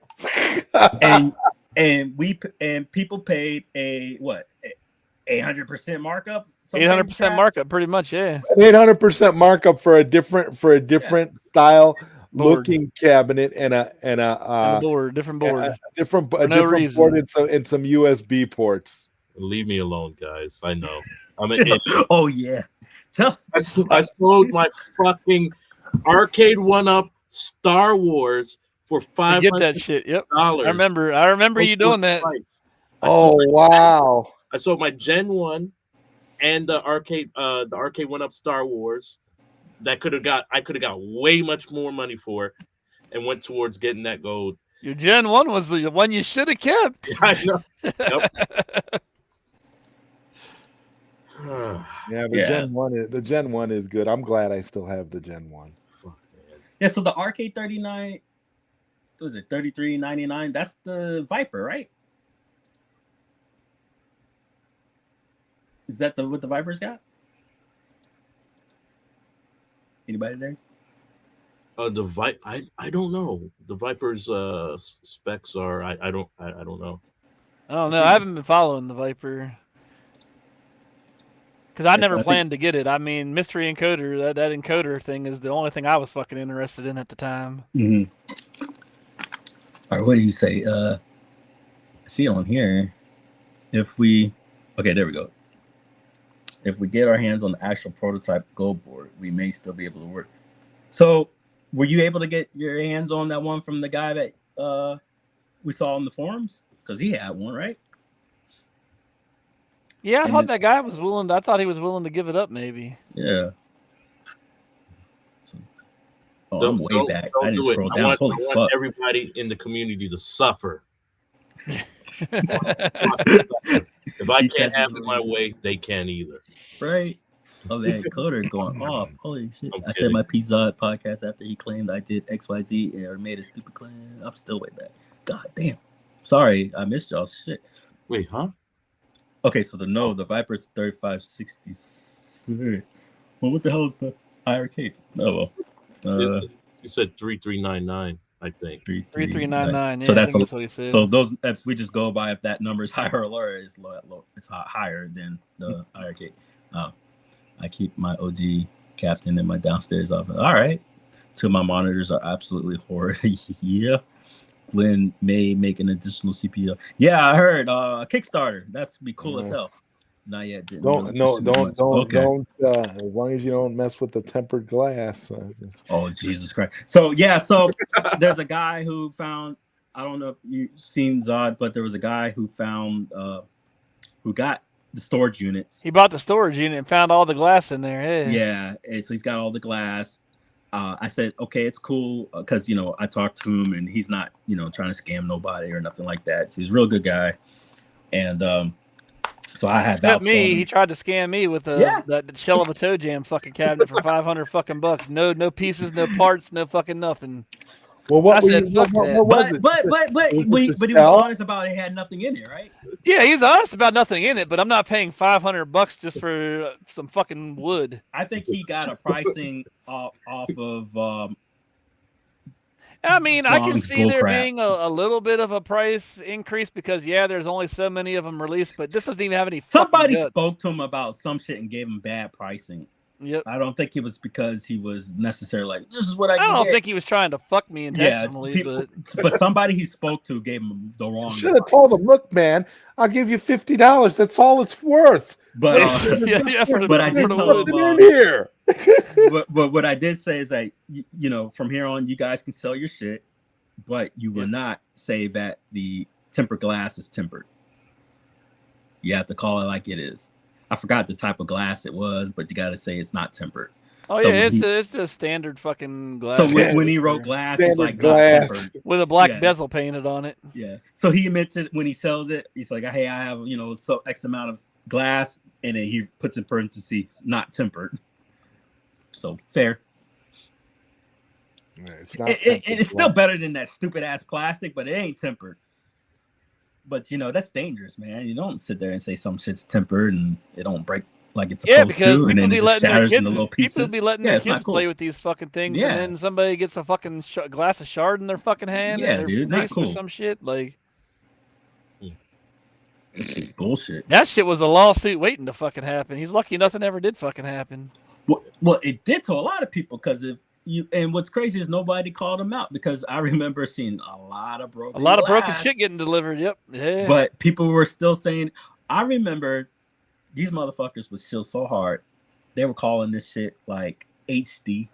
They're like, oh, you get the tip of glass, and it's like looking at HD.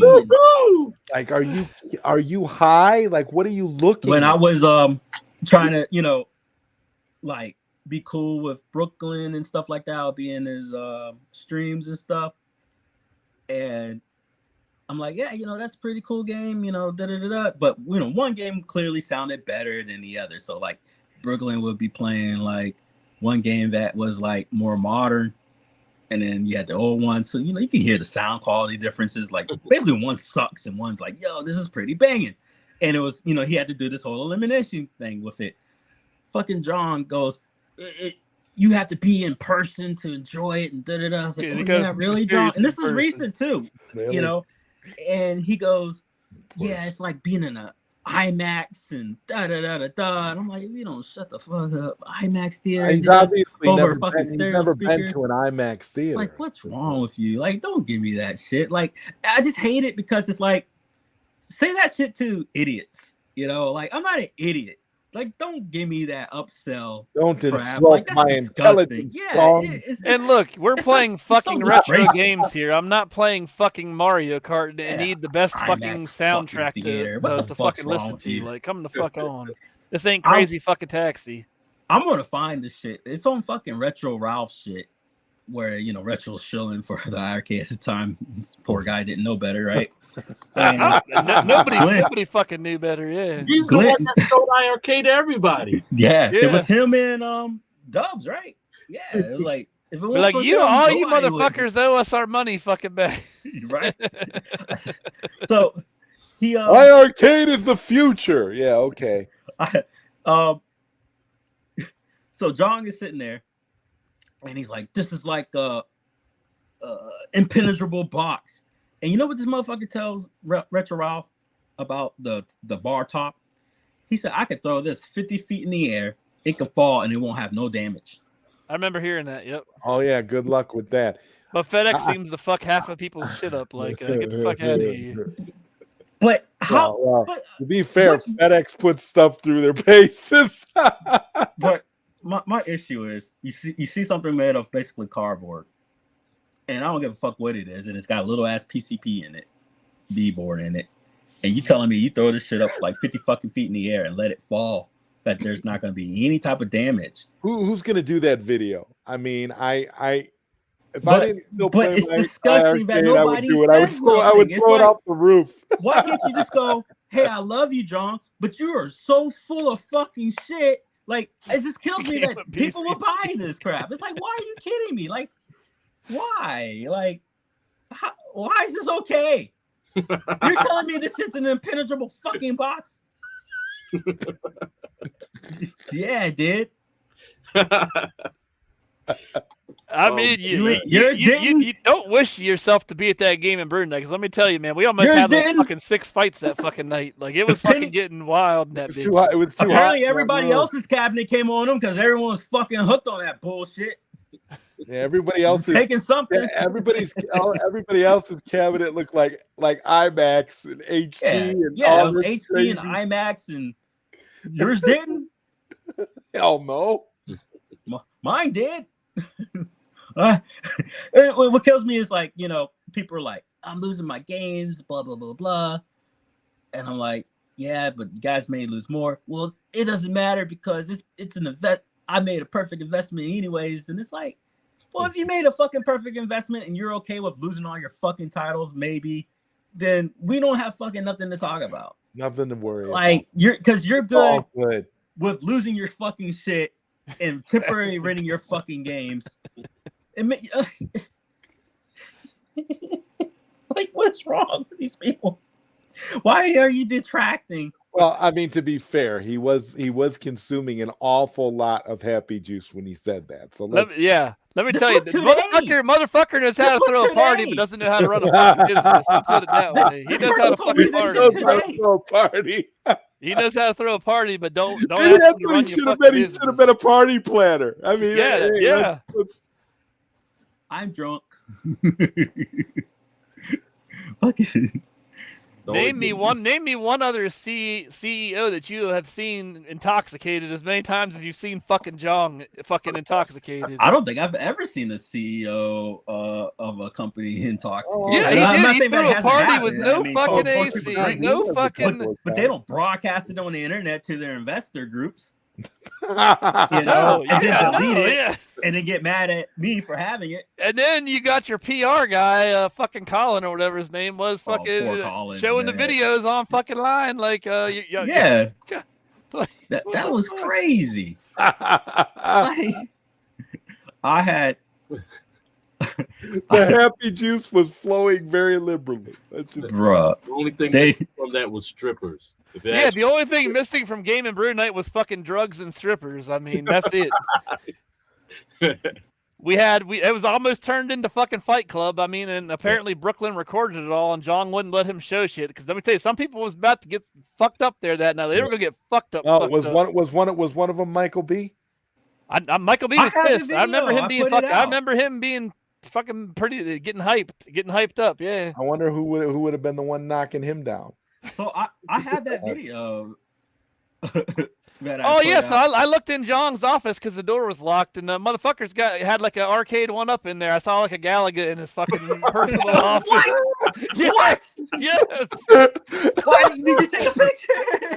It was like a little one, not one of the big ones, but like one of the little smaller size fucking looking ones. Yeah. I'm like, I told Dom, I said, like this motherfuckers, yeah. I said, this motherfucker's got Galaga in his fucking office. He's got a countercade. Yeah. Yeah, I think he's got a. Well, I plan on doing the what's his name? What was like John D? John D's got an MVSX. And I think he has an iiRcade too. He does.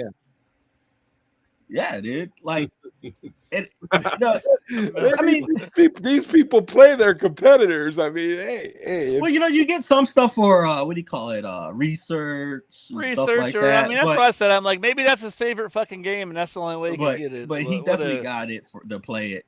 Yep. Like. Oh yeah. What was crazy? Because he dresses it with bras.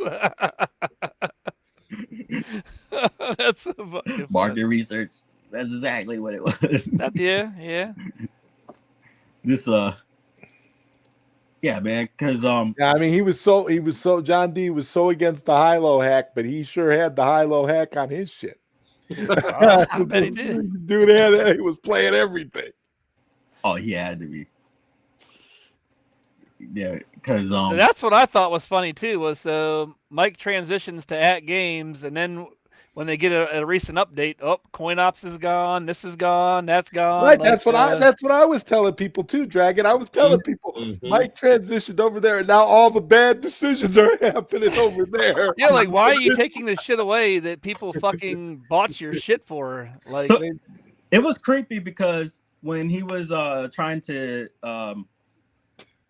track me and whatnot, he was having people from his family. I'm not talking about his wife and stuff. We're talking like Caucasian men who were married to his family members infiltrate the groups. So there'll be like these church members and shit. So I'll click on I'll click on their shit, and I'm like, oh, this guy's married to a Korean lady. So I click on her shit, and then who's she standing next to? Jong Wook Shin. Jong. Jong's freaking wife, and I'm like, this motherfucker sending church members to hassle you, to infiltrate and hassle us. Fuck out of here. It was insane. Like he's sitting there, like it's the whole fucking family on this guy's page. That's crazy. So we booted and banned him, but that's the crazy crap. And then I see like new subscribers. It's like Jong Wook Shin. Then I freaking Google it, and it goes straight to, oh well, this is this person's mother. Like his family members, Jong Shin. I'm like, what the fuck? Like his fucking wife and his fucking mother-in-law or mother is following me on YouTube. Like this is crazy. He got church members trying to infiltrate the groups. It was insane. And you know what's crazy about this video? All family or all friends? One of the two. Yeah. So this live with you. And what was crazy about this video is that every time he said it, this is progressing Today, yes, the video. Like this isn't like a repeat. He's drunk, he's sleeping. There's somebody. This is when he went cold turkey for like months. Yeah, that's when I'm at a Korean karaoke. Maybe I can sing your song. Just like the good old times when we used to like this is supposed to make everybody feel secure that he's going to have bangers and hits coming. You guys know? Okay. You see how much fun? You see how much fun his buddies have. This one is for you. Let's go!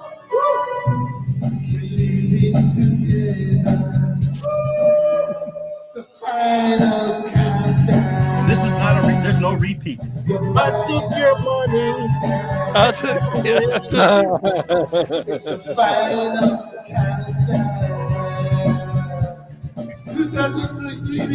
Better download your shit.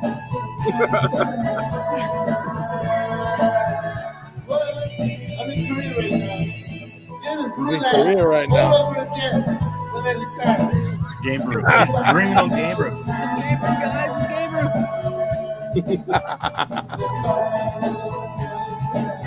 The final countdown to that big deposit.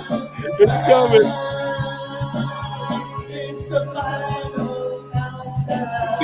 see money falling down from the sky. Yeah, I mean, if you had money falling down the sky like that, y'all would be singing too. Look at that. There's no repeat. This is me progressing the video. Know that I'm alive. I'm alive. Right Like, now, what do you, to let you know that I'm a little drunk. Here we go. Who is also drunk with me right now. We no are repeats, drunk. guys. No repeats. Just to let you know that I'm a little drunk. I'm allowed to be a little drunk, right? I'm gonna drink a little bit more with my brother here. Drink a little bit more of your money. Drink a little more. So the money's flowing. Sorry, I'm losing my my happy words juice right is now, endless. because I'm a little bit drunk. But what is it? We've recently released I'm like Tom right now. Can't pronounce his name. Being a little drunk right now, and my brother I'm a here little bit drunk, guys. Sorry. drunk as well. Wait, yeah, he is. That coughing kills me, man. This is He always gets this COVID fucking cough when he's in trouble. He did the shit for the hoppy. He did the shit on the hoppy. Every time he's in trouble, he's sick and coughing. He's done it like 7 fucking times on different events. Like this isn't his first rodeo, you know. He would write his life is in danger. People are threatening his life. He risks his life to bring you your video. He's an actor, like it from New Jersey. He can. Yeah, he's a Jersey boy. He's from Jersey. He should have been drinking like this when he made that fucking Sega deal. That's what he should have been doing. If you had a kid, right, and you moved to Australia, and they were 8 or 9 years old, after about 20 years, is it unheard of to get an Australian accent? Or do you think they're going to still speak broken English ESL when you're New Jersey? Like, I mean, if I was born and raised in New Jersey, whether I lived in fucking he's Korea for a year or whatever, I would not have that accent. He's from Jersey. I've lived in Virginia now for 8 years, and I've lost my Pennsylvania accent. Right? You end up, you know, code switching. You know, bruh, no. And the thing about it is, I'm just gonna give a fact. I'm not saying that he hasn't, but in order to maintain your Korean citizenship, you have to serve. So I mean, I wonder if he pulled conscript to go back to Korea and serve, because if you come over to America at 9 years old, you're going to college, and you don't go back to serve, your citizenship is gone, bro. Or as soon as you go back there physically, like he has, they're going to see your ass in the airport and pull you in. So either he had to serve. These are facts. Either he has to have served, Or not Korean nationality. Happy Jews. Lots of soju too. Bro, that's funny as fuck. That's funny as fuck. This is what I have been working on for the past about year and a half. And my brother here is drunk. I'm also a little bit drunk. If I'm alive, if I'm dead, I just want to let you know that I'm still alive. If we're able to make this happen, I'm sure you're gonna be very happy. Fucking trash. I'm a little drunk. You're fucking trash, Yeah, brother. Man, I'm all so- that soju, man. that I'm a shit'll little sneak up drunk, on you, man. I got so- man was I Soju fucked will up. fuck you up. I was fucked up the game and brew. That Next motherfucker stage, right there right, on the screen just kept feeding me fucking drink Right, after I'm a fucking drink drunk. after fucking drink. Yo, there was so many Korean barbecue wings we was getting, man, and like, man, this shit Oh was. well, I mean, at least they had food there, and it wasn't all alcohol. Y'all would have been Dude, pissing. I mean, there was everywhere. even several of us that offered to chip in money because that bill came. I think that bill was like fucking. It was in the thousands, bro. It was thousands. Damn, I ain't pitching in shit. Yeah. He's like, no, I got it. Yeah, I'm sure you Prince do. 'cause you Malcolm, just you're like, fucked I'm around out of with here. all." See you later. So he can pay that bill, but he can't pay his debt. You can't pay the devs, yeah. No, That is no, funny no, as no fuck. paying the devs, man. No on the devs. Yo, the drinks just kept coming and Flowing. See that's where all the money went. See, Messiah, that's where all the money went, man. All the money went to those sweaty. Yeah, Bash didn't get its money because we were fucking. We drank it all up at the fucking party. That was the bankruptcy party. That's what that was. 한국 회복이 경찰에 입건됐습니다. 서울지방경찰청 국제 Oh shit. LG전자의 가정용 수제 맥주 제조기 영업 비밀을 유출해 미국에서 사업을 진행한 혐의로 신모 씨 등 6명을 입건했다고 밝혔습니다. 경찰에 따르면 작년 1월부터 올해 3월까지 LG전자 상무로 근무한 신 씨는 LG전자에서 신용들과 가정용 수제 맥주 제조기 프로젝트를 진행하다 영업 비밀을 유출한 혐의를 받고 있습니다. I mean, LG rightly came after his ass. I mean, you fucking did what you fucking did. And so inside the article, I have, is it they sold international police at the time. I mean, because you do the math, like at 2016, how old he was, is his exact age. For the craft beer maker, It might have LG code. The craft beer maker. Oh wow. The police also booked Company B, a U.S. corporation that Mr. Shin had established by stealing trade secrets. Right. Yep. According to the police, Shin, who worked as a manager director for Company A from January 15 to March. Oh my God. Yeah, right there. Yeah. Oh wow. Company A predicted that it was preempted the overseas market, blah, blah, blah, blah. Shin conspired to leak business secrets with 5 team members in January this year to avoid the eyes of the company and investigative authorities. Like, I mean, this is this shitty pool, and yeah. But, let's keep touting him, and then this is the transcript. And then these are all the news organizations that I pulled from. Wow. That have recovered, that covered his arrest. And it goes real deep. But, damage reached 1.5 trillion. God damn.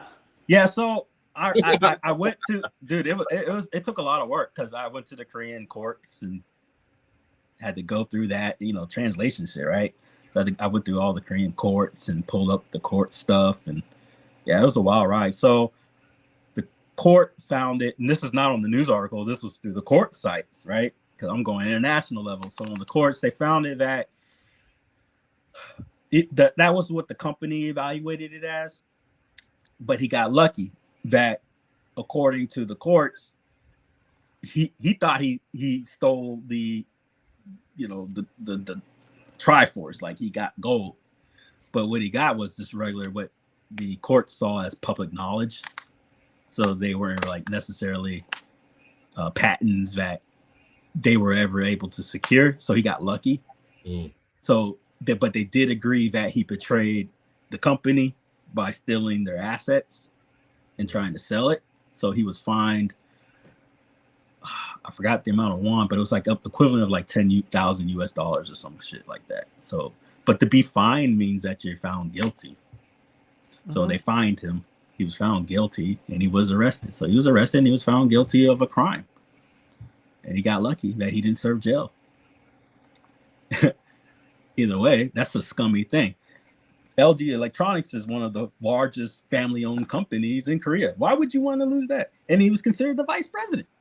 But when you look at how he was hired by some agency that put him out there. And that's when you get into the,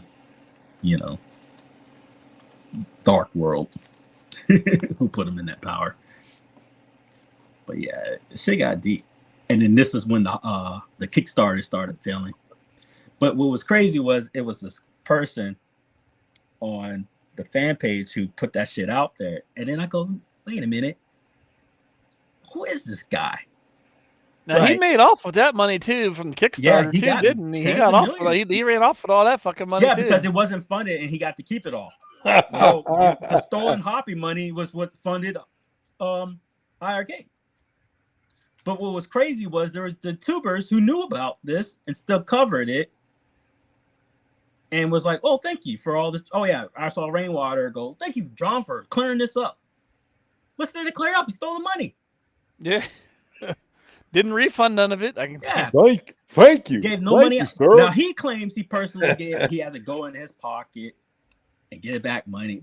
Bullcrap, because that's not what all the comments state. People are pissed. They lost all their money. And they're demanding it. They're like, we demand to see the paperwork and da-da-da-da-da. This motherfucker said, next looks a coffee maker. What paperwork? iiRcade powered by LG. If I had a nickel for every Korean name Shin that sold me beer. By the way, I still haven't gotten my beer kit that I won. So they owe me a beer kit. Fuckers. I like to know how did Prince go from the premier face of iiRcade to enemy number one. Enemy number one. Yep. Enemy number one. Then gave him the golden ticket to come out to Game and Brew night. He got the golden ticket, guys. He never said nothing bad about nobody. Yep. But because they hate people's faces, I say they. But there's only 5 fucking names to name, and it gets tired of name dropping. But it's the same people. Well, they got the iiRcade bar top on Amazon for $5.99. See, that's getting egregious right now. This is getting criminal from Amazon directly. But then according to the court records, they have fucking nothing. You can get the Dragon's Lair. Yeah, for $4.99. Mm-hmm. I don't get his statement. Yeah, because that global there's this company that's on that paperwork you have, Messiah, that says Global Tech Productions, or I forgot it's Global something. They're selling that Dragon's Lair on Amazon for $4.99. Then iiRcade is selling that bar top for $5.99. I spoke to representatives at Amazon. I said, hey, the company's out of business. They're gone. They won't remove it either. And I don't stand in Coder's comment. Do you? You didn't say anything bad about you. That's the problem. Oh, I missed it. Sorry.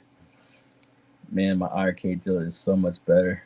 What'd you spend? I think I got the $2.99 one. Oh, that was funny as fuck. Yeah, that's the one that I have. Because I finally jumped in after, because you got the Kickstarter deal. So I had the personal messages from Jong, and Jong was telling me basically the Shill's job was to kick all the $2.99 folks out of the group because they were the ones causing all the problems. So he blamed all the discrepancies Jong did. Any criticism was because of the new crowd. And then he, quote unquote, I will never sell the iiRcade for this price ever again. Mm-hmm. And then what does he do during the bankruptcy? Same shit. Shit. $2.99. But I have you quoted, my friend.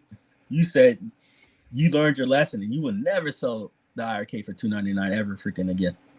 Bullshit. I paid just $1.99. Just like there'll never be sales in the fucking store again. I got an Emmett. Oh, that's awesome. Remember the first time he did the Black Friday sales? Oh, these sales will never happen again, ever. Yep. Like, get out of here, fucker. No, he didn't. Like, he bottom feeders, and that's how. And I was offended by that, and that's where, you know. If you look at me and his personal messages, you would read it as if we were best buddies. It was very cordial. That's why it didn't make no sense when I started getting blocked. It's like, why is he blocking me? Why am I getting kicked out of the group? Like, we're talking normal people. Whenever Sugar Game Room dudes plugged it, I only bought one because they went you sideload shit the same day. Oh, Super Game Room dudes. But, you know, they're not going to get away from that. They shield the hardest. Oh, yeah. It's y'all's fault. But what's crazy is how they got the... Someone told me it was from... And I didn't get to see it, so it's not fair for me to go too deep.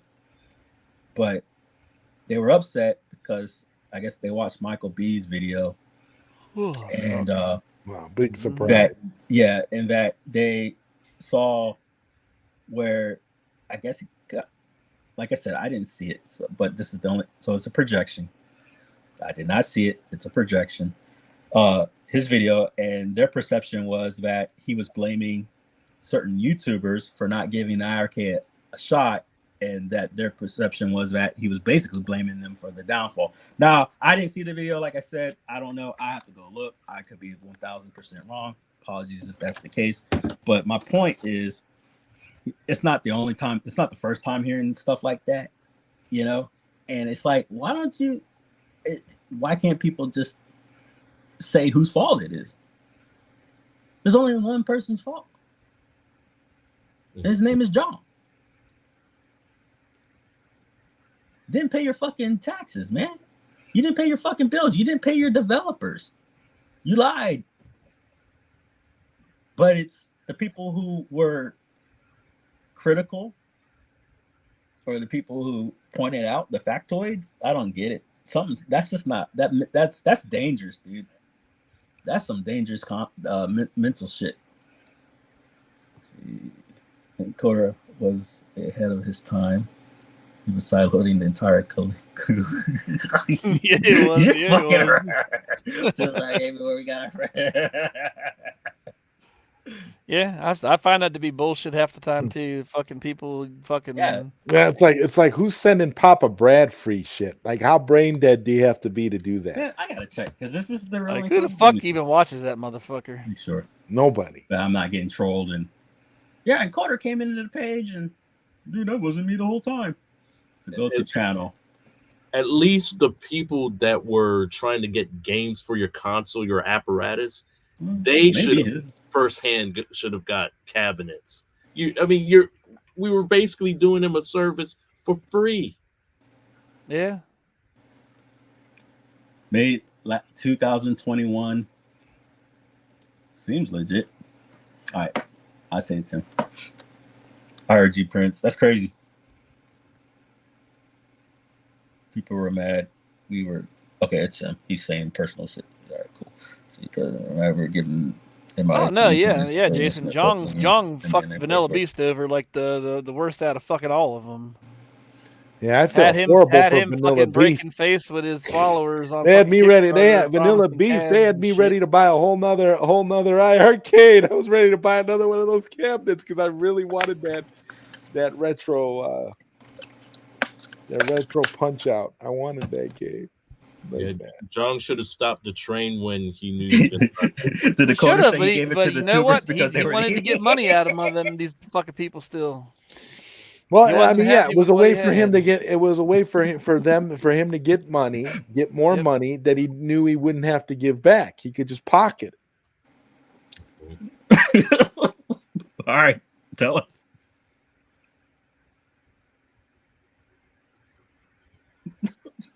What the fuck? There's a prototype. There's a prototype of. He gave. Oh wow! It's been removed, but it's still there. And my man, you drinking too? You get the fuck online. Listen, man, I fucking love Vanilla Beast. Me and him, we talk. I talk to him about like every other motherfucking day, hitting him up on shit and I mean, Get your asses up. like fuck. It's Saturday. Oh shit! It's fucking Saturday already. Woo!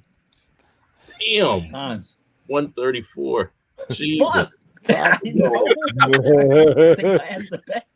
All I'm right. gonna tell you what. I'm gonna keep pushing him. I mean, I'm gonna keep talking to him. I'm gonna try my best to get his shit out there, man. Get it on the I'll be bash right box. behind you too. I'm gonna That'll help be you out. great. Get it on the bash box. That would Was be it wonderful. the censored or uncensored version encoder?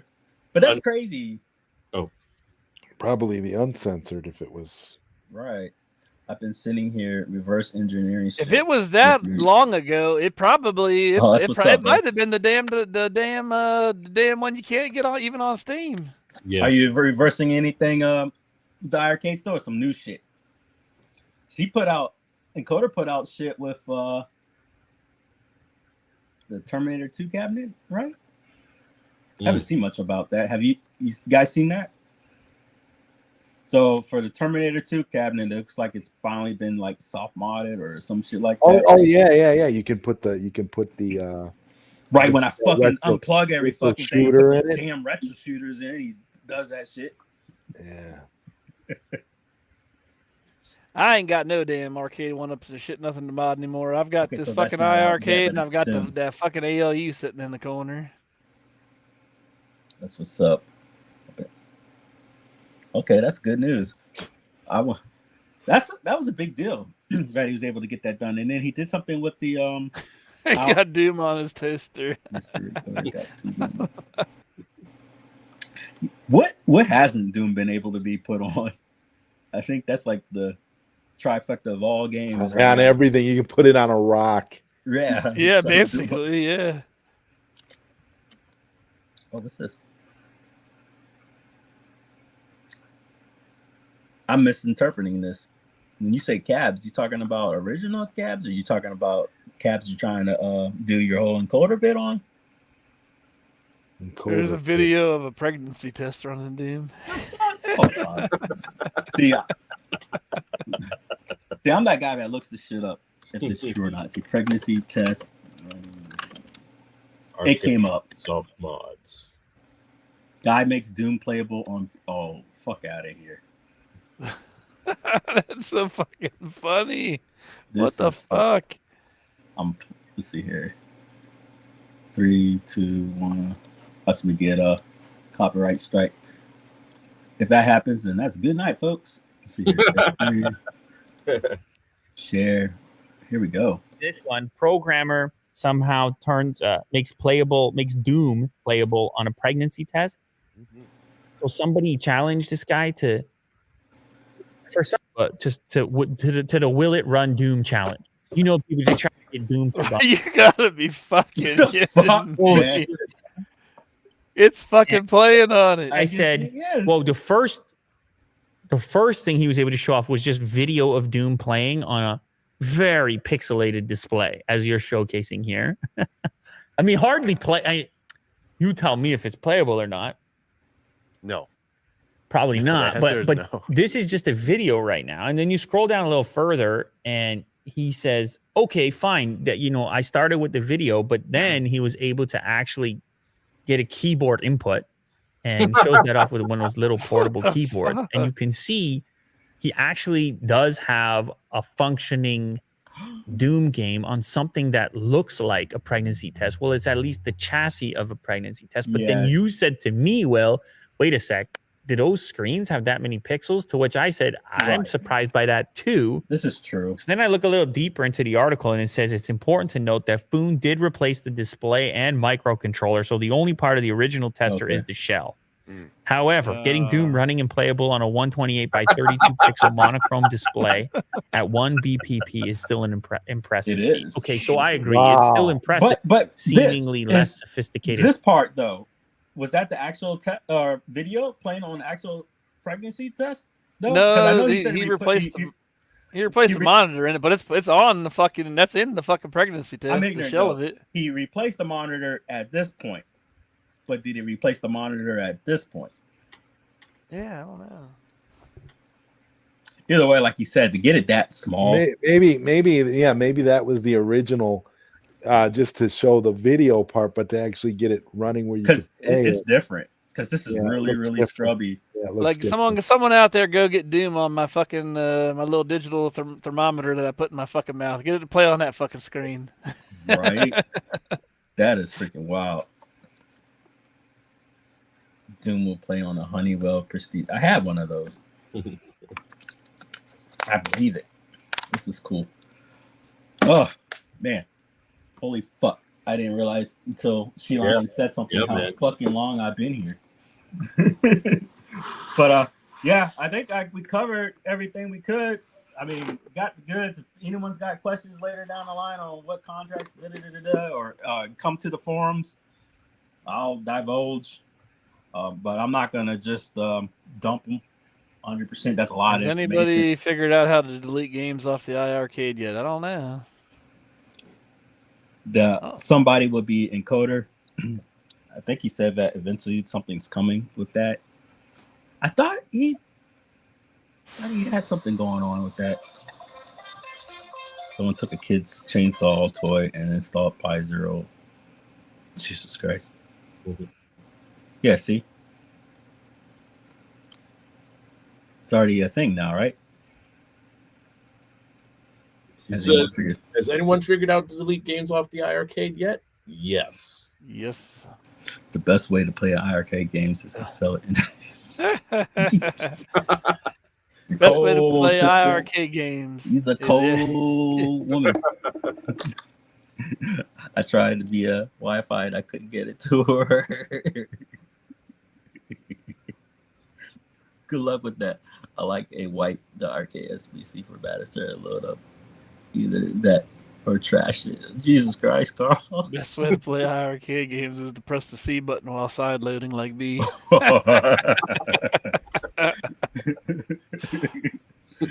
You see him now. That was hilarious.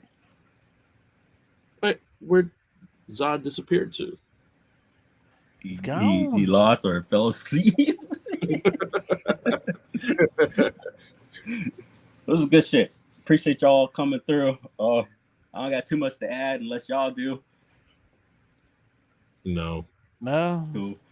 Yeah, I mean, cover everything. Oh yes. There's one more thing to share for iiRcade owners. The creator or the developer of Murtop, the bunny rabbit game that's similar to Bomberman. The game should be releasing, but I don't know how soon. So I can't give you an exact date, but he says that he's getting some help. It's going to be released on itch.io, and then you'll be able to upload it to your iiRcade. So Murtop will be coming to the iiRcade. That's my one more thing. One more thing. That's good shit. Hey, thank you, man, for continue to advocate and bring stuff to the community.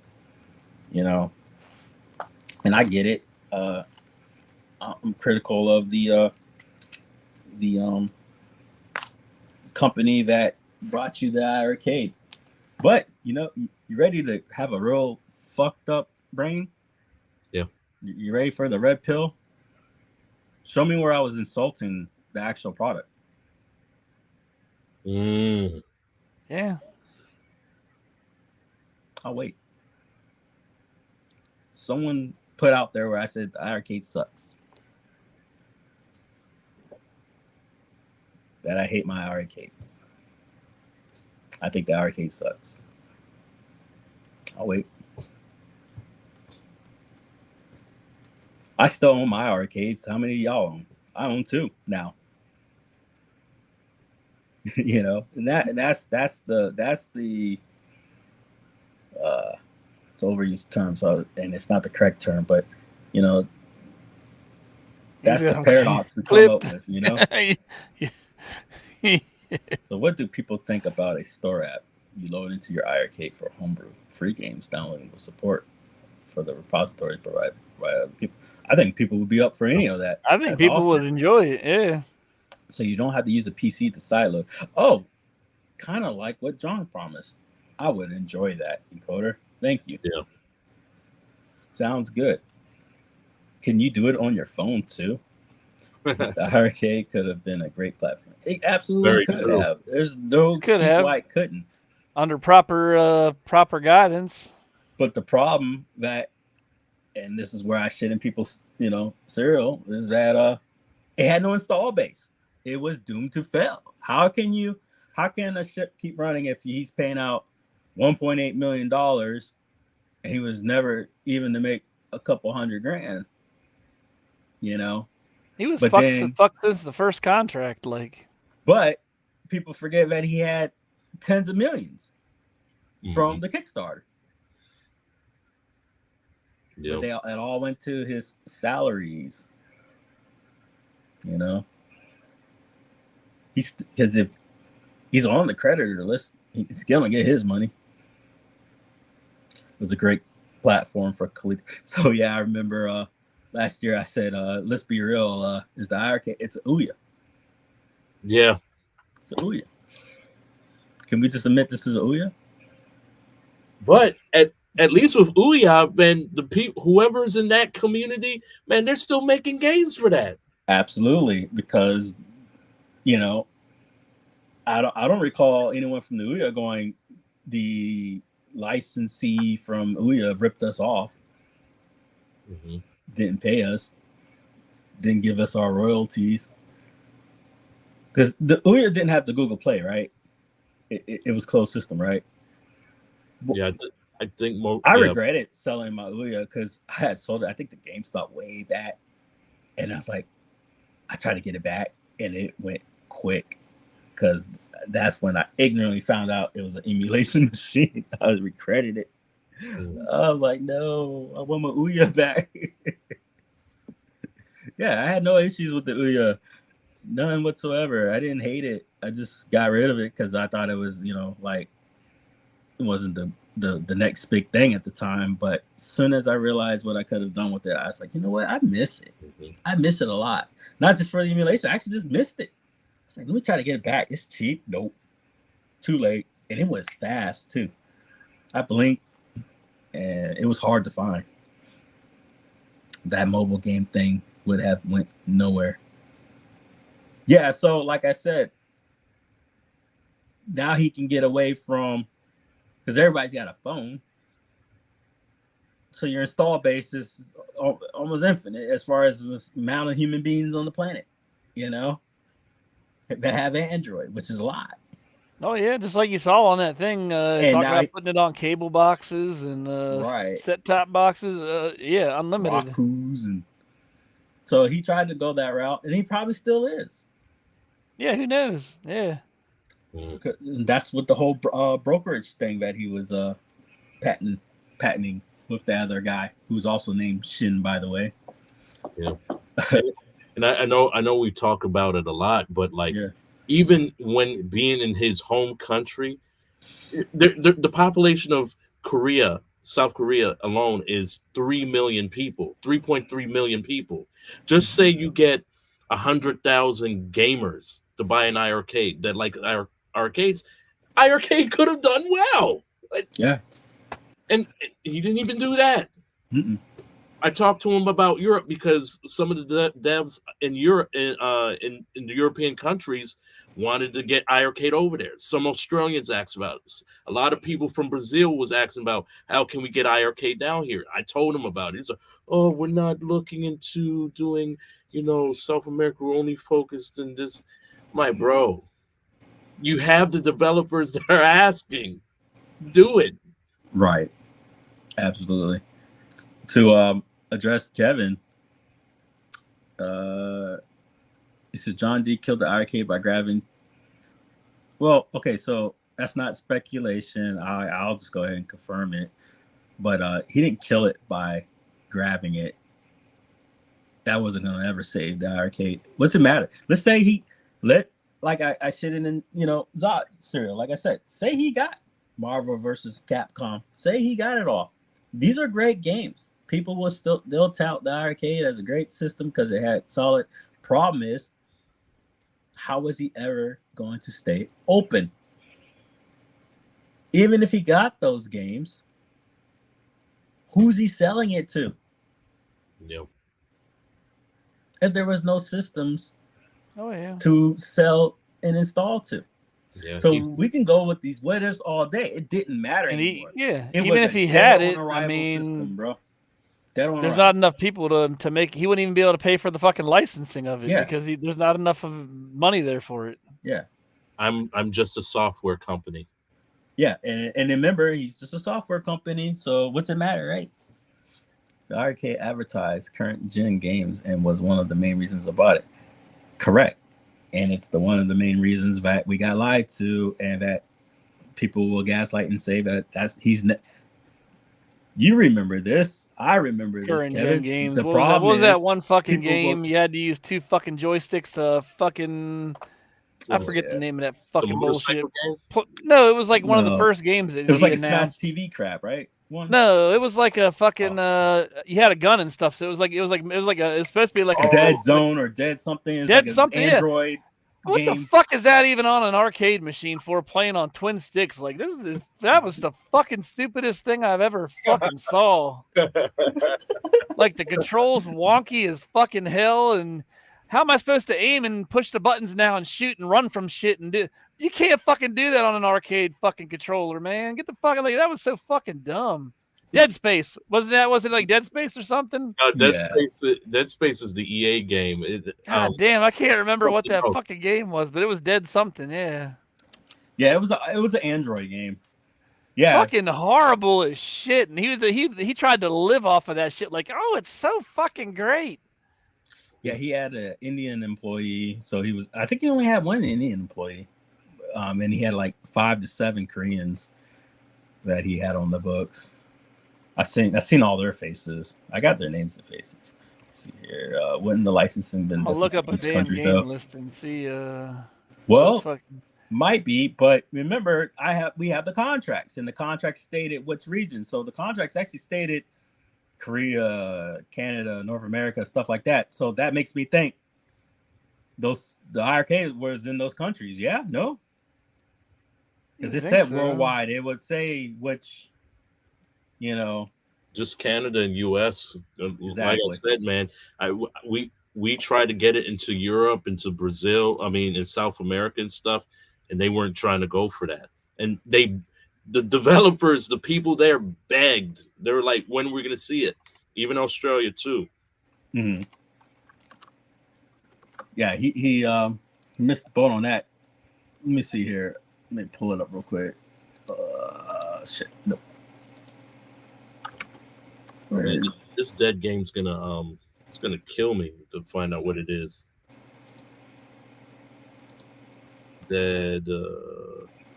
Yeah, I can't think of the fucking. It was Dead something, man. I just don't know what the fuck it was called. Oh, it was a modern game. Let's see it here. was like Dead.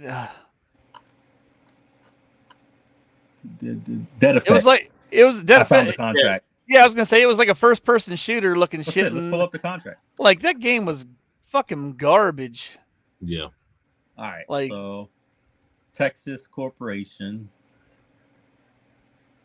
licensed between iiRcade and Illinois company and App Business Ventures LLC, a Texas Corporation developer.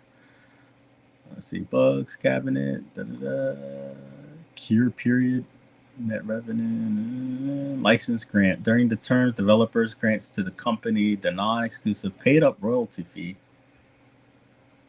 If you had like a fucking Xbox controller, sure, that game probably would have been okay and decent to fucking play. But arcade-wise, man, like you're not even putting the right shit on your damn system, like. No. Warranty: developer hereby represents and warrants that it owns or has otherwise obtained all licenses necessary to enter the. Okay. That was like them releasing fucking Operation Wolf and knowing that the old systems can't even have a fucking send-in light gun on it. Like, well, I'm gonna go play this with a fucking joystick, bitch. Like, fucking come on. Look, here you go. That's garbage. Yeah, see, and I don't think Dead Effect 1 was ever on there. It was just 2. I never seen 1 in the store. Yeah. These were the hits that they were gonna bring you in slow drip. Yep. Yeah. So, Carlo.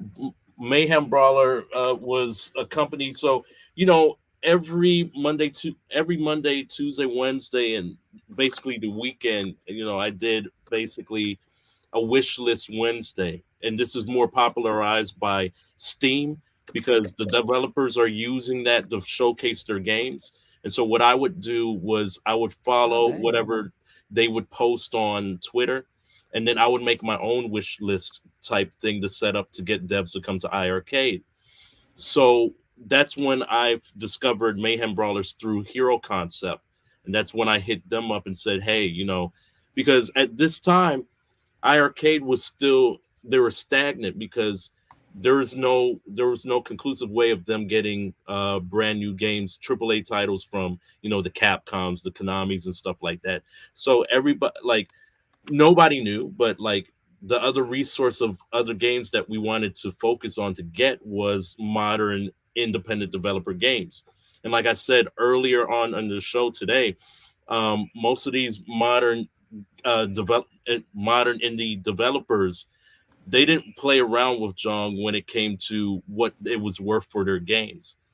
And so a lot of the people were saying to like Menshik and to Jong, like, you trying to really rip us off for our games. Our game is a lot more worth than this.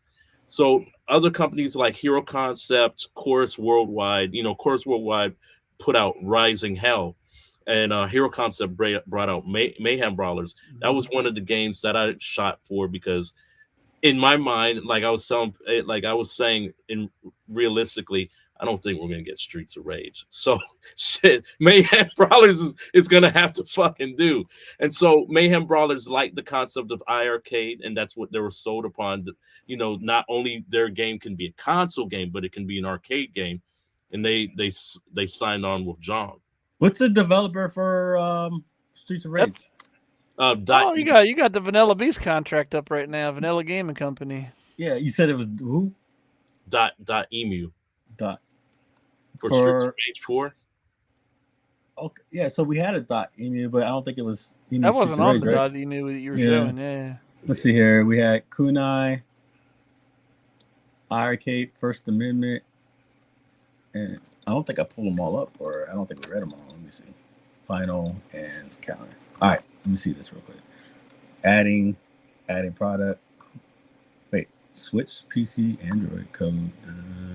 This is why he's trying to say we got Switch games, guys. Wait, what's this about? Yeah, So this is an amendment. Is made as of April 2021. The amendment aims to modify the terms of the previous agreement to better reflect the new calibration between both parties. Amendment, adding a definition, code, meaning the computer code, primary game engine or engines. All right, let's see here. So, What's like to stream is Jong or Mike facing any legal issues from the company? Mike wouldn't be able to even face any legal issues because he's not the fucking CEO of the fucking company. But they ain't facing shit. They're not bankruptcy done made them. He's good to go. They're good. They're great to go. Retro Knockout worldwide. So remember, he was asking what each license affect. It will say that's a worldwide contract right there. Yeah, worldwide. Yeah. Now some of them are limited. Some of them say North America, Canada, Korea, stuff like that. But this says worldwide. So there are differences to answer that one, guys. So this one will add the whole pack, OBB, all the files, joystick. Notice it doesn't say this is the Android. No, it doesn't say Google Play or none of that crazy shit. Yeah. And then let's see, did he get screwed out of royalties or agreements? Doesn't look like there's a guarantee. All right. He called them out again. Audit after a certain amount out, they get to audit his ass. And Jong has to pay for the auditor. Let's see. Company shall maintain the terms. The company shall promptly pay the amounts owed if the audit reveals underpayment. The company 3%. So that's even lower percent than Sega. Oh yeah, there was like Sega was a 5%. Like 5, right? Yeah.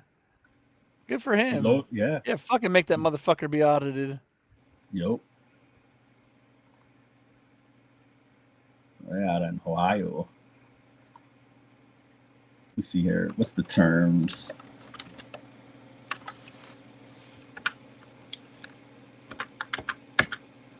terms and agreement for 3 years, but he never got it. And then how you spell guarantee? G-U-G-A? I don't even fucking. It's 2 a.m. I can't spell fucking guarantee. Guarantee. G-O-R. Garon. G-U-A-R-A-N-T-E-E.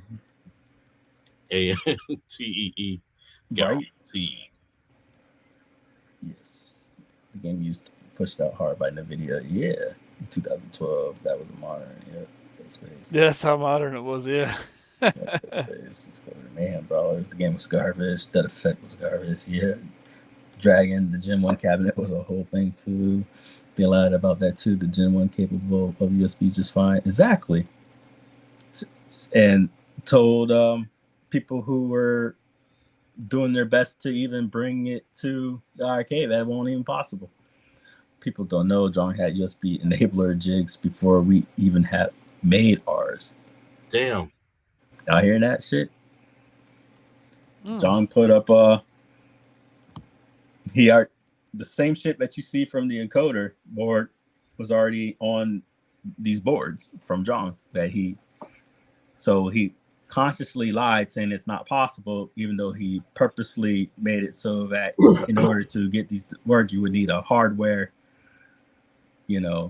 key basically to get it to work, and then just hit the fact that that was his way of security. But then lying to the people who are going to help him. They already had the hardware and were using it to access the USB ports on Gen 1 since the cabinet was first made. Yeah, for a long time it was Bluetooth access. And then he blocked that shit at some point, because I remember Dom telling me he got a keyboard or something to connect, and then the next day he mentioned it to somebody. I think he messaged Mike or somebody, and boom, next day that fucking shit didn't work at all. I know whose fault it is. I know whose fault it is. Oh man. Oh, let me go tell him. That's my best imitation. Let's see here. They had a shit ton of telemetry. They watched everything you did on your cab. Yeah. So guy named Ryan was sideloading the Dreamcast like a long time ago. I'll let him tell the story one day, but yeah, shit went down with that. From rumor was Jong lost what he tried to bring to him. So, and I was told the results were from the winning was that he had to be let back into the group, and I believe there has to be some truth to it, because this dude would be wilding out in the groups, man, wilding out. He could take my post, put it there, be like, "You stink," and he was still like, he didn't say that, of course, but as long as he kept it civil, like all they would do is delete his stuff, but he had to stay in the so as long as he didn't like actually breach actual group rules, and like I said, normally I'll be like, that sounds sketchy and that's bullshit, because but dude, this guy was kicking people for breathing wrong, and the fact that this guy said this and was not getting kicked for anything. He was taking the screenshot from the fans group and throwing it in their faces, and they won't do nothing. I was like, yo, he can't be wilding out like this and it not be true. There's got to be some truth to this. Yep. That's fucking wild. Another thing that pisses me off is that they were leading Glenn on. Yeah, that got me out, because I was completely wrong about that. His connection, they definitely let him on. They were hoping for a miraculous funding partner to come through, and like, that's where we were wrong. Though they did come through.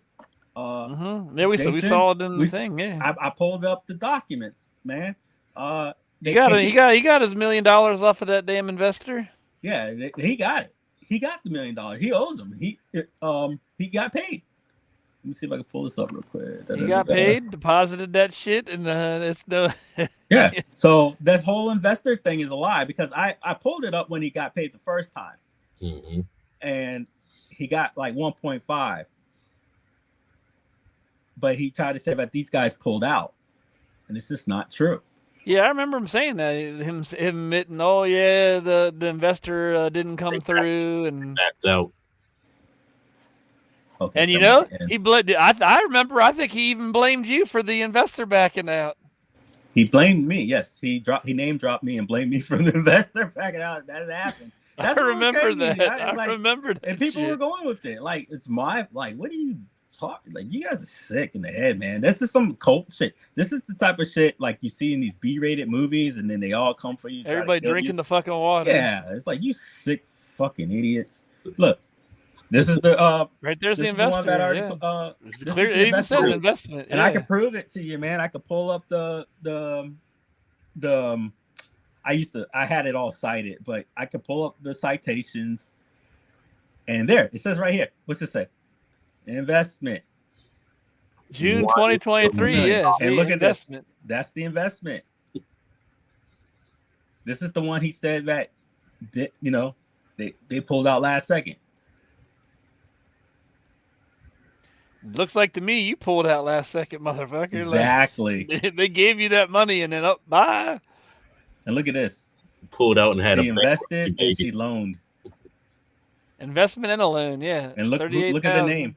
Yeah, a relative. Yes, all relatives. These are family, friends, and cousins. And let's see here. Mensa, we know who that is. What's the first date? On what? I don't know the 11/5/20. Yeah, that's not a secret, man. That's the first firm group.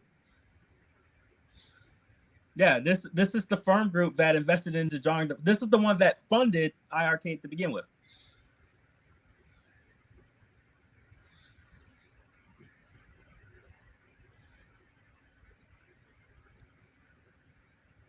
Yeah, 11/5/2020. Yeah, I'm pretty sure. Yeah, yep.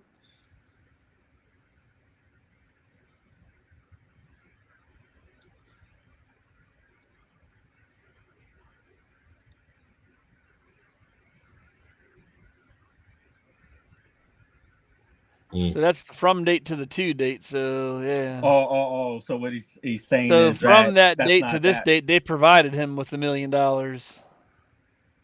I mean, it still said 2023 on there. So I mean, you got $1 million from him, whichever damn year it was. To the last day. To the last day, yeah. That's still a lot of money, man.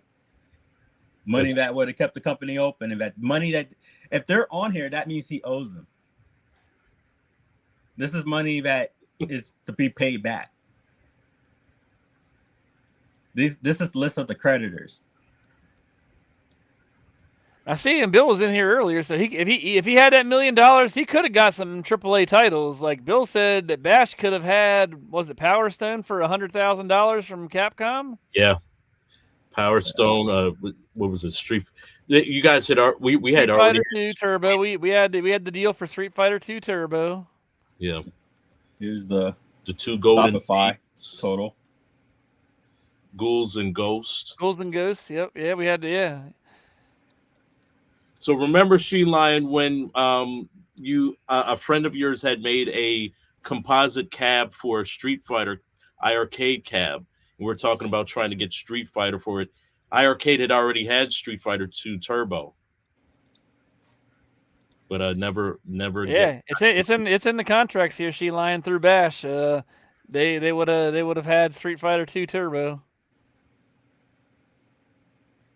Wait, for Bash? I didn't see that one. Yeah, that's in our. It was in our contract. I'm pretty sure when. Mm-hmm. Oh. Or wait, maybe was it? I thought I saw it. I know Bill was mentioning it because Bill asked you where the Capcom. Well, no, it might be missing from the contract. Bill asked you where the contracts were. He's got it still. I didn't see it, but I mean, I'm not gonna deny it. I just. I mean, if Bill says he had it, I fucking. Yeah, believe exactly. him. I'm gonna take his word. So that part of our contracts, because there were supposed to be 8 Bash contracts, and we've only found like, was it 6 of them? I think in the thing. Yeah, and don't forget about Guilty Gear that was supposed to be on there too. Yep. Here we go. Yeah. So yeah, fucking crazy. There's another creditor investor. Yep. Flynn's arcade is Galacticon. So Galacticon basically these motherfuckers owe at us. FedEx. He owes FedEx fucking 14 fucking grand. The developers or the publisher of Galacticon threatened one of the iArcade community members with a lawsuit because they got the wrong Michael. They thought it was Michael Spalbeck, but it wasn't. They threatened to sue him. Oh yeah. That's right. I remember that. Oh yeah, the whole iArcade thing fucking pisses me off. Yeah, we could be playing right now. We could be playing Street Fighter 2 Turbo legitly and legally, but these motherfuckers are idiots. This is crazy. So I didn't see the Retrosoft people on this at all. So Jason said 14 grand for FedEx. That's a lot of tempered glass shipments. I don't know, man, because I mean FedEx be fucking full of it, dude. I tried to sell a fucking I backed this one thing on Kickstarter, a board game based off of a video game, this Dead by Daylight shit. I tried to send that to somebody because somebody wanted to pay me for it in Puerto Rico.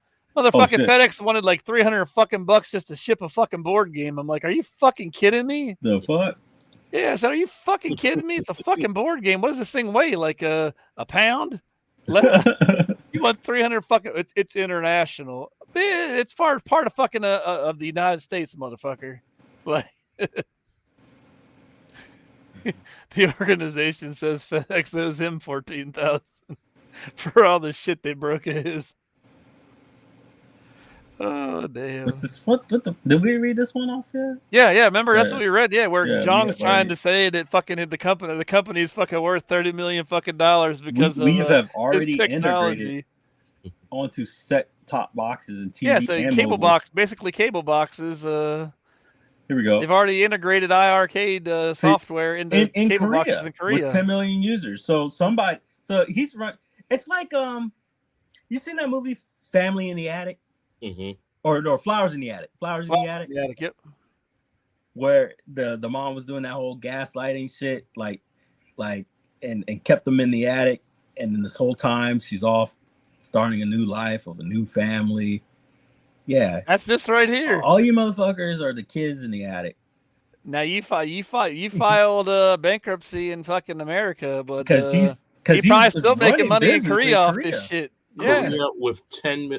Korea with 10 million. If this is true, this is foul because it's like, why didn't he tell us? You know, Korea with 10 million users. Hold on one second. Hey Siri, how many people live in South Korea? Yes, not that much. Not 10 million fucking users. South Korea is 51,960,000. Oh my fucking god, 51 million. Damn, that's a lot. Holy fuck. That's like 1/5 of the population. We've got 1/5 of the population of Korea fucking using iArcade software on their fucking cable boxes. I wonder who but see, that's the bullshit. He didn't cite who he's got this with. Set-top box solutions is huge because cable TV services are losing subscribers rapidly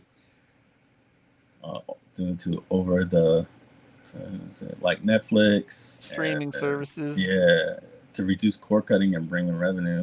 There are no solutions. This is the bankruptcy shit. He's trying to sell how much he's worth. Streaming gaming services that require too much internet bandwidth for today's internet speed. iArcade solution is the only one that meets their needs, according to the cable TV operators, as iArcade solutions enables playing games on the device itself. See, I wonder if he's still in business over there. Yeah, look on weak power services. Because he keeps saying, but he keeps calling the iArcade. So I'm about to Google it. Cable TV service market has 1.3 today. There are so many opportunities with iArcade platform and has a huge potential to grow. We spent $6 million. There you go. There goes your Kickstarter money. There goes our AAA titles right there. $6 million in technology. So it's like from a $10 million investment. Wow. Last year with our 409A valuation from fuck your licenses. Your shit went to Korea. Yeah. Good night, She Lion. She can't hang. Bye, lady. Damn it. look at this shit. So that's fucking y'all foul. Americans spent all this money on him, and he gave it to the Koreans. Look how long. I mean, if you go back to all his videos and shit, look how long he was fucking in Korea, sealing these fucking deals, man. With our 409 alpha valuations for the company was 30 million. We estimate the value of our technologies to be. I didn't get the rest. Oh, that's fucking too crazy, man. Fucking funny. It's some Squid Games type shit, man. Yeah. Wow. Got all these hands taking money. Oh, I call different. BS on his investments too. That money went right to Jong's fucking bank accounts. We have been working with Gulp Data. Is this one I read before? Oh, this is the one where you're telling everybody that he sold everybody who bought an iiRcade and put their credit cards and shit in his fucking store. Our information was sold. Sold all your shit. Additionally, we have a mailing list of 17,000 members, social media. So this is all. So this is what the whole broker shit was. It was to gather your shit, sell it, and then invest back into his real company, which is in Korea. That's what it seems to be. That's what it seems to be. I mean, because American bankruptcy, because they keep calling it an American company, but to me that's where he set up his LLC. But when I read up on iiRcade, it's an Asian-based company started in Asia, and we're the satellite portion. Yep.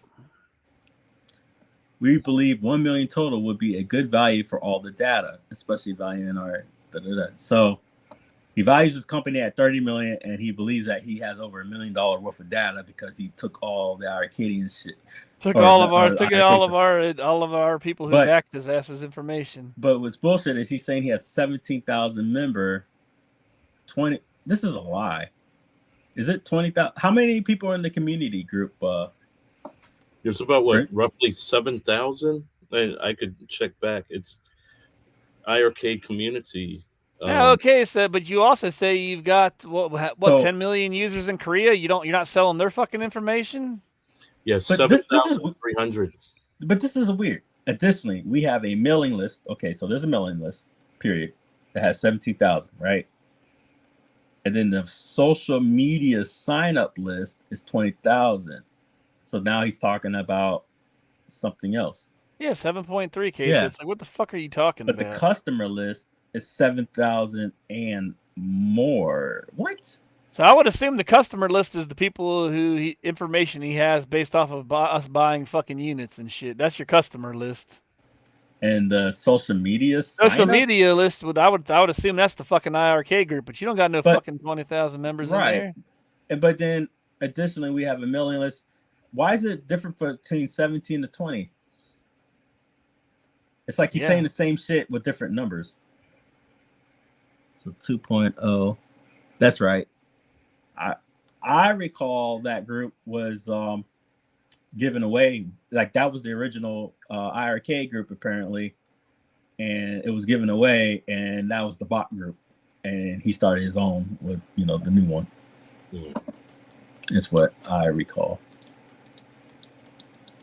It just is bullshit. And some fucking judge, in the bankruptcy court fucking fell for all this fucking bullshit. So if I recall, this is either his mom or his wife. I want to say this one's his wife, Jong Wook Shin, because she follows me on YouTube. That's when I was like, "Who the hell is this?" Okay, so here's the thing. Okay, so she gave a loan in October 31st, but there's no end date. Not applicable. But every single other transaction in this thing, pretty much other than a couple other ones, is fucking has dates. Right. This one, I think it's the dude's son. There we go. Ignite Excel. This is the big one. There. Bam. Growth Master Attitude and iiRcade. Got him. January 500 grand. There you go, Jason. Right there, January 11th. Throughout, then they paid money throughout June. This was supposed to be the add-on to the million I saw, so it was more on the forums. But there it is. So this was the first one, and then there was an addendum. that they got more. But remember, this is the one that they said that pulled out. But the fact that they're on here means they took the money. And here's the amendium right underneath it there for another 110. Now look at this. Same address, different names. And then remember Prince, we were looking at this address. This came up somewhere. I forgot where. It came up under the lawyer information. Oh yeah, the lawyer was from here. And Ming Shin's from there too. I thought when we were looking through. Yeah. Mm-hmm. He's from there. They're from there. And then when I looked at the address, that was the one way back when I had showed that where it was at. It was like some house, and like 9 to 11 people be living in the house. It's just like some funneling house where it's like I guess they just send mail to. You know what I mean? Yeah, it was creepy.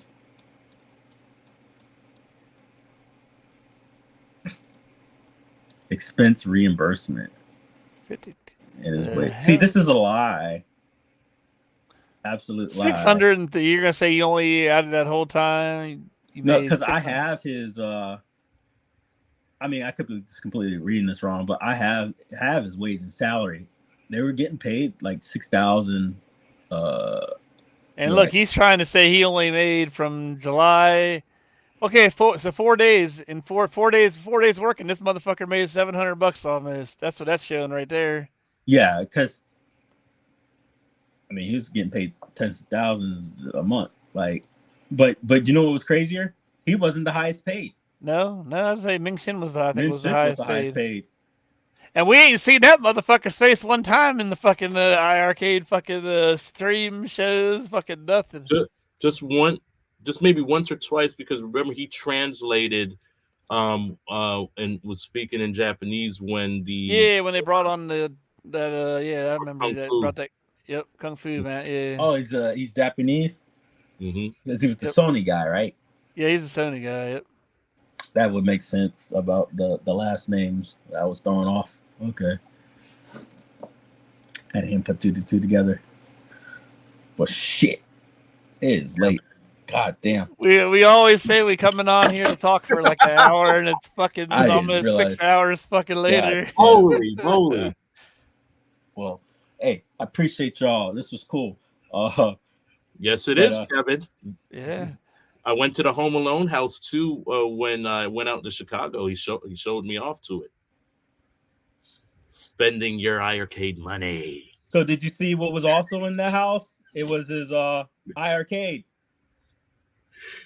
Jong had his iiRcade on display in that empty ass house with the signature from himself.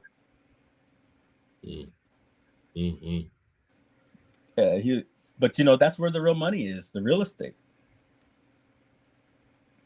That's where you can funnel off your shit, because that's where real income comes from, is your real estate shit. Yep. So you play the shit right. I mean, he knows what he's fucking doing. He didn't lose money from this. This wasn't like some cheap venture for him. And I lost no. You didn't lose anything. You didn't lose shit, dude. You dollar. banked. You didn't lose a dime. Yeah, he banked. This guy banked, and he paid himself, and he's good to go, and he doesn't have to pay nobody, and he still sold off shit after the bankruptcy. Mm-hmm. You know, how do you think these guys got all these boards and stuff that they thought they were winning on? You didn't just come up with this shit in his hand. You just didn't get iiRcade proprietary boards. Yeah. You know, prototypes and fucking like that shit doesn't. Yeah, the PPP loans. It was a bunch of them that he did, and I mean, when I looked that shit up, you're supposed to be using it because if you didn't use it, you're supposed to be using it to pay your fucking. You're supposed to be paying your employees with that shit, right? And he said he was, but he wasn't even open for business then. The whole he had like 3 people. It was weird. He had no business getting that loan, none whatsoever. No. Not when you had already $10 million in crowdfunding. So you just earned $10 million. You touted as being one of the highest grossing Kickstarter startups in a while, and this and that. He worded it some way. and then now you're taking out loans for COVID and And stuff. you ain't just taking, and you're not even just taking out one loan here and there. You taking out multiple fucking. Yeah, it was loans. multiple. I mean, he had a lot of loans. He was paying them, but it was a lot. But he ain't paid them taxes. Didn't pay them taxes at all. All right. All right, Jim. So quick conclusion. We went over Jackass trying to troll me. I had to get that out of my fucking system. And then we went in on the fact that what the hell is going on with these freaking licenses. I wanted to cover the fact, I got the sauce. We can see these contracts. These contracts that aren't as fancy as people that they try to make them out to be. We saw where he owed guarantees, that he did pay guarantees, but there's still terms and limits to the contracts. But he still made it as that there was no such terms to these contracts. That everything you got will always be there. Maybe that was the technicality, but that sure is not what was freaking written up.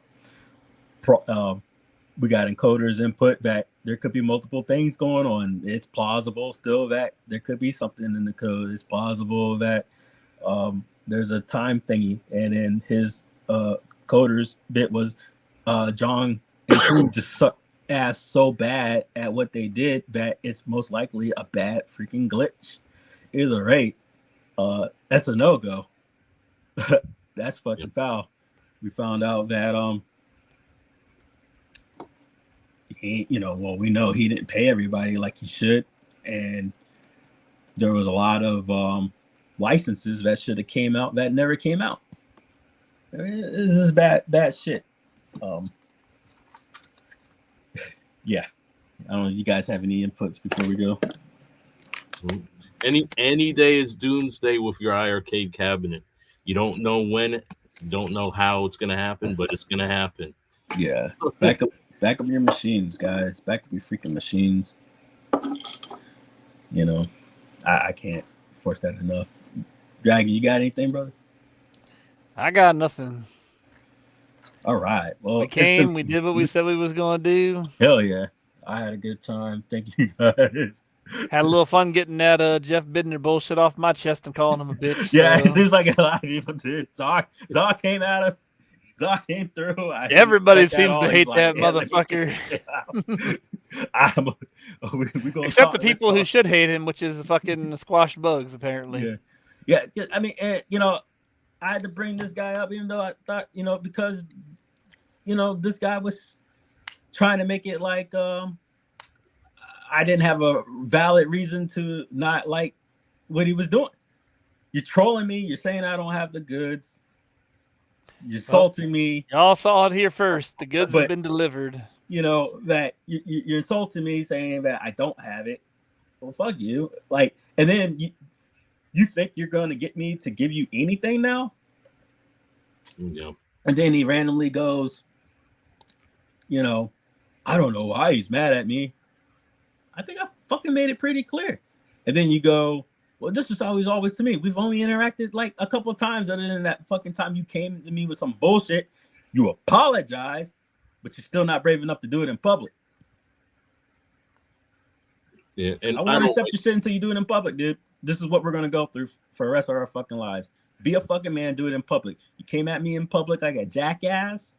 You try to come up with this old bullshit where you're messaging my friends, people I consider my family, saying I'm lying about X, Y, and Z. You're the one who's lying and defaming if that's the case, because you're personally going to them with lies.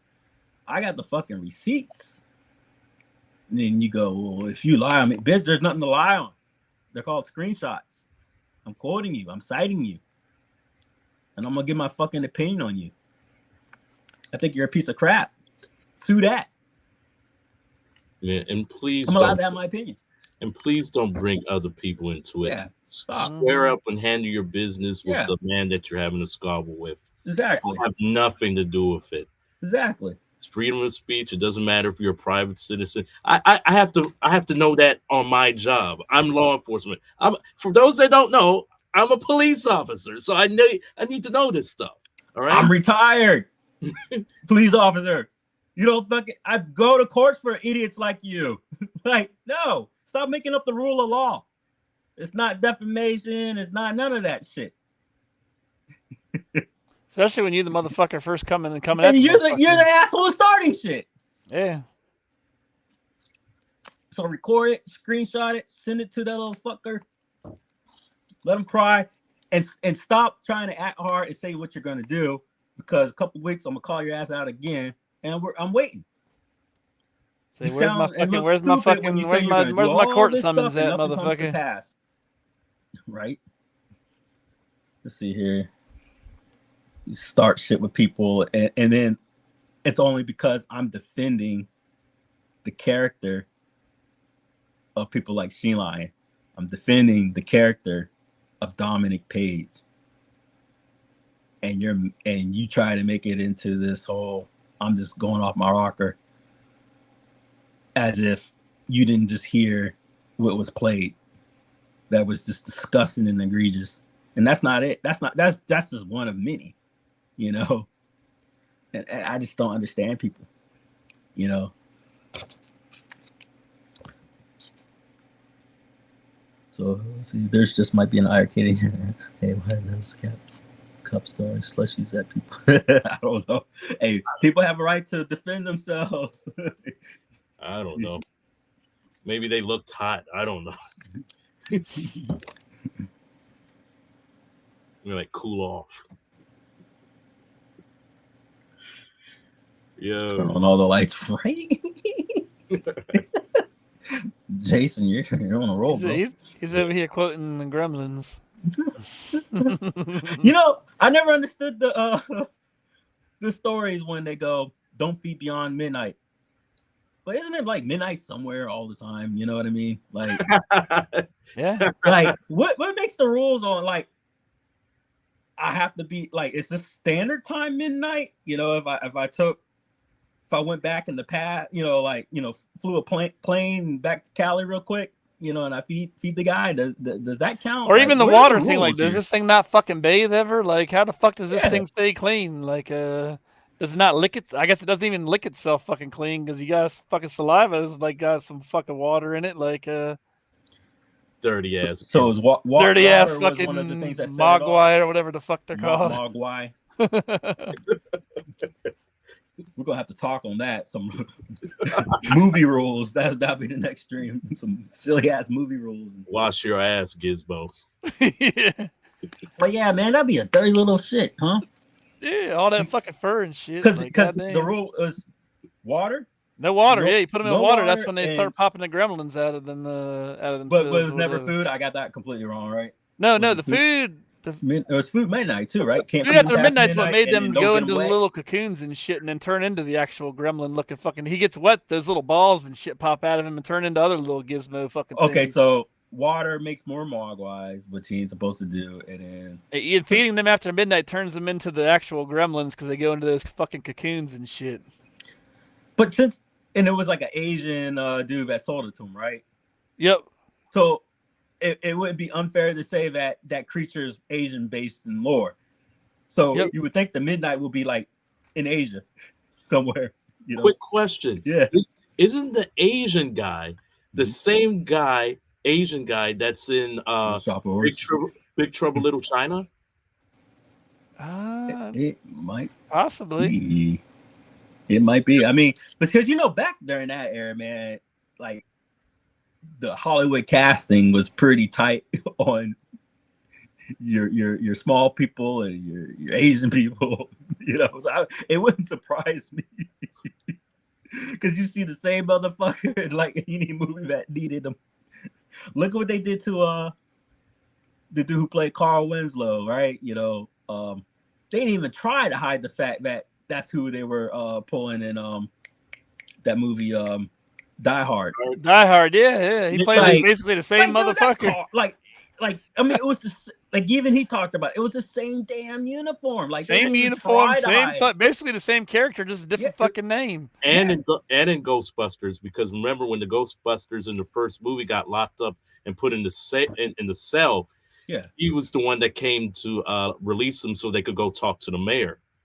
I didn't know. Oh my god, that's crazy. fucking That's a insane. good one. Yeah. Did you know that his show was a spinoff of Perfect Strangers? Yeah. Perfect Strangers spinoff. That was cool. All right. Every time we're about to leave, we need to drop back. We'll have to Appreciate just you guys. fucking Appreciate leave. your friendship. We'll talk about movies on another fucking day. Yeah. Goodbye, everybody. See you guys. Get some sleep. Good night. Bye. Woo!